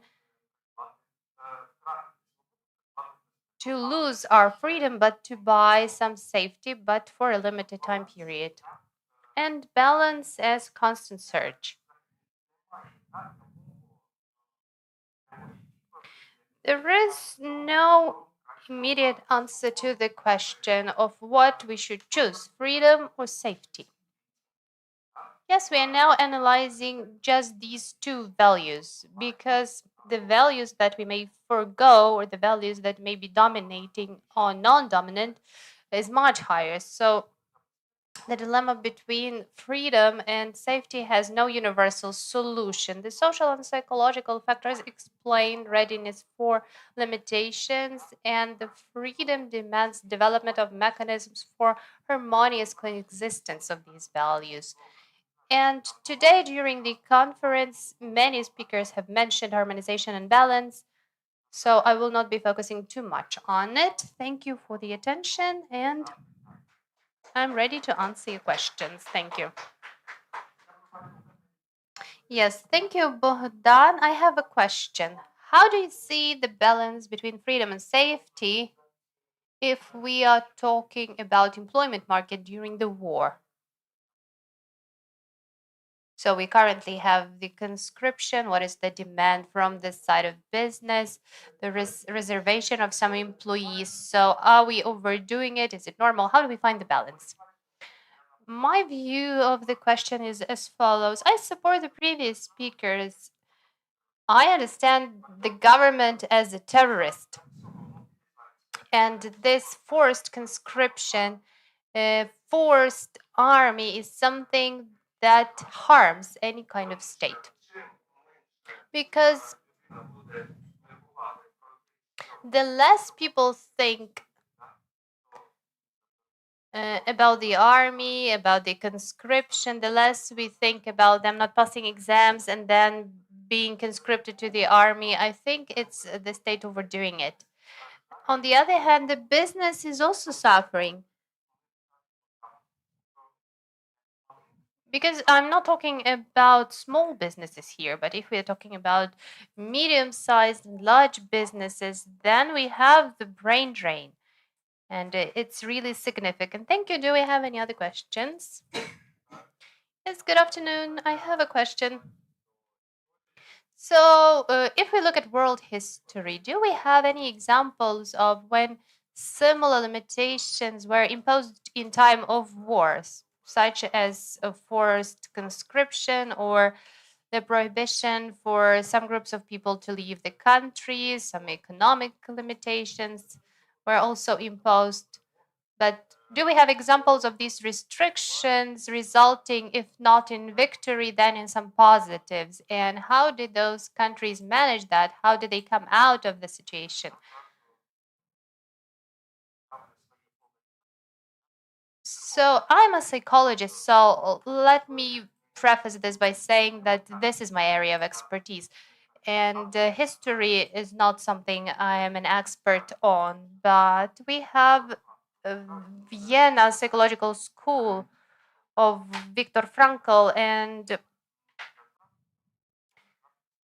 what he said and what he wrote in his papers was about his freedom while staying in a concentration camp. If we look at the principles of a concentration camp, those set up by fascists, and if we transpose them onto state institutions and the things that are currently happening in our country, I think we will get a light version of a concentration camp, but sprinkled with some freedoms, rights, and some other ideas.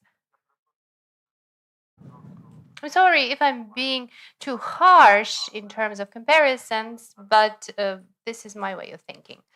Thank you. I have some questions and remarks. So you mentioned that people choose lack of freedom, but people cannot choose it. It's the state doing it for them. So maybe people agree with that limited freedom, but they're not making this choice. That's the first question. Could you please comment on that? Yes, I can give my immediate answer. Yes, indeed, we choose lack of freedom during ontogenesis. When a human being is in a psychological state of a child or a young person, they do not perceive freedom as a value. They perceive it as lack of freedom is perceived by them as a safe space. Yes. It seems to me that you are confusing the notions perception and making a choice. Today, we are not making a choice. The choices are made by authorities. And what people can do in this situation is to accept it.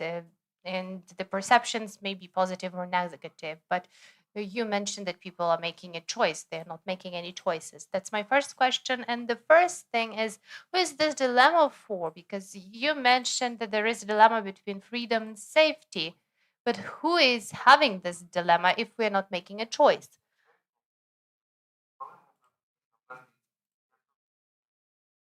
Yes, indeed. if the baseline is that people are not making a choice, but do you think we have the choice? Yes. Yes, there is the consciousness here, but who made the decision that men cannot go abroad? It wasn't them deciding on that. Yes, there are two notions here: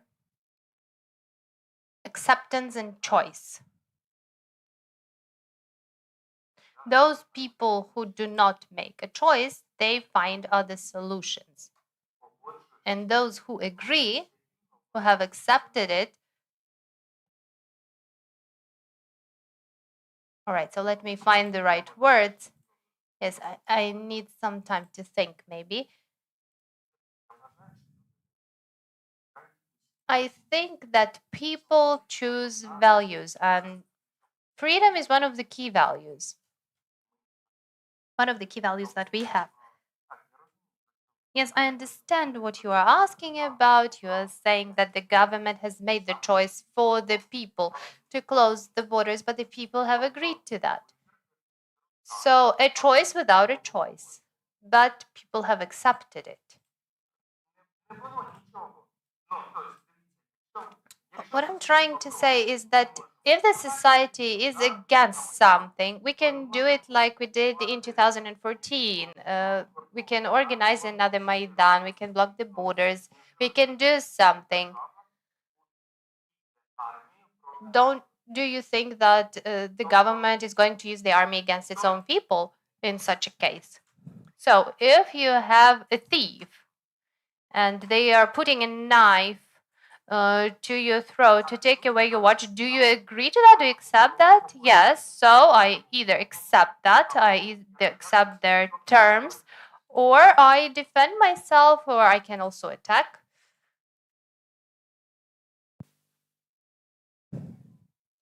Yes, I could maybe add some comments to the previous conversation. When a citizen has this public agreement with the state, so on the date when the constitution was adopted, we also agreed that there will be some limitations to our freedoms.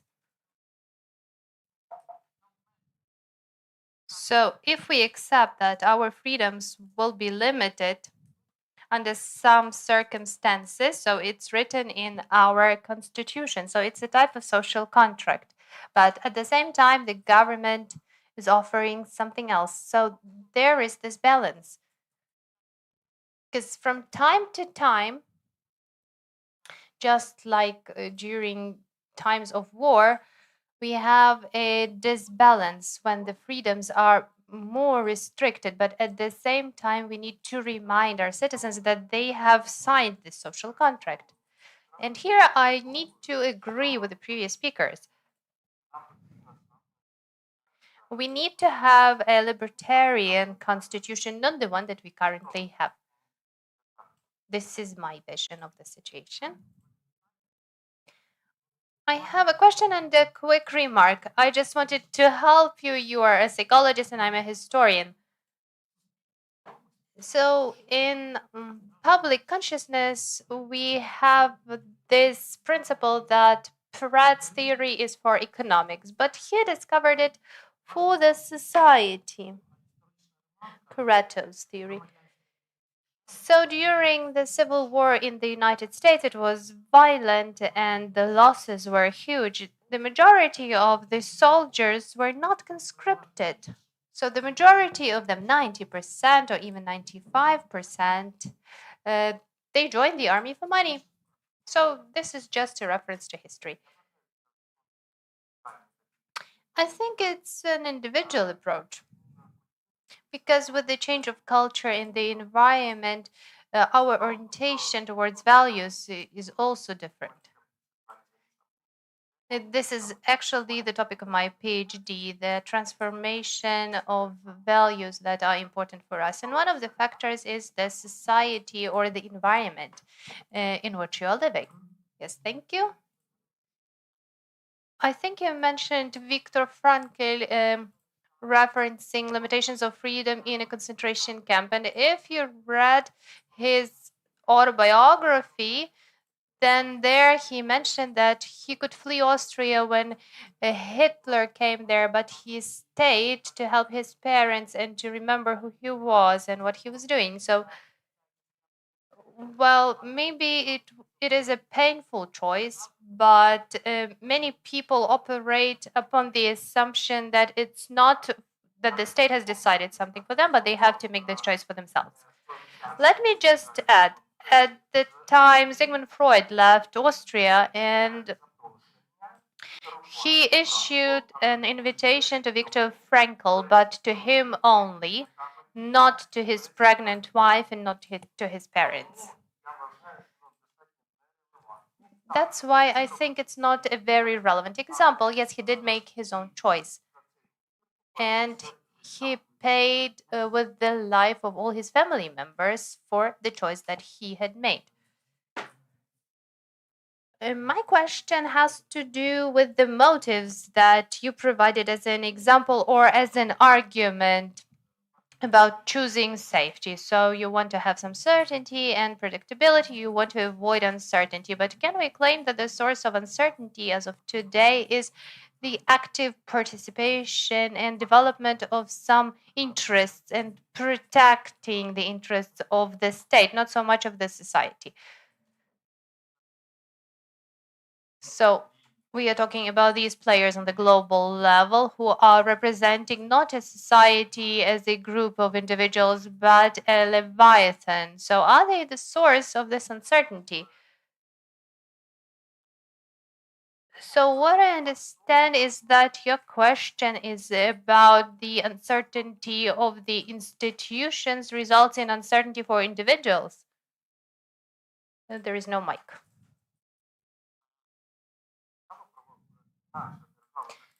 Our state is provoking uncertainty, that's for sure, because amendments to legislation, I do not have a degree in law, but any amendments to legislation that have an influence on me is something that I find of importance. And what I'm saying is that I cannot have any plans for my life. So we have all gathered here today. It's our voluntary choice. This is where we have exercised our freedom. We have decided to come to today's conference. It is a choice that we have made. Yes, it's just one small example, but the more we make, the more choices like this we make for ourselves, the more freedom we are going to have in the future. I think that the questions are on the border between psychology and economics, so it's kind of diffusion.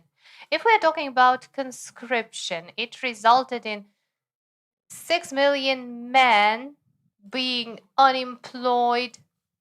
They have no business.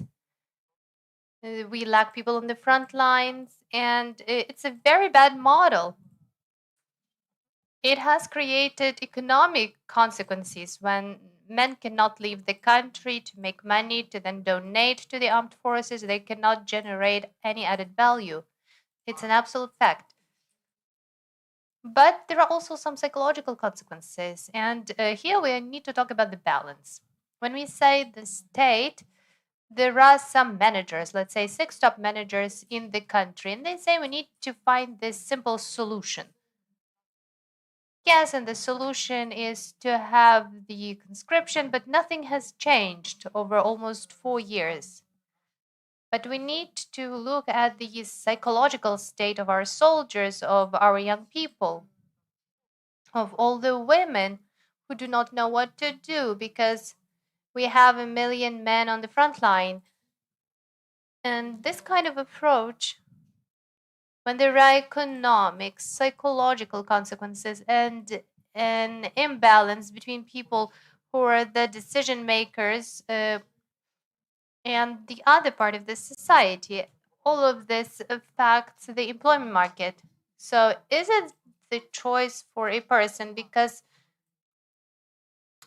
when you mentioned the social contract, we did not sign the constitution, and the link between the formal constitution and my rights and freedoms is quite formal. So we did not sign any document, but right now we are in a situation when we cannot use our life, we cannot use our skills and knowledge, we cannot sell them. So you are in this concentration camp, and you were put inside this concentration camp not by the enemy, but by those people who have monopolized the choice, who have made this decision for 40 million Ukrainians. Yes, so could you provide some explanation to my comment? Yes, I didn't even understand it was a question from your side. So you are a psychologist.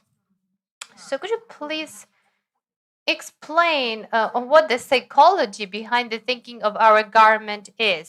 So when this government is saying that they are doing something for the benefit of this country, of our people, of our women, yes, but then they hear the arguments coming from business, from women, from youngsters. How can they justify this model that they have selected for us? I'm just afraid to speak my mind here. Okay. In psychology, it's called an abusive relationship. All right, but let's be honest here. Abuse has different layers and different levels, starting from the obvious one and finishing with silence. Silence is passive aggression, and it's also a type of abuse. So when the government is silent, when they do not respond to the demands, they are abusing the people. Yes, this is gaslighting. Yes, thank you very much for your speech. Thank you for sharing your ideas with us. Thank you, Bohdan. So we delved a little bit into psychological discourse, and now we are transitioning to economic and legal discourse. So Vasyl, I have already introduced you, so the time has come for you to take the floor. So this is Vasyl Magas from Lviv International Liberty Institute. Good afternoon. I have to respond to what has just been said. Do you know what the top level of freedom is? Where the last checkpoint is? You know, when guys are going to work to Russia and they ask the question, do you have the documents? No. Do you have weapons? Yes. Do you have documents for weapons? No. So go. You're allowed to pass. So you're entering a cafe in a frontline region and you take some coffee. There is no police. There are no checkups there. Everybody is very much polite. Everybody says sorry to you. That everyone is so much polite because everyone has weapons. And they are so much tied with the war that they are not going to have any conflicts at the level of a cafe or bar. So this is the top level of freedom. But the moment you pass this checkpoint, you have speed limitations, you have some obligation, and so on and so forth. But there has been asked a question about the freedom and the state. The freedom in the conditions of war, is any policy freedom possible or not? So let me tell you the following. Freedom will be reborn in Ukraine because freedom and liberty is a precondition, a prerequisite for the survival of Ukraine. Last year, that was actually the topic of my speech, the policy of freedom as a prerequisite of Ukrainian victory.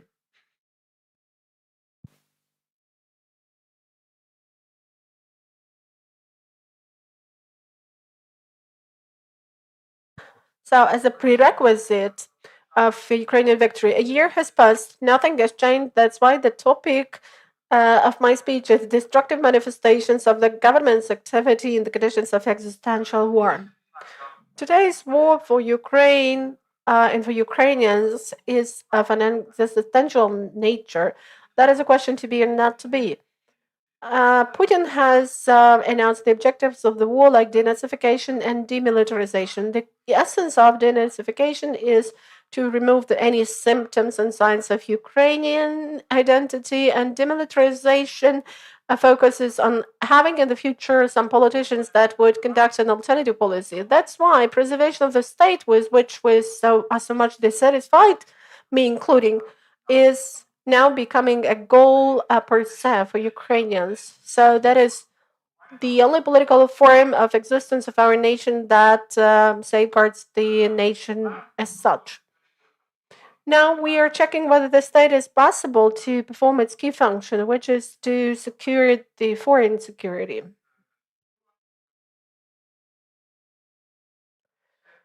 So just one function.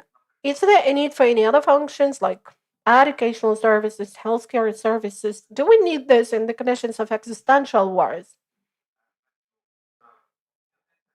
It seems to me that a perfect answer has been given by the military recruitment center head, whom nobody likes. So one teacher has come to Populous, and he's taken to the front, and he says, "And who's going to teach children?" So the head of the military recruitment office says, "Don't worry. Some nationalities from Russia will come and they will teach our children." So it seems to me that all the other functions in the conditions of the existential war come to the background. They are secondary. And this is the perfect answer that has been given by the head of the military recruitment office.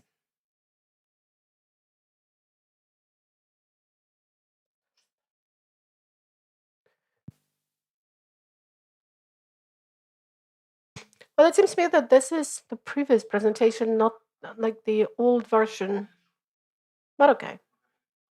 Let's try to follow it. So I have to quote Mises here, and let me quote the upper part on this slide. So all the things required for waging a war should be secured through restriction of civil consumption using a part of hired capital, and it should also be ensured through persistent work. So the question is whether the policy of the state in the current conditions really meets the conditions of victory and all that we need for victory. It seems to me not. Why do you think so? Because in the conditions of an existential war, you need to understand that non-productive state costs include all the costs that directly do not make victory closer to us, because victory is our main goal. We've got this inertia of peace times that appeared as far back as in times of COVID-19. So the war is there, the enemy is close to Kyiv, but our government takes some credits to fight COVID. You can see the orders of the cabinet of ministers, and the overall amount of credits is for more than $250 million.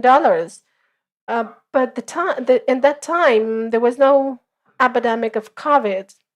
In Poland, they actually canceled COVID even when refugees started their influx to Poland. Today, we still don't realize that it is this war that actually stopped the world sliding down towards totalitarianism and absolute control over people. My son failed to pay in metro using his card. He was not allowed to pay on the eve of the war because he was not wearing a mask. But next day, when he came as a volunteer, he was given weapons. So only 24 hours passed. All the more, please pay attention to the line at the bottom. $250 million have been invested within the budget of this year. This is a credit that we're going to take. Is it really relevant?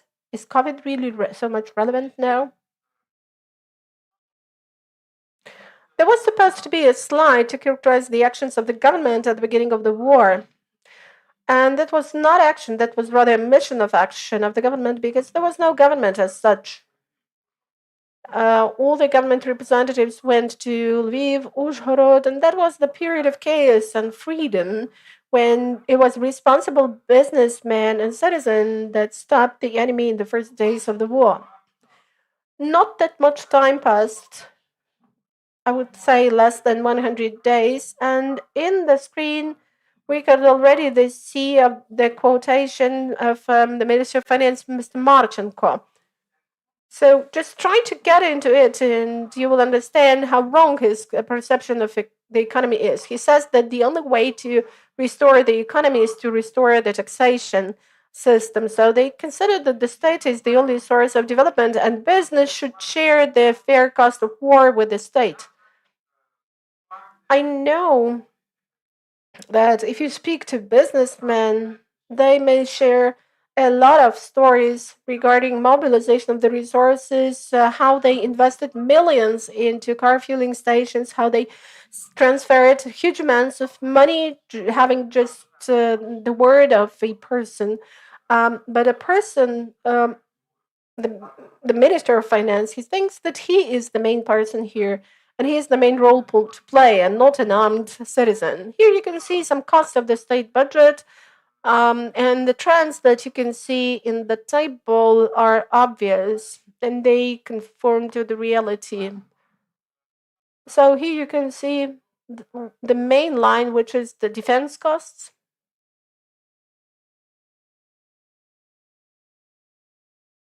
And it's clear that the share of defense costs went up drastically, but it reached its highest in 2023. But after that, we can see that, well, probably the officials decided that the war was already over and the share started gradually going down.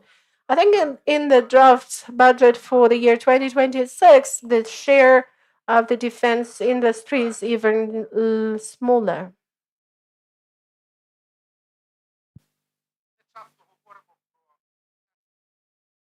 We quite often say that the government seems to be functioning in peacetime.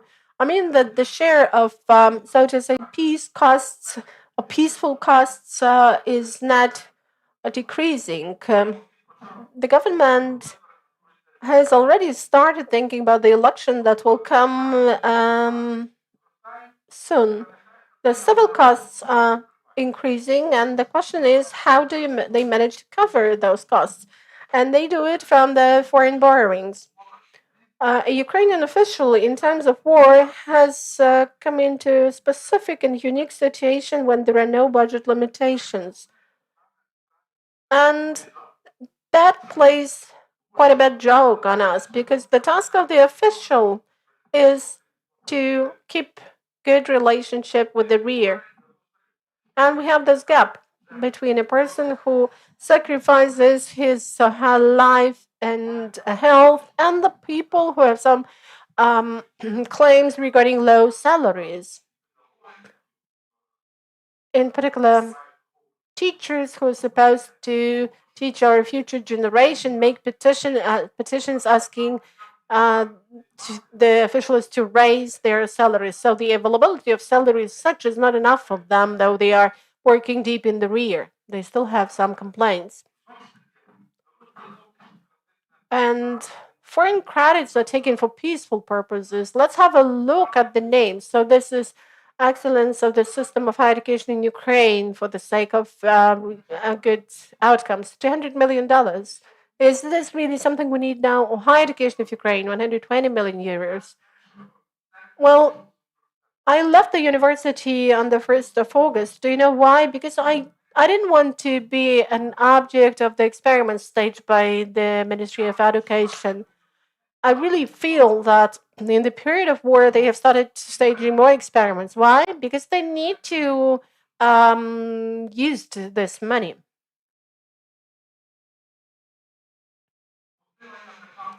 Then intensification of the state regulation, that's something we should also talk about. Because if you are a businessman, you have an agricultural enterprise or a farm, and for you to be able to store some fuel, diesel fuel, you need to get a license in case the volume exceeds 60 liters. Or you can store this fuel only in the fuel tank of the vehicle. So businessmen are really restricted. They cannot really focus on some of the risks. They just need to conform with them requirements of the license. And they are supposed to have a GPS label for their vehicle, and then Russian missiles, the way they did it at the beginning of the war, can actually trace those vehicles.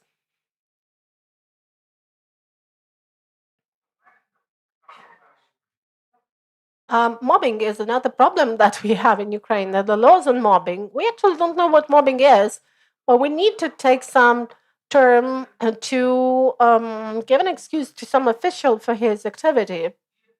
This is the clerk or the official who wants to be reserved from conscription, and he wants to have the right to also get bribes based on that notion. So an adult can just tell that I'm being offended. Is it okay in a free society if a person cannot stand for his or her rights?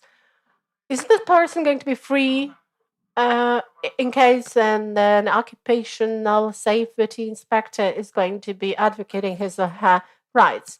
In Lviv region, inspectors of Ukrotransbezpeka, which is actually the traffic inspection, stopped a truck, the driver of which stayed for more than 14 hours at the wheel. In the US, they don't have this rule, but in Europe, we have this rule. We know that we have too few drivers, but there is an official who is checking that the number of hours they stay driving. So it's so much absurd in times of war. There is some distortion in the performance of the state function.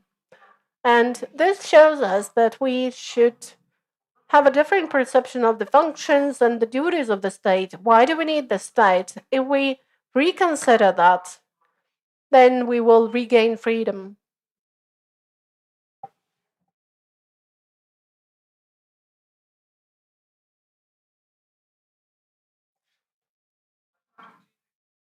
Over the period of the war, 6 new permits have been introduced. 6 new documents which you need to get in order to be able to carry out some activity. And the last to be mentioned is an integrated environmental permit. So my friend, one of my friends, has a car fueling station, and half of the documents have already been arranged by him to at least do this car fueling. But to do retail sale, he needs some more documents, and the questionnaire he needs to fill in is for some 400 pages. There are some companies in the market that will do it for you if you pay, but the payment is quite high. So this person is not actually working in the market. His car fueling station will not be servicing 100 to 200 clients a day. He just got one fueling tank, but in the conditions of war, he's doing the right thing. The war started, and he's been fueling cars on an uninterrupted basis. But then he's got 0 hryvnias in the account. He doesn't have the money, so he had to stop. And then he was given a call, and some person offered some help. He said that I have some money. I could give it to you for you to go on with your business. And that's the way it went. So he actually gave about 20,000 euros, and 3 months later he came just to get acquainted. So that's what people did on a voluntary basis at the beginning of the war. And then when the car fueling station started operating again, there come those heaps of documents that he has to fill in. Because one official got back to his office from Zakarpattia region and started being very active about those permits and documents. The state machinery is a direct threat to security. We have a well-known fact about the government of Denmark, which actually introduced amendments to the legislation for our company to be able to produce missile fuel. And in Ukraine, Rheinmetall cannot launch its enterprise, though this enterprise is already functioning in Germany. So there is a blockade on behalf of officials, but they do it because they will procure more and they will have more benefits. So this is kind of a bidding, a trading process. They don't enable the enterprise to work here, but they want to procure more. And the German head of the company, CEO, doesn't understand that he's being deceived. In the conditions of existential war, do we need nature protection measures? You've probably seen this fire dragon, the task of which is just to fire, to put some nature reserves on fire. We can speak about Tuscany and Nova, which has been destroyed. But this is not that important. And still, in the conditions of war, 5 new laws are adopted. And what are those laws? What kind of laws are these? These are the laws that actually set restrictions as far as objectives, as far as measures are concerned. And every law presupposes availability of a body that will control its activities, which means that every law increases the cost of business and leads to additional costs of keeping the state machinery, of maintaining it. So it's so much absurd if we see this in the conditions of war. We should not be dealing with the environment. I know that several days ago in Mykolaiv region, someone was stopped because he just had some logs in his truck, and this was meant for survival purposes. But this was just a small volume, and 10 kilometers from that area, they were putting this fire dragon on the plantations. In October last year, the law was adopted on the fundamental principles of the state climatic policy, which means that Ukraine, though staying at war, Ukraine is taking care of the preservation of mankind. But now we are faced with this issue of survival, but we have such laws coming. The first Trump's decree was the decree about leaving the Paris agreements. And let's have a look how he formulated it. Let me have a look myself.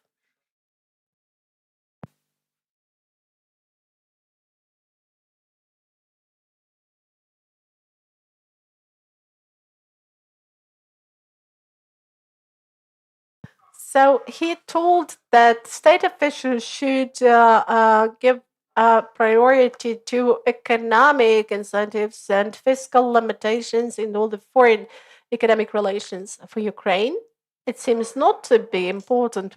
Otherwise, we need to have the law on the basic principles of nature protection. This is the law that was passed in 2024.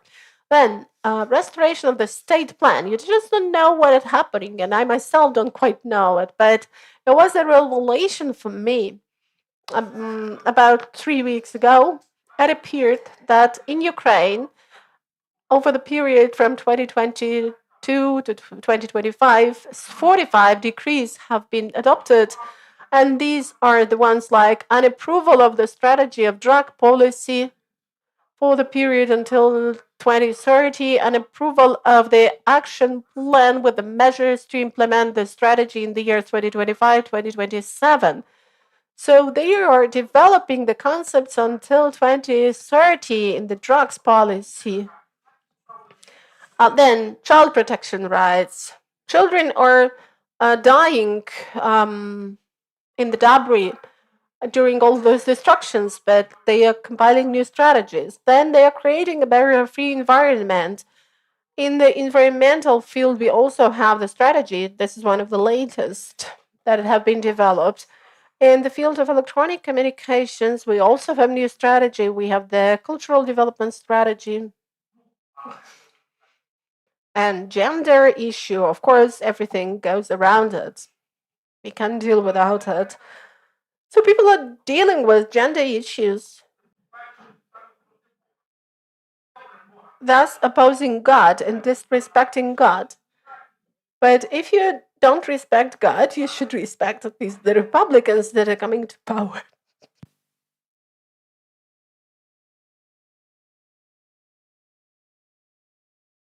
Why so? We have to think it over. And the first thing that comes to mind is that in the government we have spies, we have like somebody like Fim Hilby, the way it happened during World War II, who penetrated into the UK intelligence service, and his task was to organize the process in the way that no useful things would be taking place. The second argument that I have is probably lack of competence, but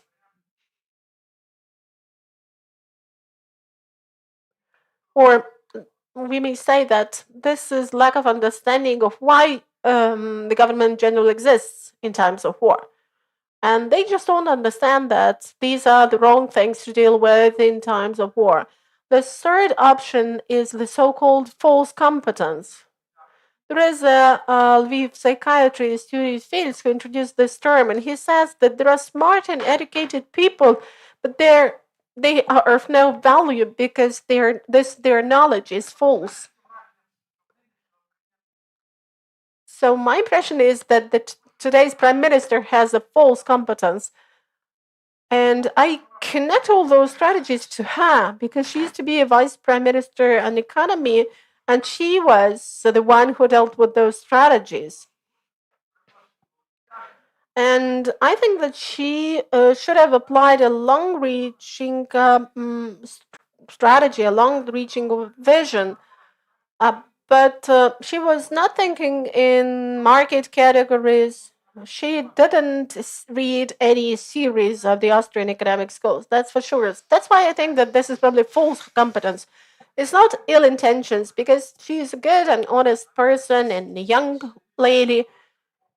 But that is, by the way, the answer to the question whether young people are going to change this situation. Probably not, because they are more ambitious in the implementation of social experiments that the people who are more of age, and they probably have a stronger will to do this, to make it happen.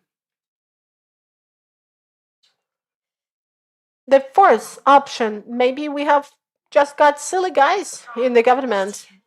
You may say, how could it be? How could you be using the word silly guys or idiots in the in such an audience? But it dawned on me that these are really silly people when I heard that they're going to create an e-register of apiaries. And I just said, okay, silly guys, idiots. Sorry for that word. I know it's a vulgar one. Yes, because they're going to register bees. That is something that we need badly at the moment.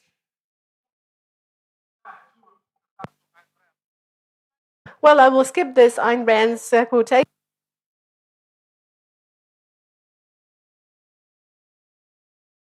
And here is another statement you're well aware of. The statement from Mikhailo Fedorov. The people who are atheists sometimes think that they are themselves divine entities. If you create rules for people, it's of interest. You're staging experiments, you're subordinating people to your will. It's so much interesting. So he is interested in this, and I would also be interested in doing this.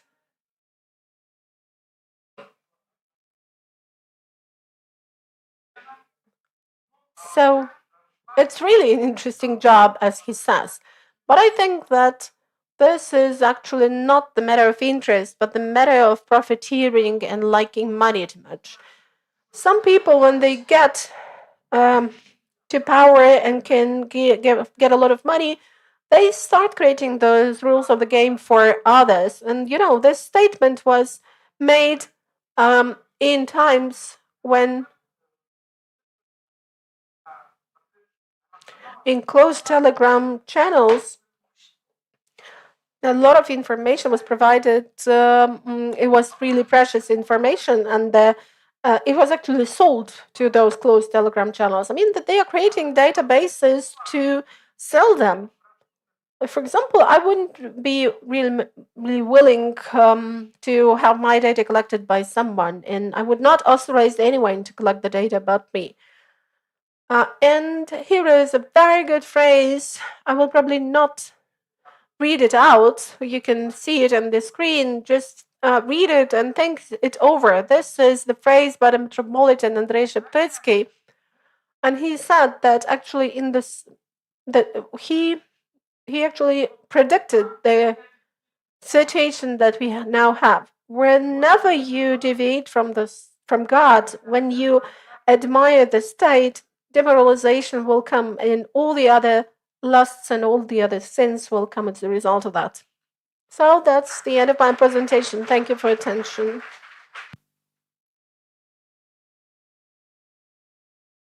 So we've got some time for questions, Mykola.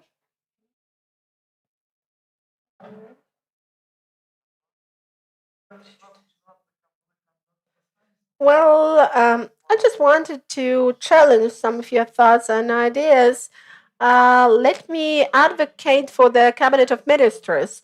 Most of the strategies that you mentioned, unfortunately, are the strategies that we are supposed to adopt on our way to the EU integration. So you can actually be scolding them, but that's our home assignment. Of course, it would be better for the Cabinet of Ministers to first do the things that are related to the economy, but some profile ministries, line ministries like the Ministry of Social Policy could be developing strategies.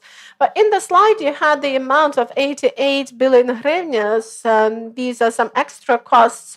But, you know, when we're talking about smaller budget and smaller budget for the defense industry, we never say that the largest item of expenditure before the war was the pension system. So the solidarity system is the evil that is eating up your money.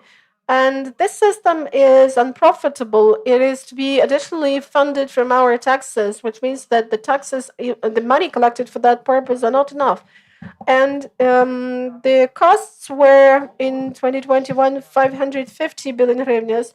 Now it's 906 billion hryvnias. Next year it will be several trillions. And if we take the field of education, the increase has been only by 20 million. So if we speak about redistribution of the GDP, we have to first of all speak about the replacement of the solidarity system. And this amount you have mentioned is just a small amount as compared to the pension fund. You know, I think that 1 billion is always a lot. But I think that you need to divide the costs and the figure taken into account the people who are using this money. So with this for this figure, just 500,000. So if we speak the increase in the budget of the pension fund, this is connected to the fact that one more consignment, so to say, of judges and prosecutors will resign actually.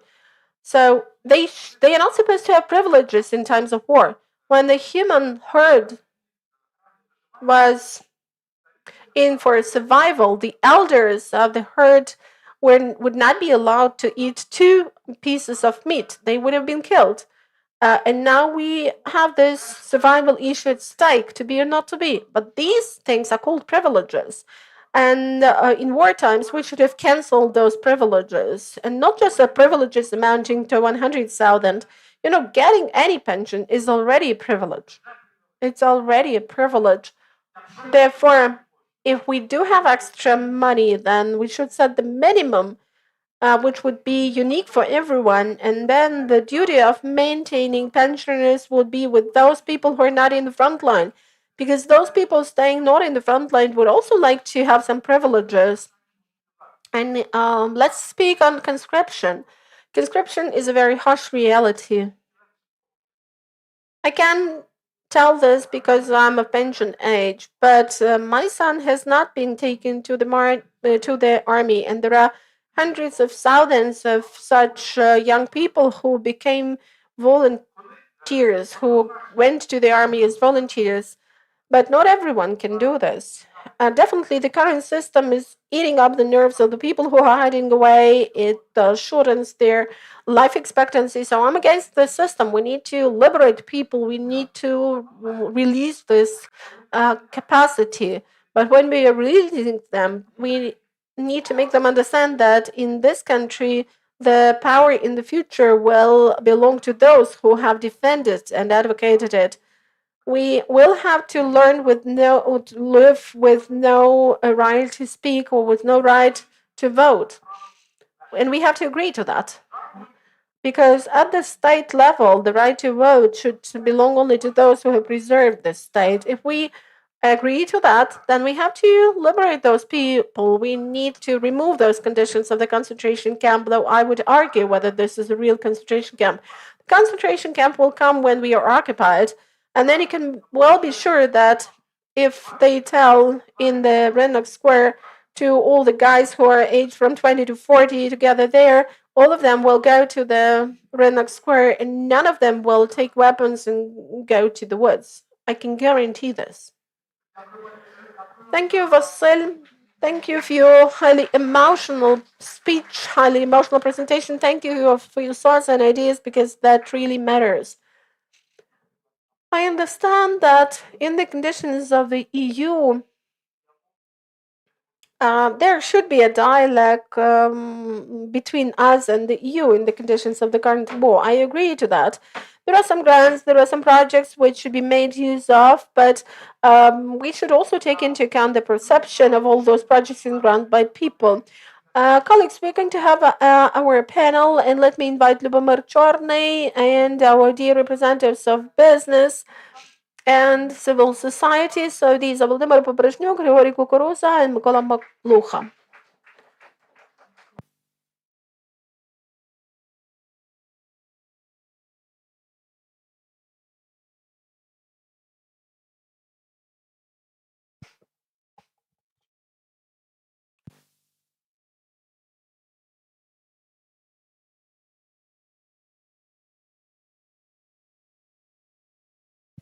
Good afternoon, dear colleagues.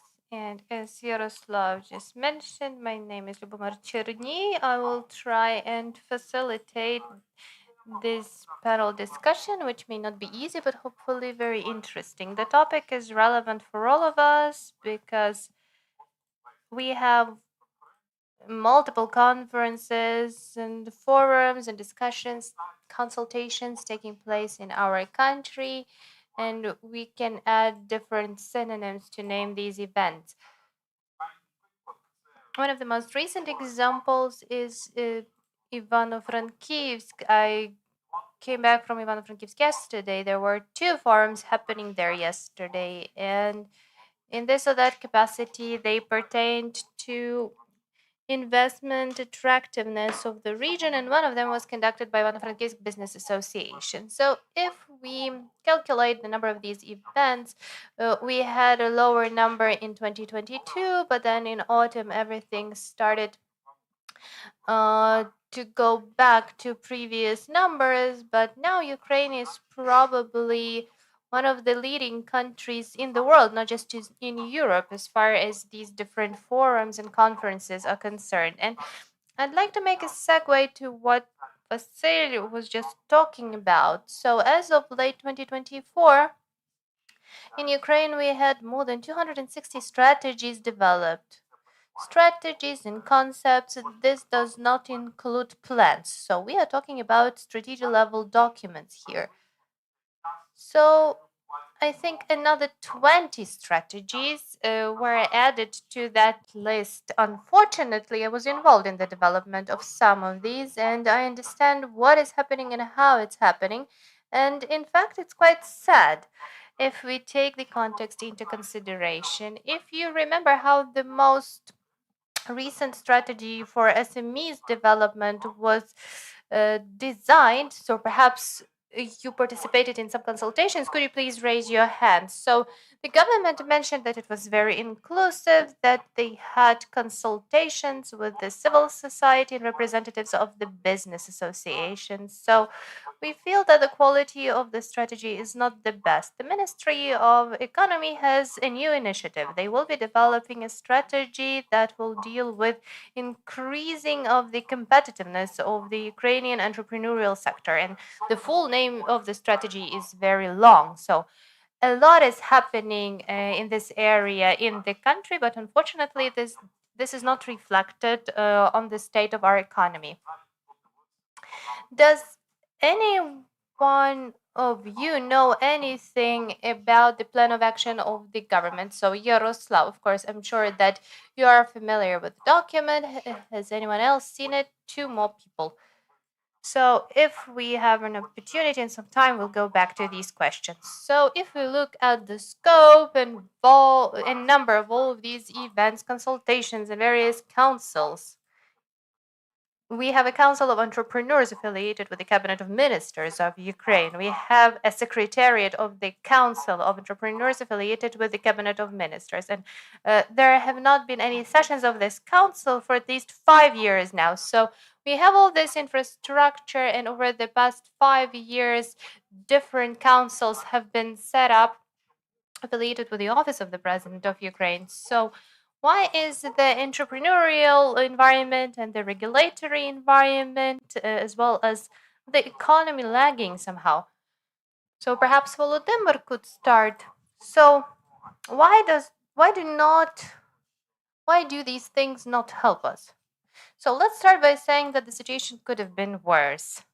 And as Mises said, not free market economy is hampered economy, it's destroyed economy. So 30 years ago, entrepreneurship was forbidden in the USSR, and today we are allowed to work, and we have millions of entrepreneurs without strategies and professional background. They are not teaching entrepreneurship at any schools, but we have millions on them in Ukraine, and we have large entrepreneurs in Ukraine. So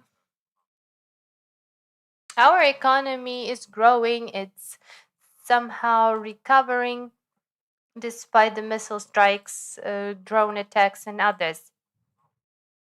Yes, people are suffering, but there are no forums dedicated to restoration of the damaged private property. So those affected are the ones who are recovering and rebuilding everything themselves.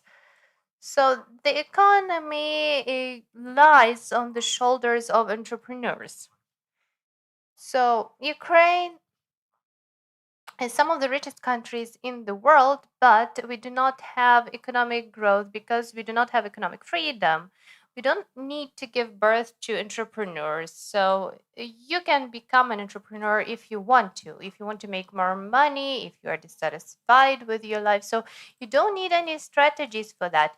You just don't need to interfere with the internal potential, with the energy that people have, and you don't need to interfere into ways that people are interacting between each other. Yes, entrepreneurship is allowed, and it also contributes to the defense sector. So for us to have better dynamics, we need to have the same approach that our officials had during the first days of the war. So they reduced taxes, reduced regulation, and then fled. So if we had the same situation right now, I think we would have seen much better economic results. Yes, thank you, Grigori. So what is broken in our dialogue between the government and the business?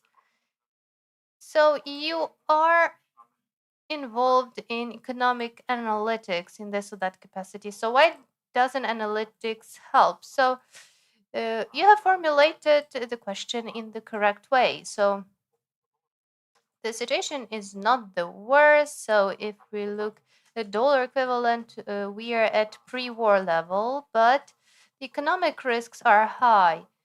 So our shadow economy is 40% of our GDP right now. And the second thing is that 70%, that is the ratio of state expenditure to GDP, but we have income coming from external sources. So if we are talking about the standard of living, it's maintained by the money coming from European taxpayers and taxpayers from Asian countries. There are also some grants. There are also some other income flows coming to local budgets. But what will happen when there will be depletion of these funds? And while talking to representatives of business, we can see that the demand is for export strategies, for them to start exporting abroad.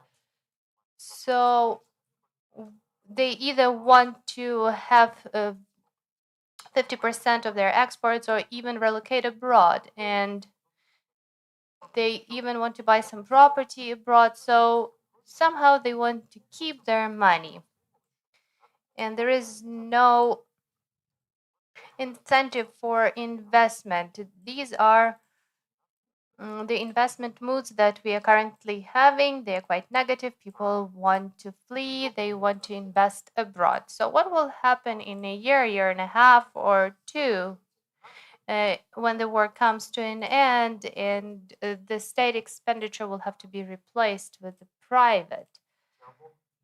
The dialogue between business and the government, well, we understand that the government is a very formal concept. Yes, but are there any overlaps between business and government? Yes. We have these back offices affiliated with the ministers. If you have a business related question, you need to go to other people who are the decision makers.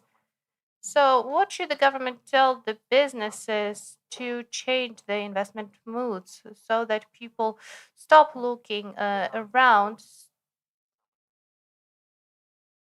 And how can we involve the think tanks here so that they can become the bridge? Because there may be some aggressive proposals about the reduction of taxes. So it's all about legitimization of the ideas of the ideas coming from businesses, and this is about the role of the think tanks. Do you agree with me?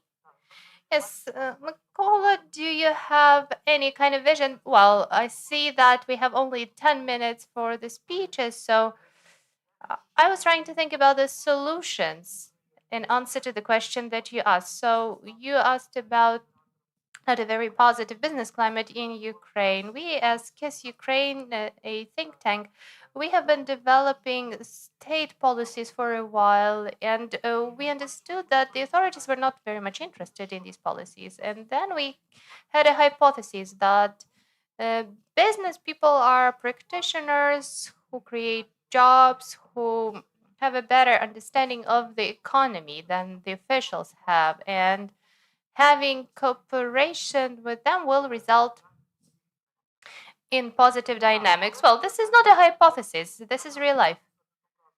And now I can offend some people, but this is based on our real life experience of our cooperation with businesses. The average level of understanding of economy is not different from that a regular taxi driver has. So a businessman can maybe understand how we can deregulate the production or processing of something, but whatever lies beyond their area of expertise, then it's all eclectics. Yes, they can say that state-owned enterprises are a good thing, state-owned banks are a good thing. Let me provide you with an example. There is this one popular businessman who is on the Forbes list, and he often gives comments to Forbes. This is not Volodymyr. No. Volodymyr belongs to a different category. He's a positive example. So having this hypothesis, we wanted to create a business council so that we could come to business with ideas. And we saw two problems there. Number one, in Ukraine, we need to enhance the image of enterprises because our people have post Soviet thinking. And they think that an entrepreneur is somebody who is just reselling things, and this is how they are making their money. So the tax system is built in such a way there is a presumption of default of the taxpayer. And the other thing, we maybe need to remove some discretion from the officials so that they cannot interpret legislation. And we came to that businessman with the idea of having a business council, and then we had a meeting with him and his friends. Yes, we shared our ideas with them, but they looked at us as if we were some stupid geeks telling them about some astrophysics. So they decided to give money to a different project that would ensure his media visibility because he was then present at a charity concert and some other events. A year later, he was speaking at one of the events, and he said that we needed to have a group of businessmen that would protect businessmen. And they created Manifest 42. And they came up with an idea to have a registry of those who harm business. So what is the most interesting thing here? They started sharing ideas that we told them back in 2015. So I'm now referring to the year 2024 when there were some searches conducted at the office of this businessman. Yes, when you start warning people ahead of time, they don't believe you. So this is number one. Number two is paternalism. There are people who say that the government must provide you with education, job, housing, and retirement. And there are some businessmen who believe that there is a state that should ensure great conditions to them for running their business. This state does not exist, and there is this British TV series of 1980s, Yes Minister and Yes Prime Minister. Yes, and what this TV show demonstrates to us is something that is our daily reality. In Sweden, for example, people are members of different public associations, and their officials behave in a different way. And for us, it could be the way.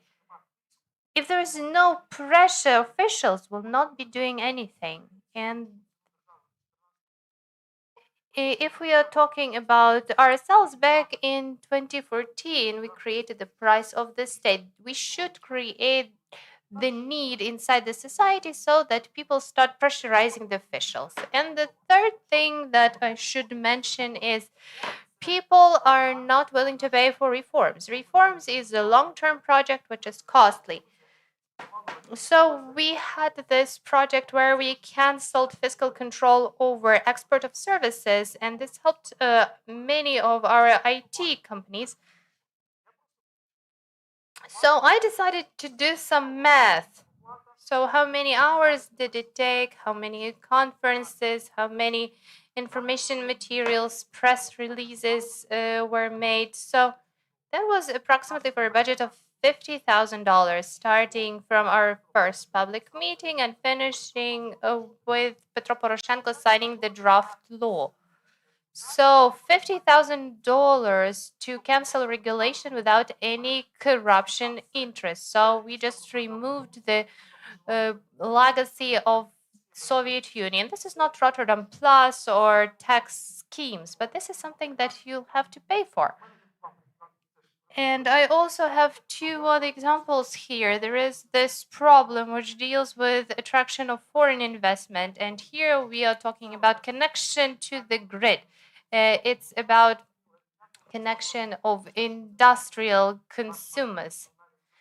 And since we are working with macro analysis and we often talk to foreign investors, and one of them wanted to open a business here, and he knew that there was lack of transparency in connection to the Ukrainian grid, and unfortunately he decided to invest in Russia, not in Ukraine.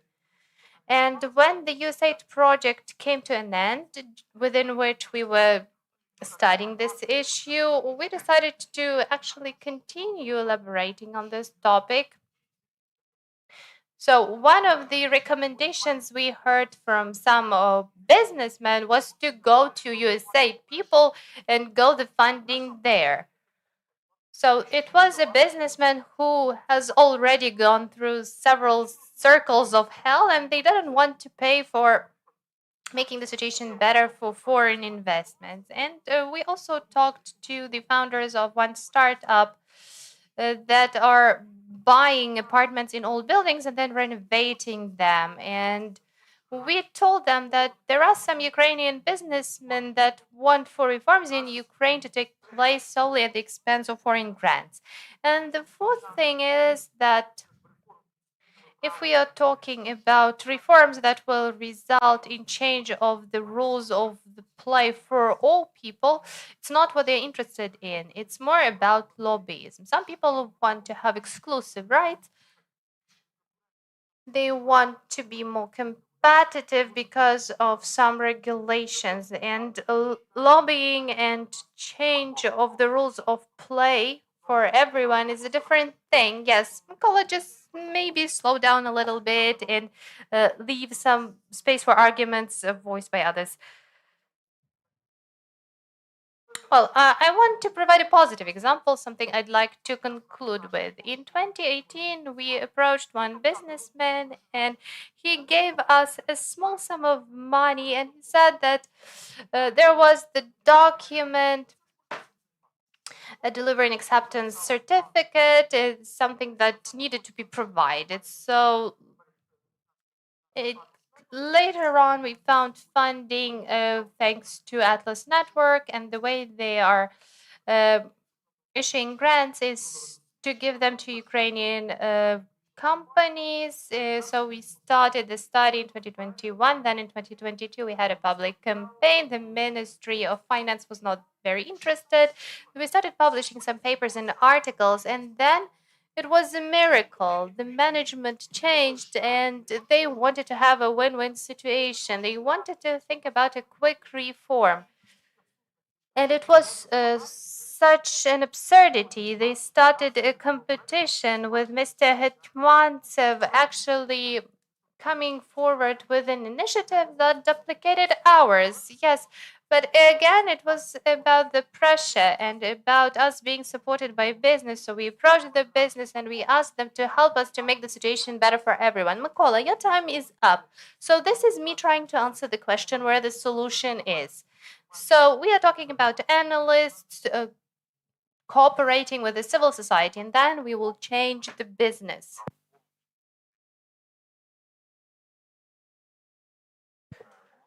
So, Volodymyr, to sum it up, there is an impression that there is no demand from business for reforms, for free economy, for a fully market economy, free market. So at least this demand is not sufficient. Why so? And why should business be generating this demand? Why should it be fighting for this? Who are the beneficiaries of free economy? Businesses or consumers or all people? Who is the beneficiary of economic development? Who is supposed to have higher salaries, higher income, higher purchasing power? Whose cars, whose roads are going to get better? These are all people. All people are the beneficiaries. So I agree with Mykola regarding the fact that the level of knowledge of economy of businessmen is the same as with taxi drivers, because I teach them. I know what I'm saying. So the same level is with all those who are just ordinary citizens and all those officials. They should have the same level of knowledge of economy.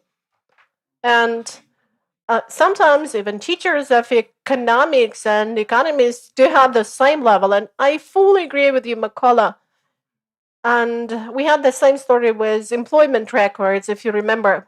But why is everybody trying to find faults with businesses? Business is really working. It's only business, it's only businessmen that are developing the economy and no other actors. Others are either helpful or they impede the process if they're officials. And in fact, business is not fighting for good conditions for business. Why so? Because it is not business itself that is the beneficiary. So business doesn't have time for fighting for proper conditions. Business is really working hard. I'm really busy. I've been busy over the recent 2 weeks. I couldn't even post anything because I was so much busy. While I have many people to delegate some functions too, but if that is a private businessman, he's really busy. And secondly, people just don't understand anything. Before 2012, I had the same level of knowledge as a taxi driver. I thought that we need to have state-owned enterprises. We have to have trade credits, though I was a businessman already then. And then third, I should mention that we have about 100 businessmen who are really trying to lobby something for their own benefit, or they are just good businessmen and they are trying to arrange things for everyone to improve the terms of work for everyone. These 100 people, well, maybe not 100, maybe several hundreds, they go to forums, they go to different platforms, and they do all these things. I can share with you a number of cases, and I can really tell you that if a person reaches that case level, he or she starts lobbying his or her interests and conditions of work for business. The point is that the business that you see on Forbes is the business that has survived, which means that for them, this climate is okay.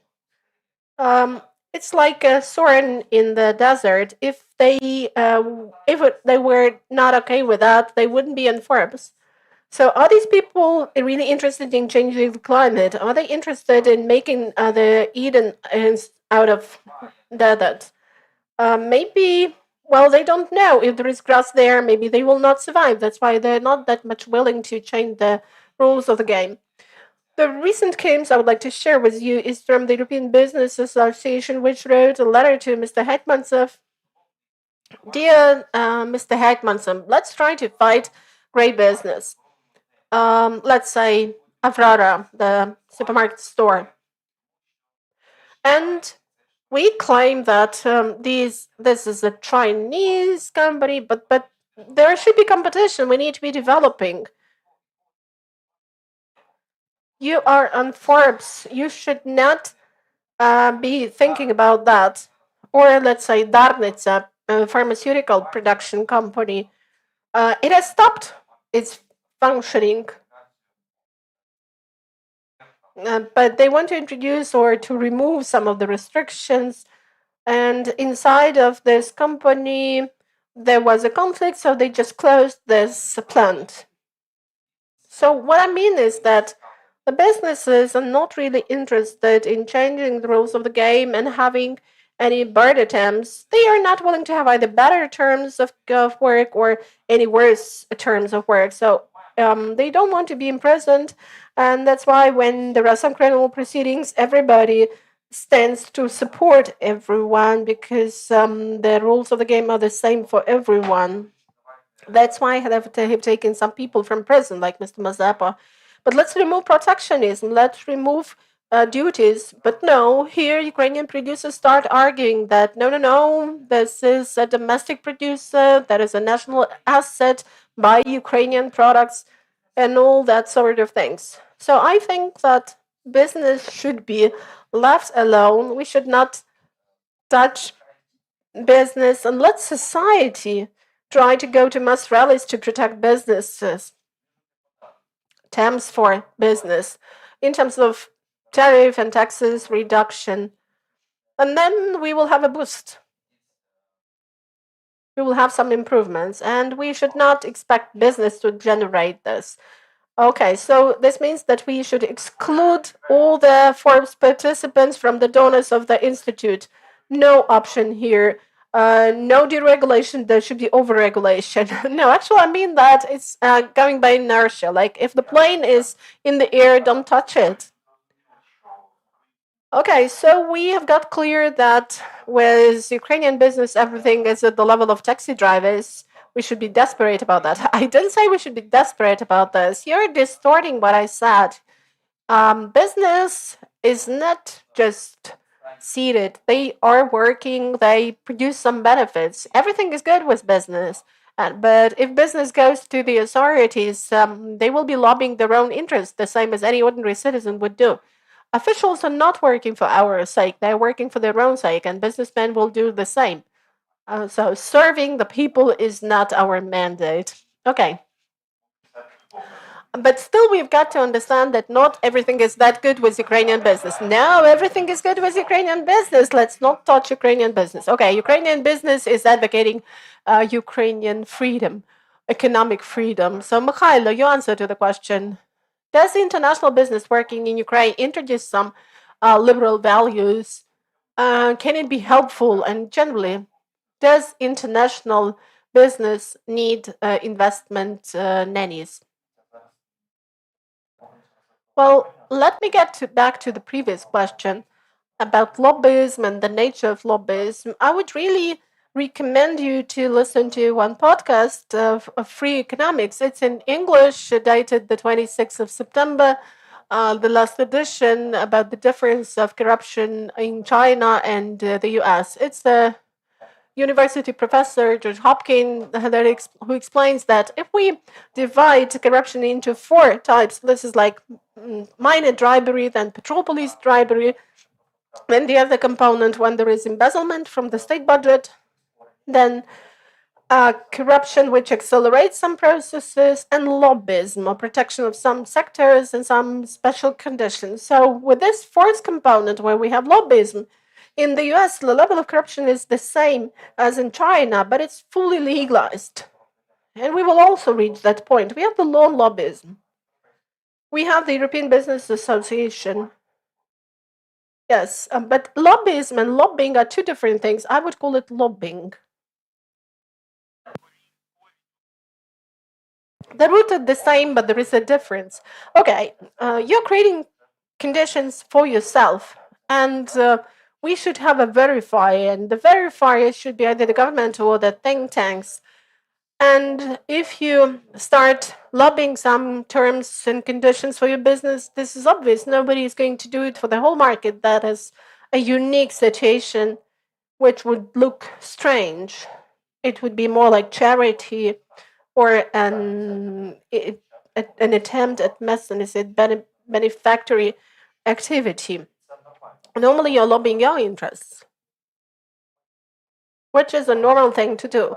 But we have gone through this stage that the US had at the end of the 18th century, and we have finally reached the stage of this progressive society where different public associations appear, where there is some civil dialogue, there is resistance on the part of society, as we remember what happened in July. So this dialogue is being built, but it's not based on forms. We just see that there are public council in affiliation with different ministries, so they keep functioning and business is represented there.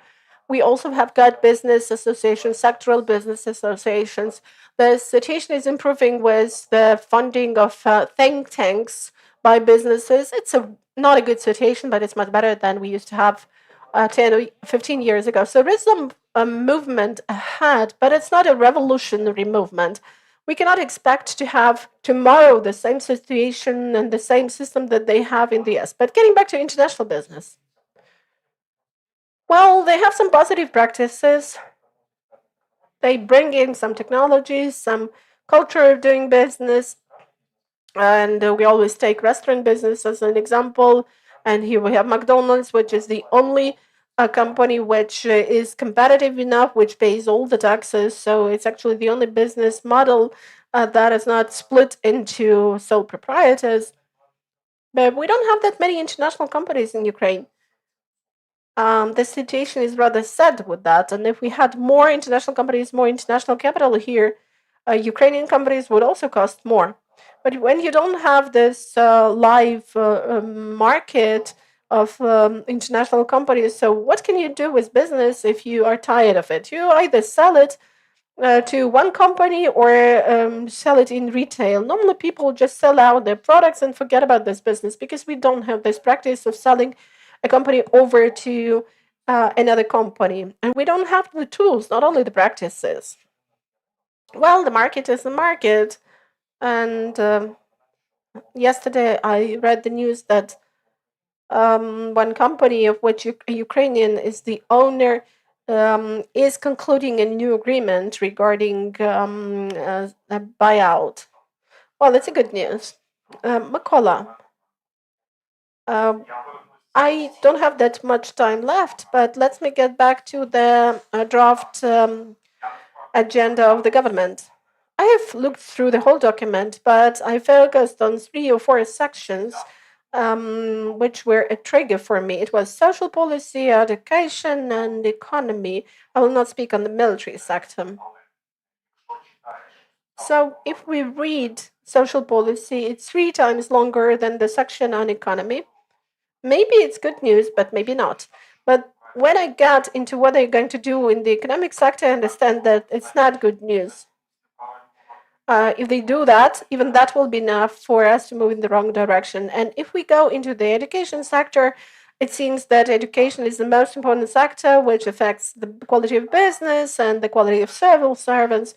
And finally, you come to realize that it's not clear what they're going to do with education as such. Therefore, that's quite an interesting situation.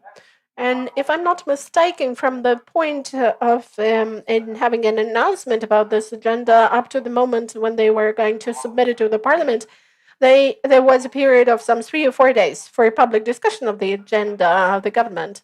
So that's the vision of the current government regarding how a dialogue should be structured. Mykola, so judging by the things that you have heard from business representatives and experts who are business consultants, you are a representative of a think tank. So could you provide your reflection? Well, since we are on the premises of the Ukrainian Catholic University, let me mention the Gospel from Matthew, section 6, verse 21, which says that where your treasure is, your heart will be, which means that where you invest the money, that's something you value the most. And this refers not only to business, but everything. If we want to have to cite changes, we need to invest money, resources, time. Somebody wants just to work or to donate money, probably getting less than if we were working in the corporate sector. That's the path all the countries have gone along, and there is no other recipe for changes to come. We may expect a magician to come and use the magic wand and changes will be there, but that's not so. Let's take Georgia. A good person came to power with a good team, but the society was not ready for that. They didn't understand what reforms are about. Now they have this weak society and they got the rollback. That's all I can tell. Read the gospel. And when do you think the revolution will come? When will the public go on mass rallies? Well, sorry, I've got a simple answer. On our YouTube channel, we've got about 380,000 viewers with whom we speak about economic liberty. But if that is 10 times higher, then we will probably have this critical mass of the people, of the voters, who will understand what freedom is, and there will be a political force representing their interest, and then it will be easier to implement the reform. I can see that Volodymyr is nodding, but let's give the mic to the room for questions. I think that question should be there because the speaker is very interesting. So I can see one hand here, another hand here. So you're very much welcome. And here is the third question. Good afternoon. Could you speak on serfdom?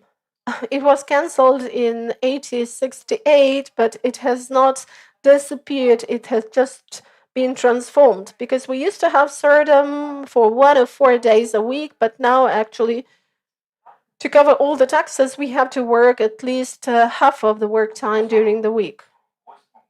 In 1848, it was cancelled here, and in 1861, it was cancelled in the other territories of Ukraine. I'll actually agree with you. That's the only thing I have to say. Because, in fact, what are taxes? Taxes come when you work, when part of your work and part of your revenues are taken away. Like it was done in kind, now money is taken. It used to be the case that potato was taken from you, part of the harvest or something like this. No difference. Maybe even more is taken away from you than it used to be the case. And by the way, do we have any prizes for the best questions, for the shortest answer? I think that next time we should introduce this. Your question, please, and then you.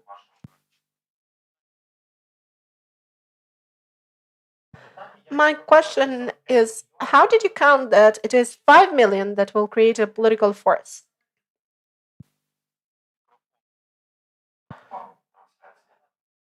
Yeah, please take away the mic from someone because there is a broadcast there. Well, if I'm not mistaken, we needed about 700 million to overcome this barrier and to become a parliamentary faction. Okay, it may be 1 million, but if we have 5 million, we will have more MPs and it will be easier.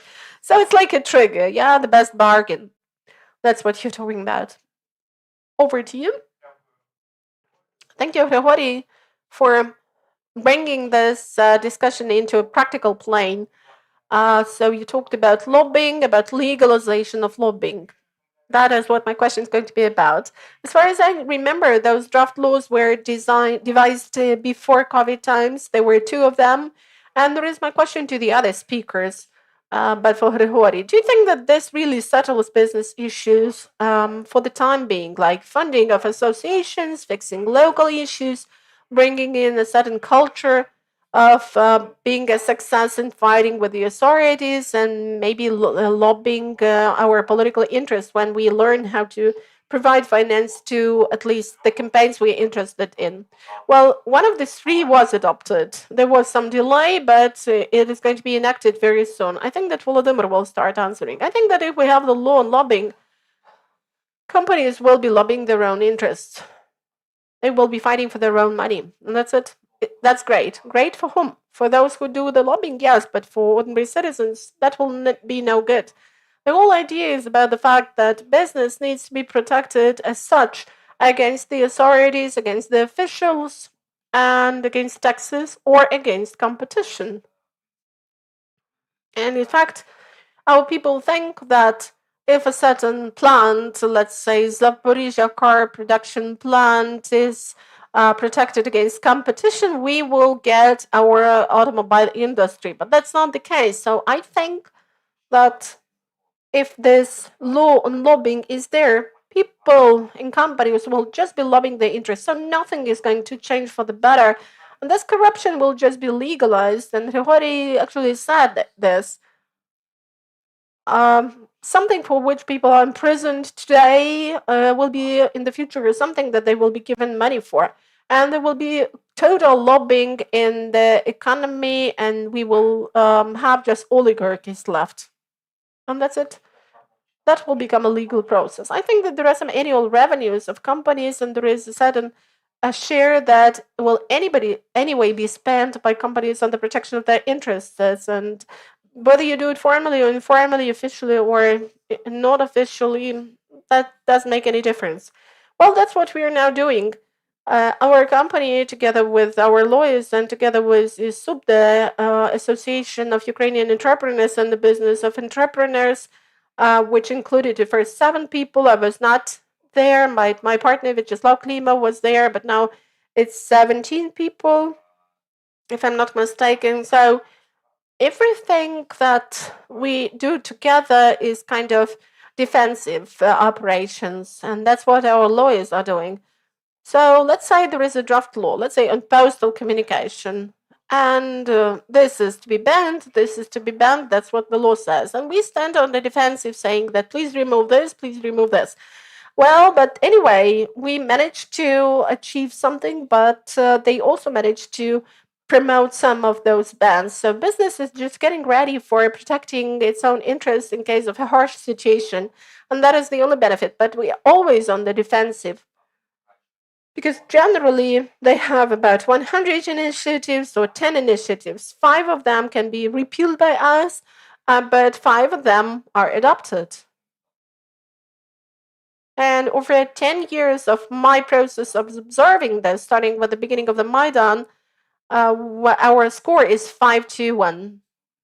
So we managed to still achieve something like about handover certificates or employment records, but then there will come for more regulations that will not be in our interest and will actually lead to the neglect of all those things that we managed to achieve. Okay, the last question, and if anybody is willing to answer, that will be just within 1 minute. I'll be brief.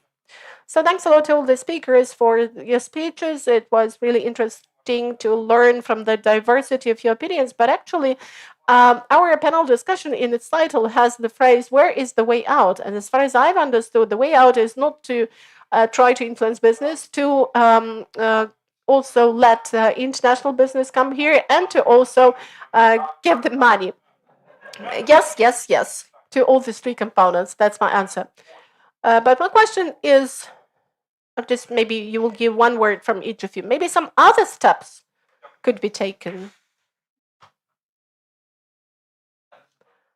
Well, I've identified it for myself that the main step I take now is that I'm located here I'm seated here in this chair, in this room, at this forum. I'm engaged in the process, and some books are being on sale there, and these are the books that I've translated. So actually, my function and my mandate is education and awareness raising campaigns. And I agree with Makula that if there is 5 million people, we will have a political party, and these are going to be the people who will learn something new. When society is generating demand and is advocating the interests of the business, that is going to be a way out. Thank you. Any other comments? But for this figure of 5 million, I would just like to say that if we don't have 5 million, but if we just have 500 enterprises or businessmen like Volodymyr who actually deal with research, deal with awareness raising, that will already be good. I'm now an ambassador of educational initiatives where we're taking care of the education of our children. So changes will come. And by the way, on Facebook, we had a discussion about the role model for businessmen. So if Volodymyr Poporoshnuk and not Serhiy Tihipko as the role model, then changes will come and our life will be better. Thank you. Just in short, investment into education, investment into other social initiatives like Ukrainian Students for Freedom, all those things will bring their fruits. Because you can see that the payback of investment into education is really high. Well, if there is a person who studied abroad and comes back, could really bring in some investment from abroad and change the rules of the game. So it's important to invest into those people who would be game changers and who will be generally developing the nature for our development. Thank you, so Volodymyr Poporoshnuk, Nova Poshta, Grigory Kukuruza, Ukraine Economic Outlook, and Mykola Malucha, Case Ukraine. Thank you for the panel discussion. I guess it has been of interest. And let's do a wrap up of this panel. And also Lyubomir Chorny, who is one of the most powerful people in terms of working with the issues of the regulation, state regulation of business. And a champion or a knight of freedom. So thank you, Lyubomir, for your facilitation of this panel. And let me also provide you an update regarding serfdom.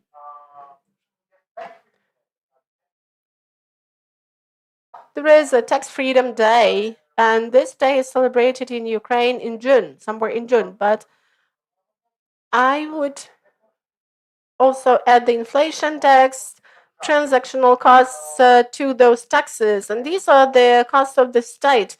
So what is the day when an ordinary citizen is free from the state? Not a single day, and this is much worse than serfdom. There is not a single free day.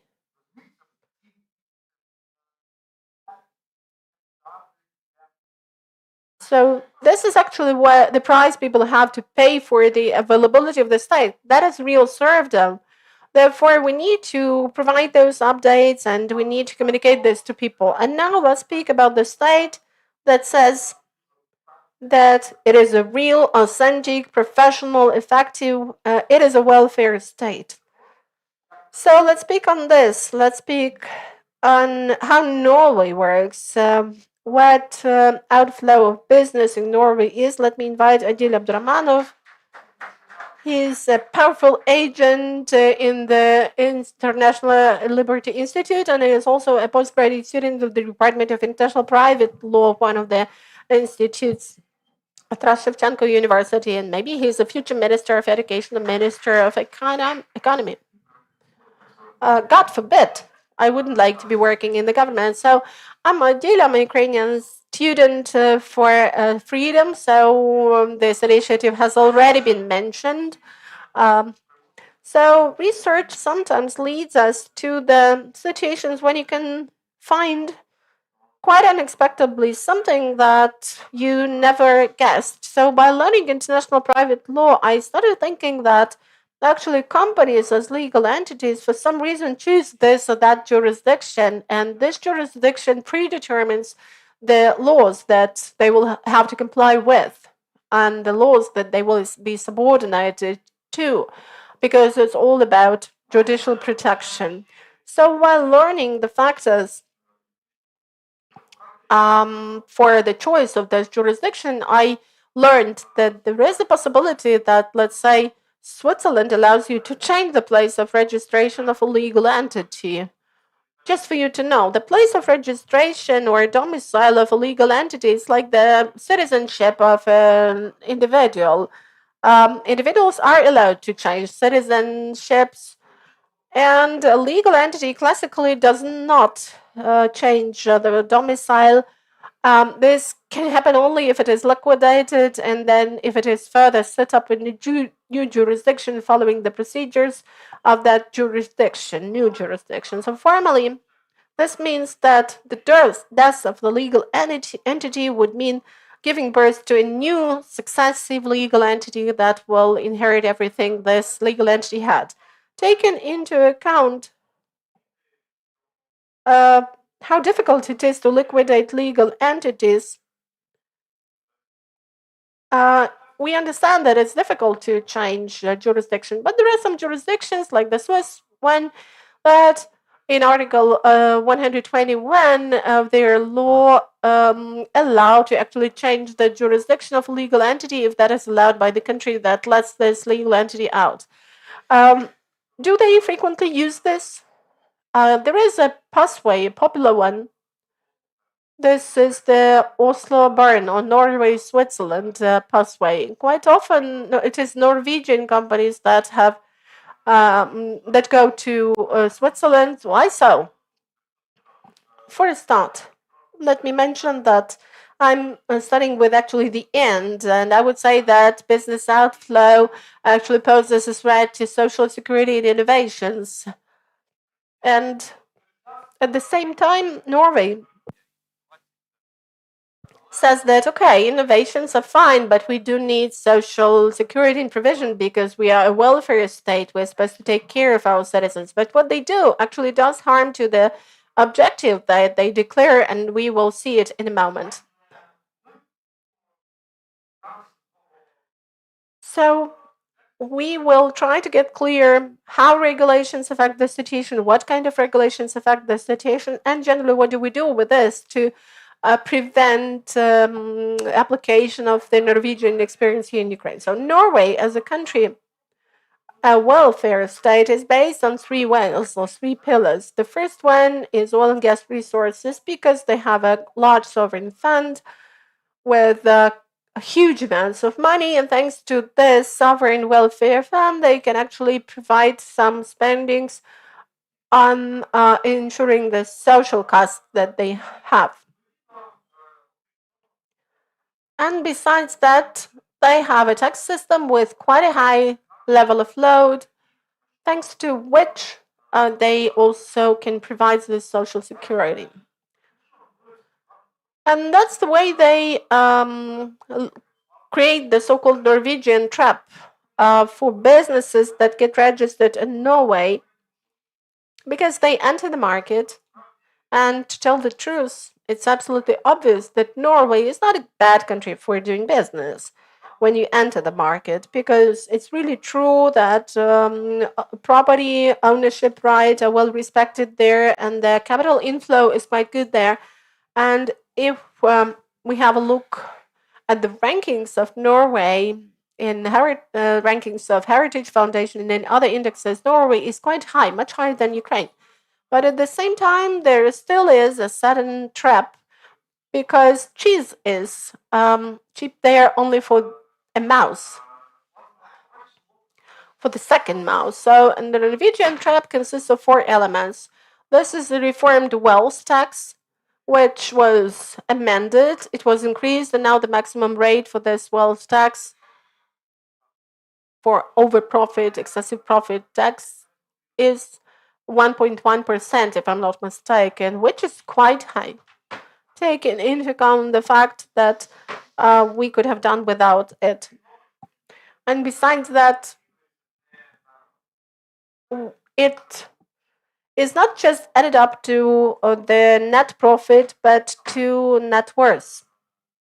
So this is a tax imposed on the net worth, which means that probably you don't have very high financial achievements as a business entity, but you already have to pay on the basis of what you have already got.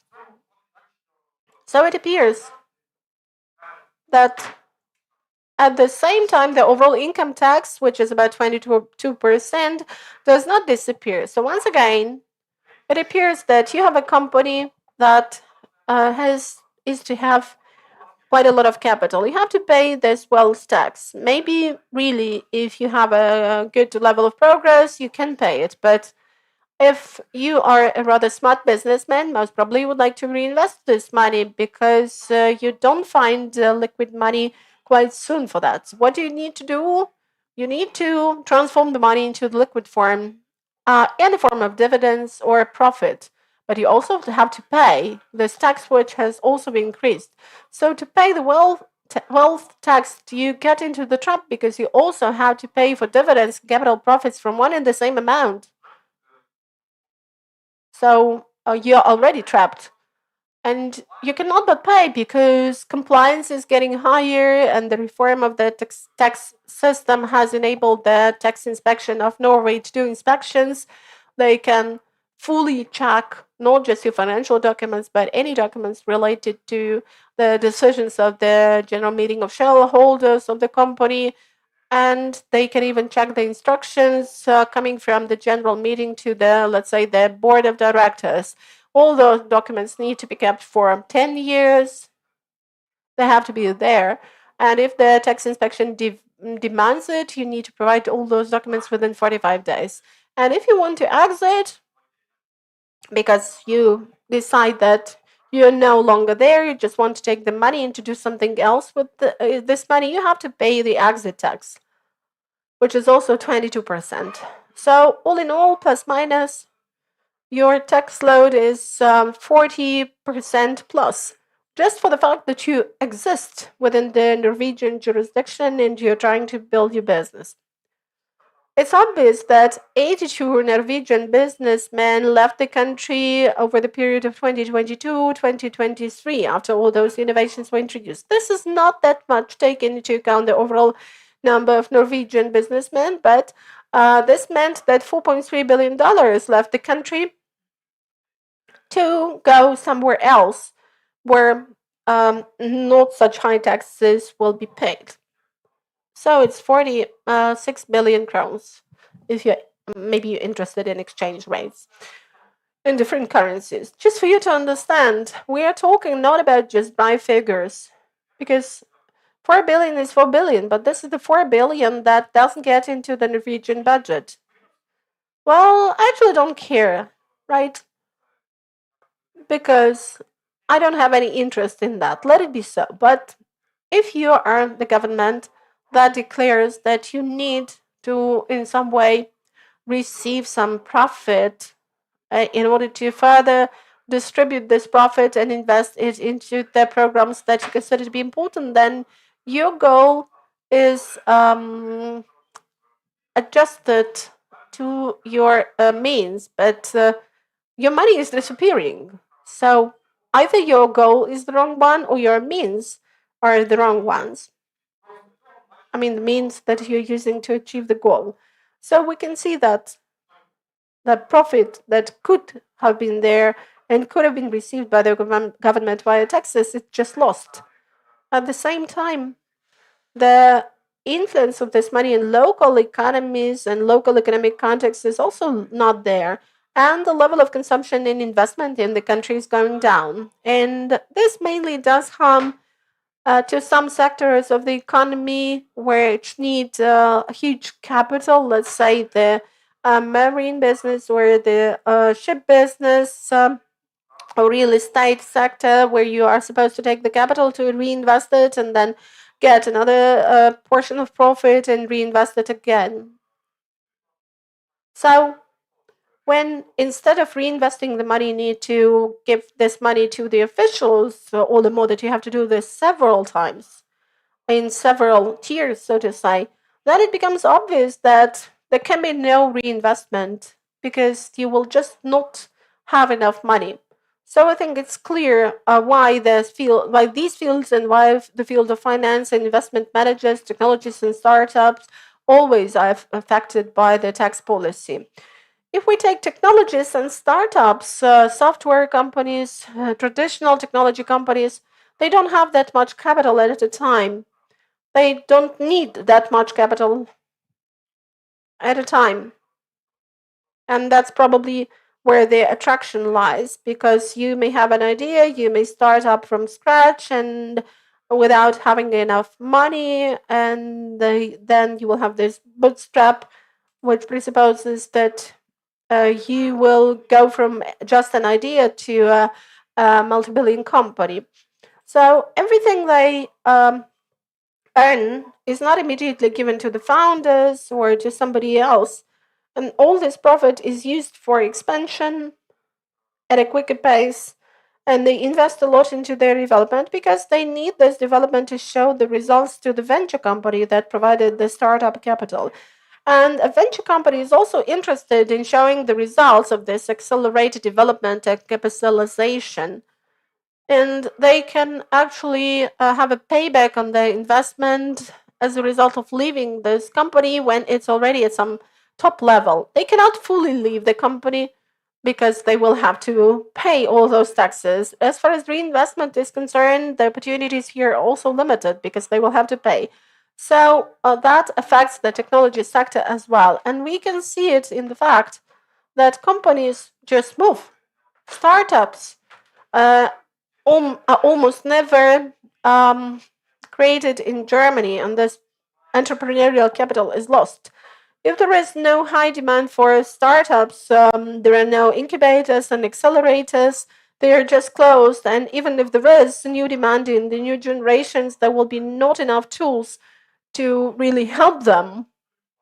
There is no wide and extended infrastructure for that. And again, it becomes less and less beneficial to be a startup in Norway. So we have this outflow. And in fact, the outflow is taking place not just in Switzerland. It's probably strange, but nobody in Norway is really so much willing to sail across the sea to get to a different jurisdiction. Let's say in the neighboring country, the tax is twice smaller.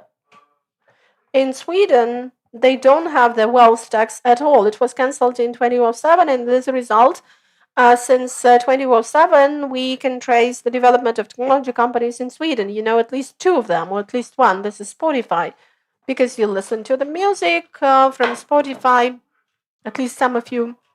The other company, Klarnet, is probably less famous. That is a neobank that mainly deals with provision of payments in installments.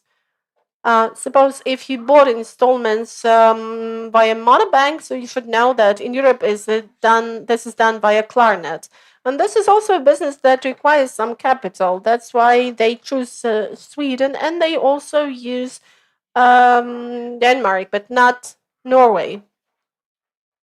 I've just recalled, or rather I've mentioned Denmark, and you can see that the governments do understand this. They understand that overregulation may actually bring harm.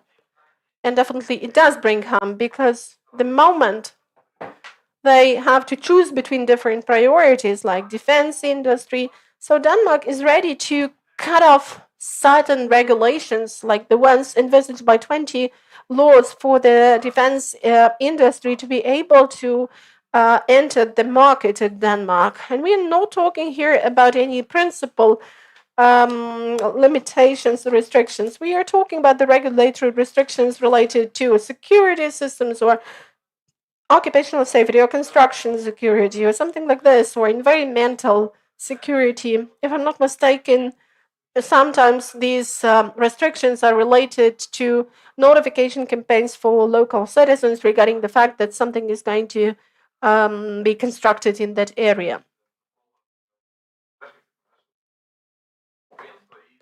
because you want to inform the citizens that, let's say, an enterprise is going to be built in the vicinity.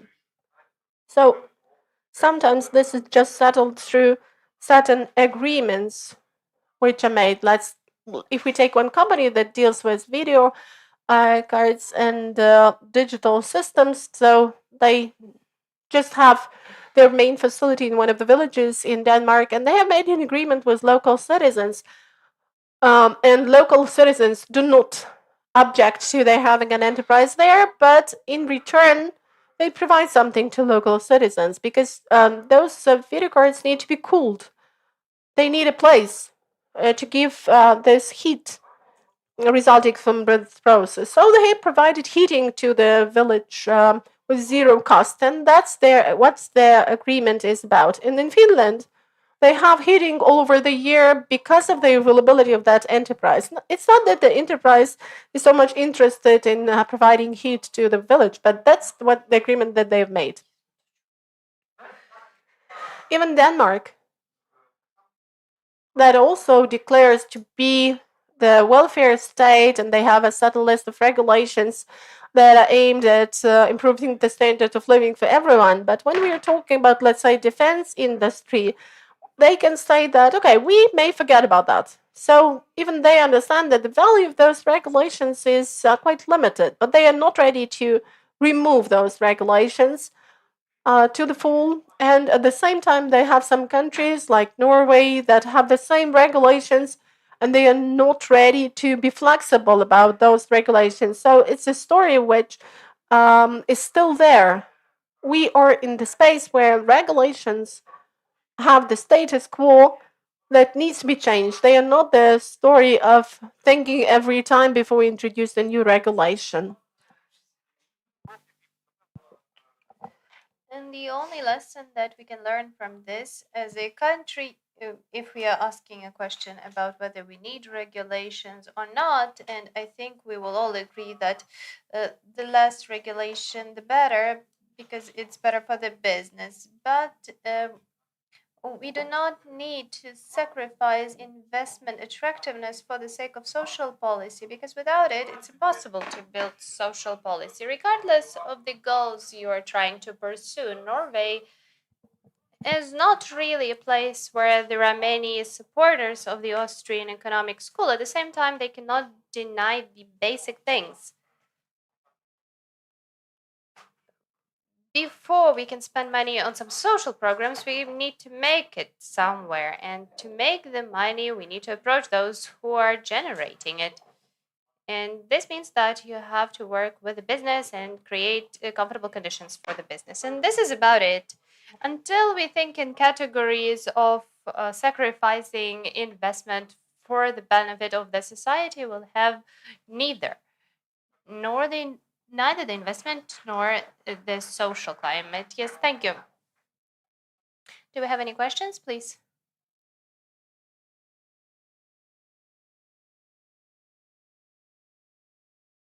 I have a very specific question. You mentioned Klarna company.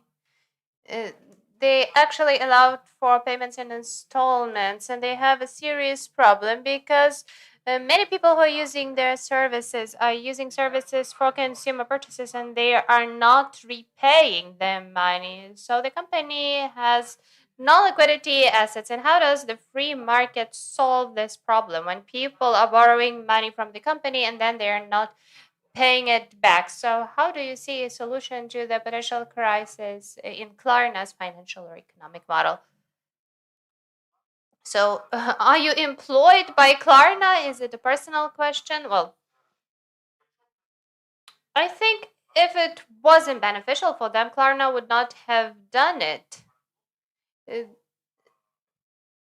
They supply loaning, so actually issuing those loans is something that is not beneficial for those issuing the loans because they get nothing in return. So if you're issuing the loans, there is a high probability that they are not actually expecting not to get any kind of profit from it. It means that the majority of those who take out those loans, that they will most likely not pay them back, it doesn't mean that Klarna will not make its money. So in this or that way, they have something to bank on. So is it a bailout? Something similar to what we had back in 2008 during the financial crisis? Time will tell, because Klarna is not the only company like that. There are similar schemes across the globe. BNPL schemes exist in the US, for example. So this is buy now, pay later. So it's about DoorDash, it's a food delivery service, and it's also about some fast food chains, Taco Bell, for example. So they also use this scheme. It's very popular, and most likely the companies are counting on something, and there is something to count on. So it may be about some government subsidies or support in this or that way. So here we can maybe look at government interventions in the economy having its influence. Yeah, so maybe they can take risks because they know that they will be supported, and that's why they're doing something that is not really beneficial for them, and it's not really good for the consumer either. So it's a really distorted view, and we do not get the quality that we deserve as consumers. Thank you. Do we have any other questions?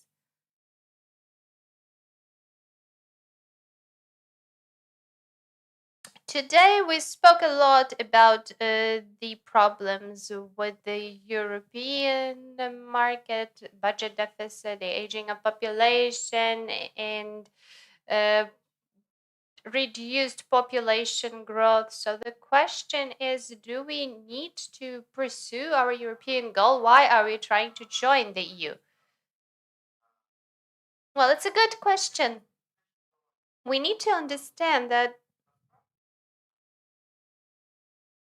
in fact, maybe joining the EU doesn't look like something very beneficial in view of everything that we have discussed. At the same time, we need to remember that once inside the EU, many things become simpler as compared to you interacting with the EU as an associated partner or a friend or a partner, whatever your status is. If I'm talking about my area of expertise, the mobility of legal entities in Europe does not exist. The issue with mobility does not exist. In the EU, legal entities can change their place of registration once per 6 months. So there is this freedom of movement of capital, of entities, as long as you are within the EU. So nobody cares if you become an Austrian company tomorrow or a Hungarian company. Yes, it's a simplification. Of course, there are some administrative nuances here. But at the same time, inside the EU, specific legal entities enjoy vast freedoms. And there are also some limitations that they suffer because of the regulation.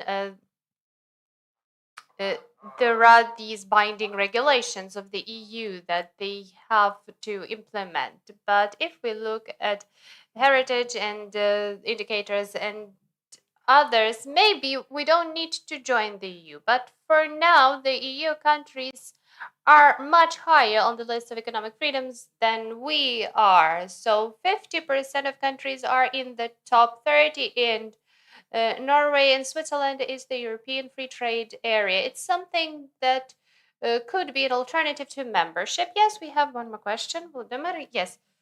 So why have you selected Norway? This is my question. And what is the economic miracle of Norway? Because they have such high taxes, but they still grow. So what is their secret? There is no secret, no miracle. They have resources. Venezuela is also a country with vast resources, just the same as Ukraine is. So if we look at Scandinavian countries today, and if we compare them to their own versions 50 or 70 years ago, then we would see a serious difference. Let's look at Sweden. They are a really telling example. The income tax rate in Sweden in 1970s was 7%, just 7%. So once again, it's a country that was building a social program on what the Austrian Economic School is offering. So they still look at economic arguments and explanations of where to get the money.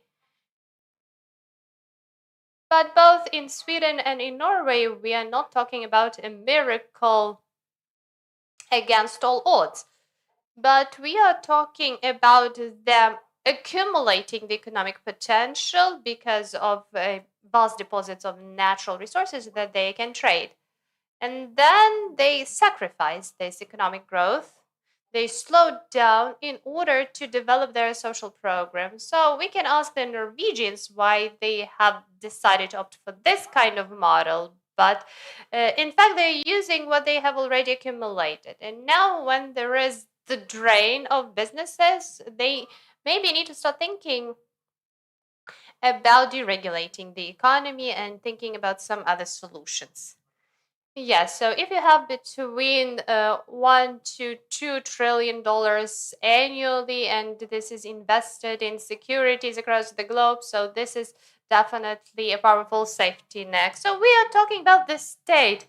So let them come here. It's not that difficult. So all companies with billions can come to Ukraine, but in terms of deregulation. So we probably need to start discussing these topics from a different angle. So how can we become more prosperous with the help of Europe around us? Yes, that's the easy solution. Yes, thank you. Thank you, Adil. Thank you for your speech, and thanks for your questions. Yes, so maybe we could organize a new event. It's about competitiveness and competitiveness of jurisdictions. If you are offering a better jurisdiction with a better fiscal and regulatory policy, you have a competitive edge. And when capital leaves the country, why is Bulgaria and Poland becoming destination points? Why are we not the destination points? So it's a comprehensive question. Of course, we need to become a jurisdiction which is the most attractive. And this is what the speech of our expert in libertarianism, somebody who has been working to promote the ideas of freedom, and this is Volodymyr Zolotoryov, scientific editor of World Books Publishing House and the head of Liberty Education Project.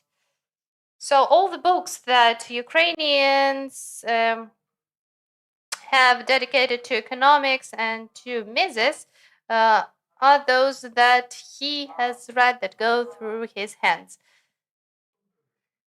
So good evening, everyone, and today we're going to talk about the following.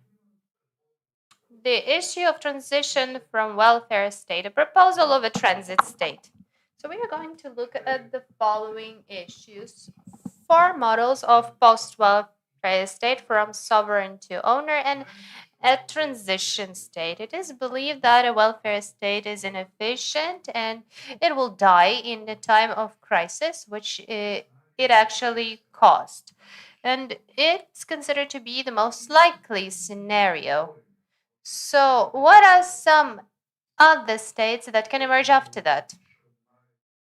And here we are talking about those that have less faults than the welfare states and state. And here we have 4 variants. Number 1, reduce the state to normal size. Number 2, create a network of enterprises that would provide services previously offered by the welfare state.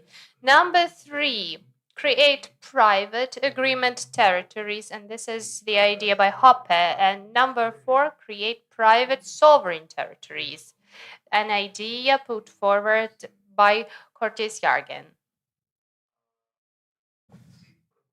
So let's look at each of those variants in more detail. Reduction of the state to normal size. Nobody can say what is the normal size of a state.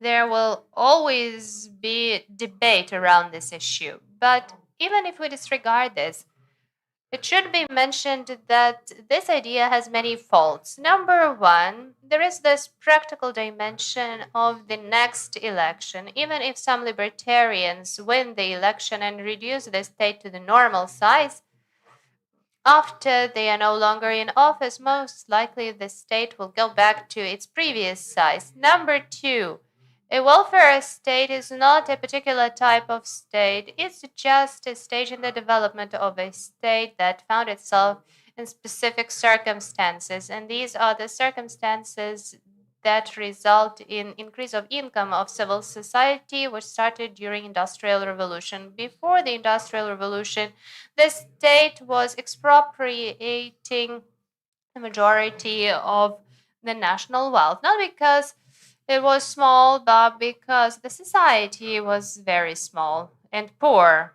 And then the state started expropriating even more, and now it's more than 50% of national income. So while we have this high level of income, the state will be increasing after its foreseen reduction. And counting on crisis that I've already mentioned is based on this very fact. A significant drop in income may result in a welfare state losing its legitimacy because it cannot comply with its commitments.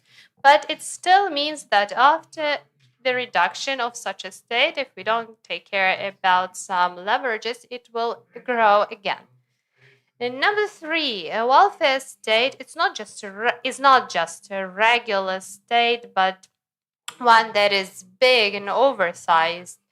In the course of its evolution, significant changes happen. The state is no longer dependent on taxpayer and voter that much. The main changes are as follows. Number one, we have civil or public service, and the civil service is the immediate receiver of taxes, so it has all the stimuli to preserve the welfare state, and it doesn't really depend on the taxpayer and voter. Number two, the emergence of administrative law, which actually means that officials and politicians have no responsibility for what they're doing. The appearance of criminal law.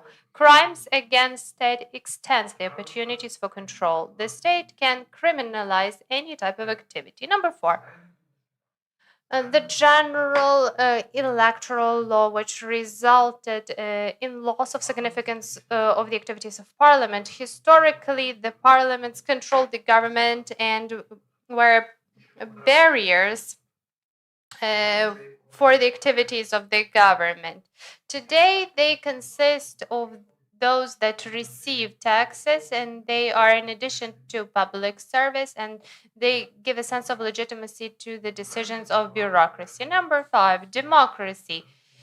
Democracy is hiding a real sovereignty, and it's a concealed sovereignty of the people. I think nobody has any illusions about the adequacy of the theory of social contracts, starting from Hobbes, Rousseau, as well as those by Rawls and Dworkin. And modern social science has no answer to the question, why should one person listen to the other person that is calling itself state? And here we are talking about some religious beliefs.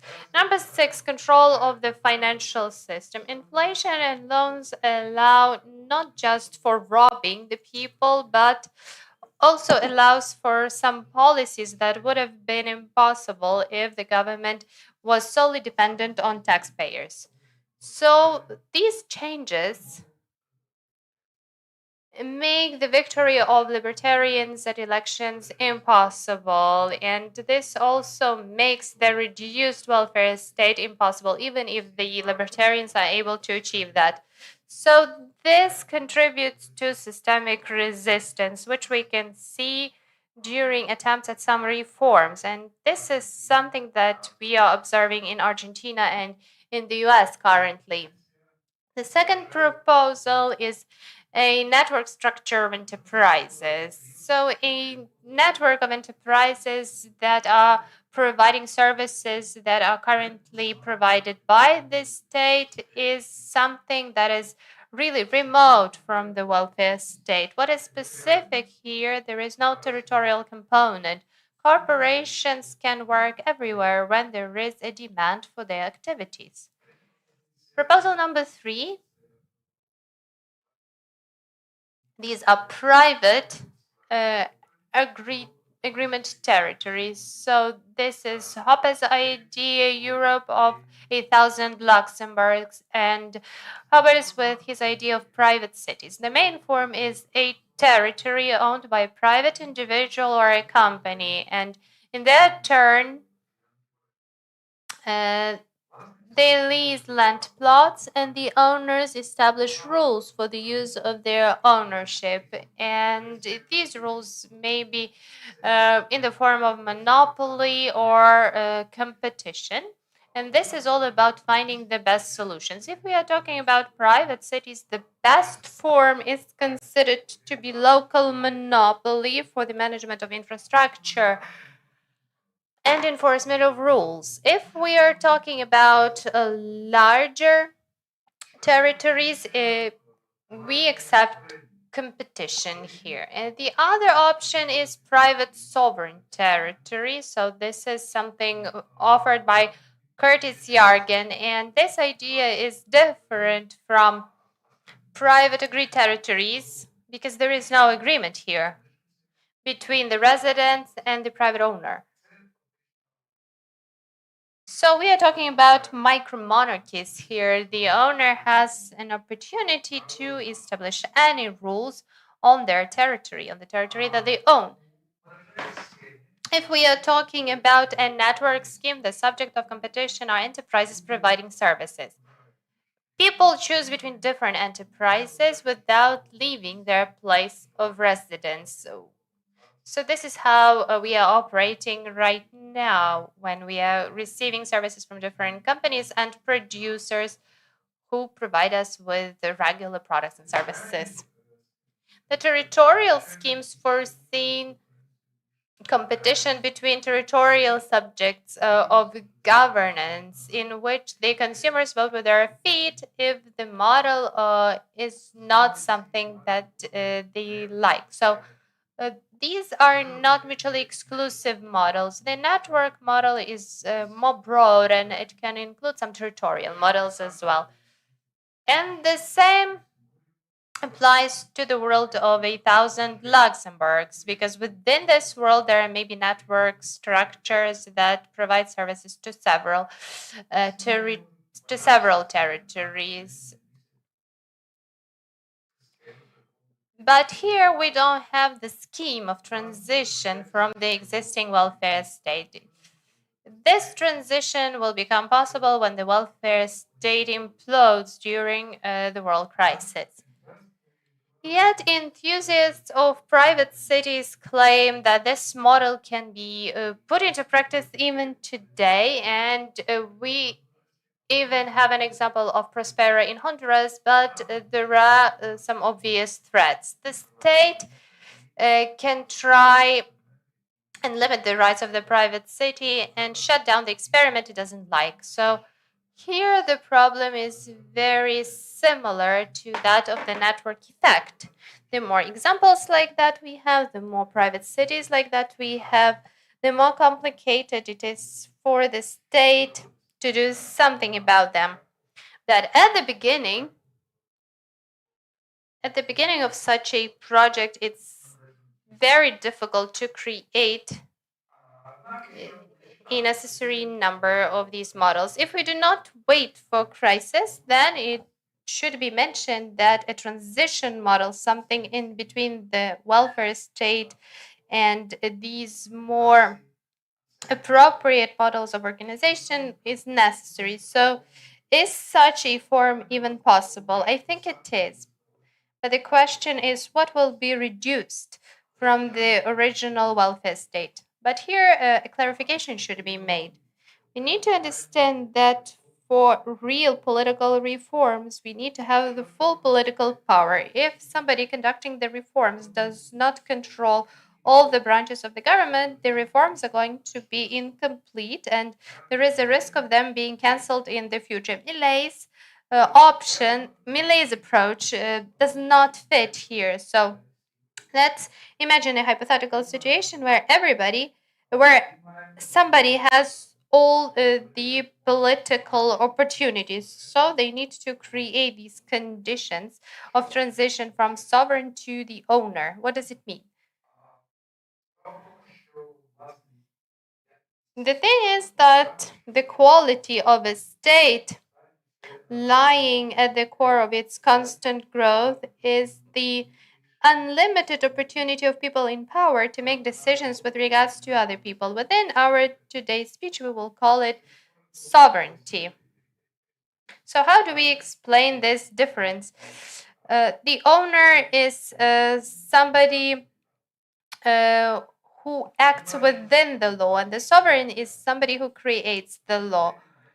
So as you can see, there is no sovereignty in the network model and in the model of private territories. So these are models based on agreement, based on relations with the owner. And the two other options, mini monarchies by Yarvin, have the idea of sovereignty. So the idea of a reduced state still maintains the engine for further growth. As far as Yarvin is concerned, he hopes that the scale of his project, many states, and the opportunity of people to vote with their feet will actually prevent abuse of sovereign power. And we can make this experiment.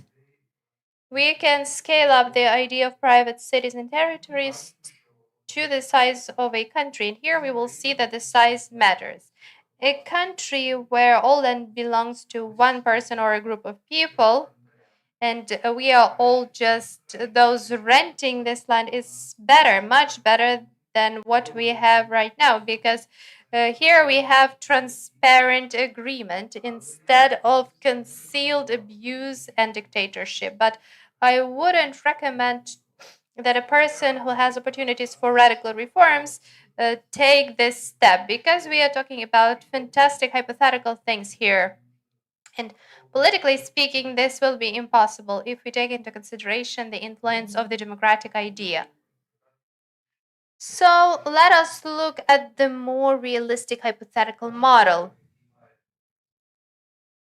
So let's assume that this person who has unlimited power is supposed to do the following: liquidate or limit the stimuli that result in constant enlargement of the state, solve the problem of the upcoming election, number 2, and number 3, and preserve some of the attributes of a state in relations with other states and in defense.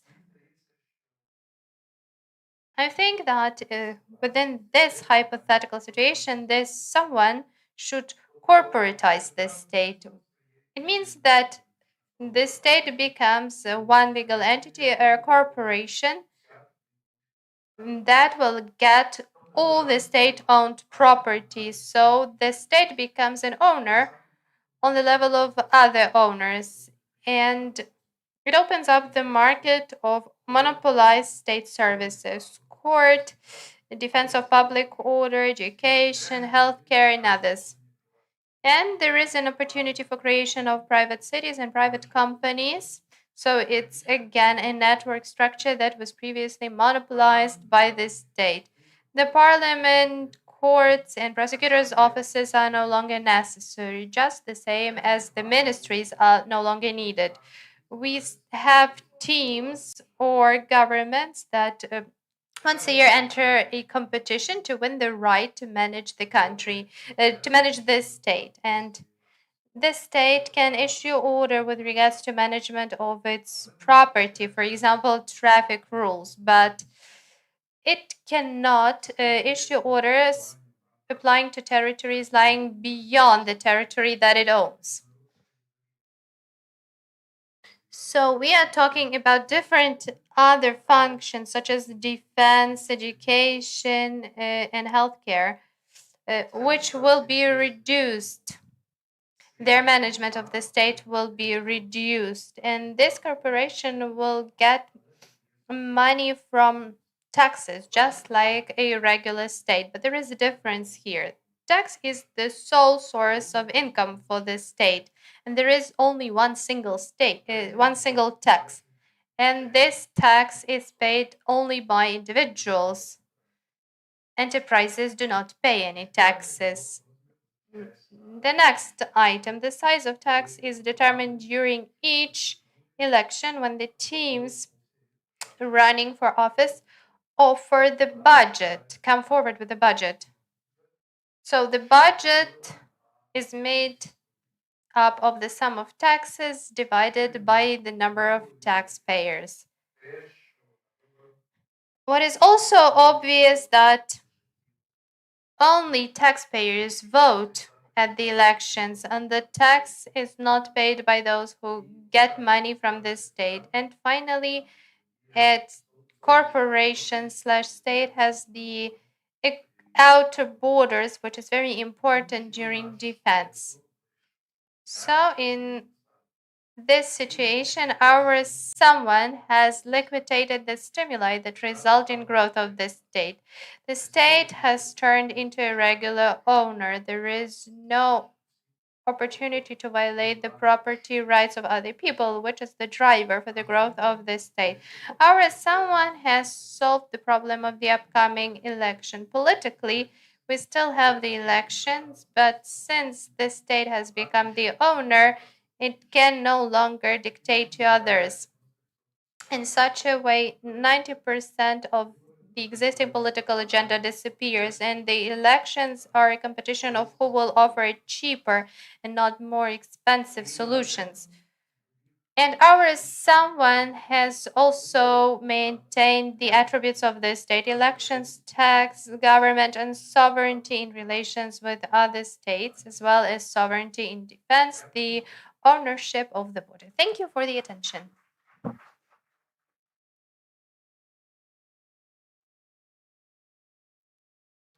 Yes, thank you, Volodymyr, for this speech. So I remembered Martin Luther's speech, I have a dream. It's very important to have a dream. So, dear friends, do we have any questions for Volodymyr? Yes, I have the following question for you. So let's look at the example of Georgia. You say that institutional changes are impossible because it results in actually regress.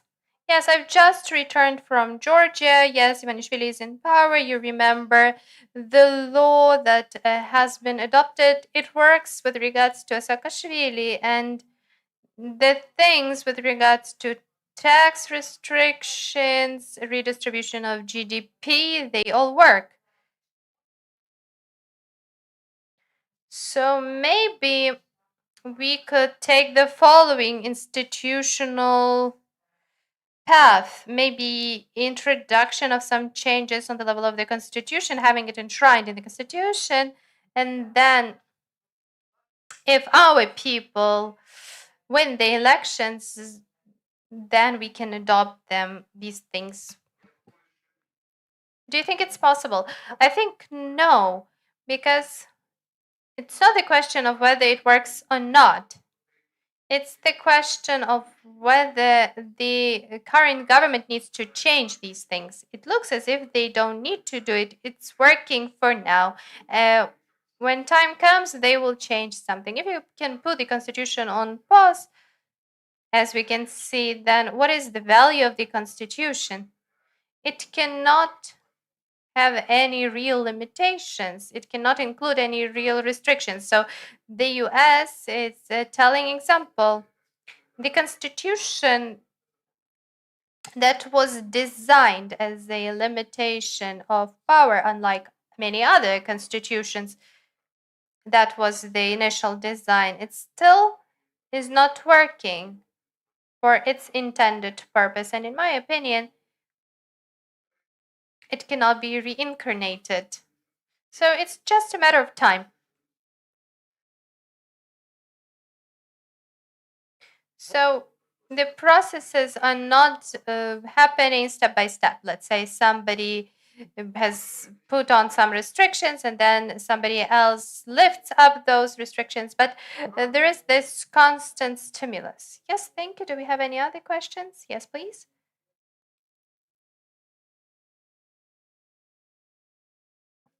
My question is about the models that were mentioned. I don't really understand how a model with annual elections can allow not to have police, prosecutors, and permanent courts. So who will be defending the public order, and if we don't have people that are responsible for that?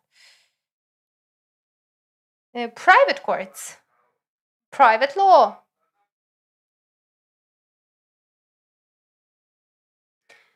There is no difference from the point of view of functions, whether it's a public court or a private court. If we don't have a public court, then we'll get a private one. Yes, thank you. Do we have any other questions? Well, it's quite a fantastic question. So you are that someone who has unlimited power and resources. What would you do to prevent the war in Ukraine? And what would you do to stop the war that has already started? You are that someone in your scenario. I don't think it's that easy to give an answer to your questions and give that answer within 1 minute. What could be done now? Well, first of all, we need to change the army. We have this entire tier of people in between the commander-in-chief and those who are on the front line. So we have too many people in that tier, so it should be removed. Then there should be good salary for the soldiers. We need to stop this conscription, this mobilization. These are very simple and obvious things. What about preventing the war? Then we would need to do something long before the war broke out. Now we need to think about preventing the future war.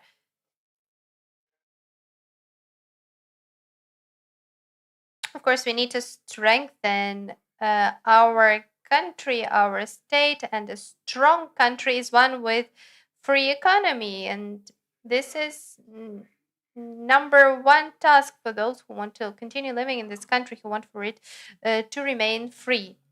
Do we have any other questions? Yes, you mentioned the US Constitution. There is this opinion that the founding fathers didn't even think that somebody would even question who the people are. Yes, so they were all landowners, responsible people, and that was the kind of selection of voters that they had. So let me just chip in on the previous question about the constitution. So if you can amend the constitution where there is no equal voting right, there is some type of selection. So is it possible to maybe change the situation because of that? Yes, it may improve the situation for some time. Yes, any reform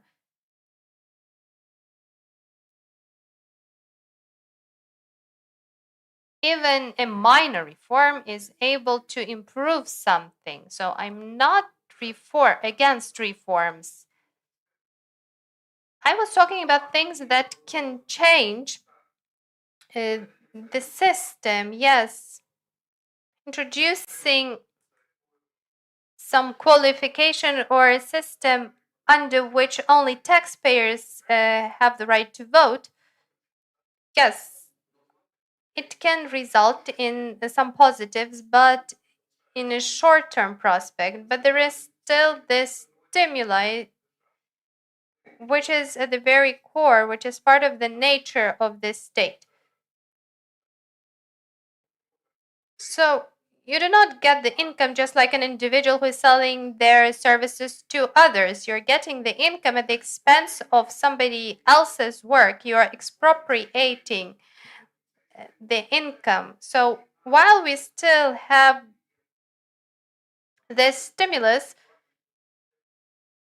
the limitations or restrictions will work just for a short period of time. Yes, it's good, it's something that could work, but we always need to think that these are short-term solutions and then everything would go back to the previous state. Yes, thank you very much, Volodymyr, for this speech. Thank you for answering the questions. Thank you for your work. Thank you for promoting the Austrian Economics School in Ukraine and across the globe. Thank you. Yes, thank you and goodbye. So, dear friend, it was the final presentation for today, and we are about to conclude our today's conference. First of all, let me mention two people who have spent a lot of time and effort to make the second readings possible. That's Natalia Slusar and Mikhailo Kamchatny. So a round of applause for them. So these are two important people. Without them, today would not have been possible. I want to also thank people who have traveled here from other regions of Ukraine. This is very important. And I also want to thank our dear professor who was able to come here even though there was an air raid alert yesterday at the hotel and he didn't know whether we needed to go somewhere. And I told him that we could stay where we were because I was tracking the app. So I want to thank Professor Šima for being here with us.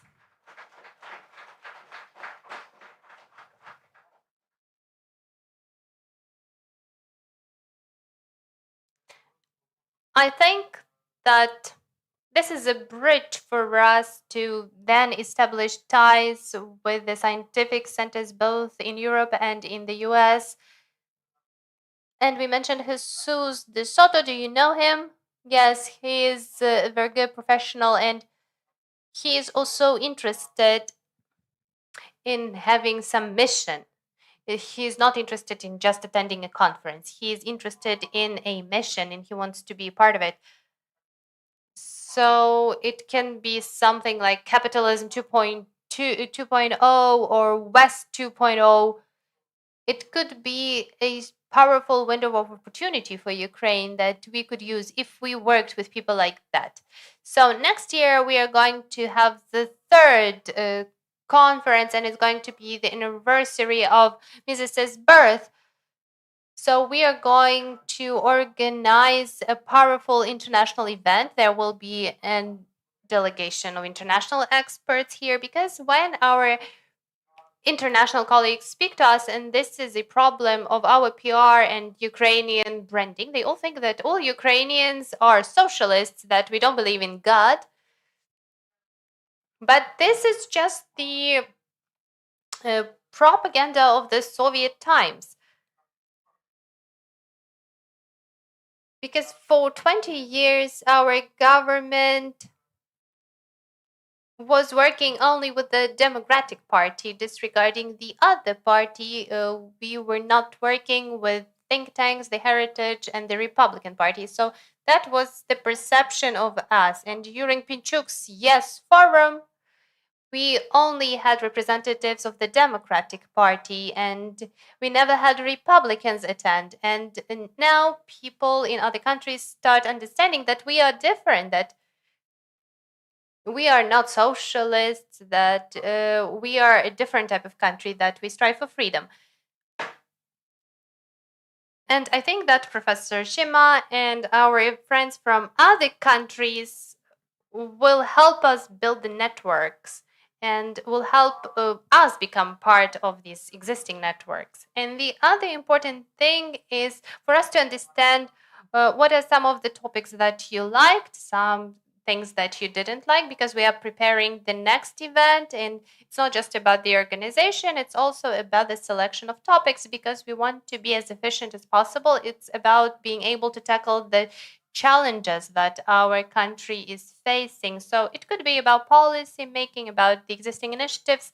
So I think that transformation of Ukraine into a transit center, Volodymyr Zolotoryov was talking about that. We are all talking about transition. So 1988 was the transition from the Soviet period to post-Soviet period. And today we are talking about the transition. Mario Dryden is saying that the EU should also change. There should be a transition on the level of the EU. And what is going to be the direction that the EU will take? And what kind of reflection will it have on us as a country that wants to join the EU? We don't know the answer to that question. We want to be involved in the intellectual processes, because Professor Šima is actually a person working with top policy makers in Czech Republic. And there is also a professor from Poland. They are working with people that are based in Brussels. We want to be a part of that system. We want to be somehow involved in it. Yes, because it's not about the Sorbonne, Cambridge brands only. So it's not some simple calculation. That's what I'm saying. So let's see how much money is invested in the ideas of freedom and how much is invested in alternatives. It's 1 to a million. So of course we need to also work with the media, with other networks, and it's become easier and faster than compared to 20 years ago, when you only could work with CNN or some closed circles. Now we can do it much better. And Mykola is a good example of how we can work on a daily basis. And it's important to fund projects similar to their projects. Yes, so let's elect Volodymyr as our president, and then everything is going to be all right. Yes, Volodymyr Poporoshnuk for the president. Then there will be a questionnaire, and we will be asking you about the people that we could potentially invite to our event. Then we can organize some expert schools. We can organize different regional events so that people understand that the Austrian Economic School is not like a type of cult. No, we are not a cult. No, we conduct intellectual discussions. Cults is about cancel culture. Yes, people try to cancel us by calling us a cult. This is something that I've heard from many MPs of the Ukrainian parliament, because they cannot really interpret why you cannot identify business favorites. So they just disregard what we are doing and they don't want to speak to us. But we have our own vision. We have the academic, the scientific foundation. We have huge potential as far as intellect is concerned. We have presence in universities, in academia. We have professors, PhD students. We have Ukrainian students who are very talented. We have different initiatives. So it's Students for Freedom. We can have another association called Women for Freedom, Business for Freedom. Our panel dedicated to business associations was very important, because when we start approaching them, and if we continue seeing them as average taxi drivers, then we will stop having some expectations. We will start treating them as regular people who have no specific knowledge of economic theories. And in the end, I also think that it's important for us to restart our network that we have, network of influencers. So Lubomir, Volodymyr, all of our speakers, they've been in the information space for a longer time, analyzing the activities of government or the previous government than those influencers, because the influencers are the curse of the Ukrainian society, because we have people without any economic background that put forward some laws that comment on the events taking place in Ukraine, and Ukrainians don't know the real heroes. They just know this alleged influencer who has 5 or 6 million followers. So this is Hordon, for example, or the Truha Telegram channel. So we shouldn't be underestimating the minority, and a minority can be made even of one person. And if this one person invents their time and effort into promotion of some ideas, it can result in progress and positives, such as improvement. It's not about lobbying of some ideas. It's going to be done for the benefit of our country. And when we win, we will become an example of how reforms should be done, of how you can restart your country to the best degree possible. We hope that the enemy state will never be reborn. We will join Belarus, we'll join forces with Belarus, and we will become strong. So thank you very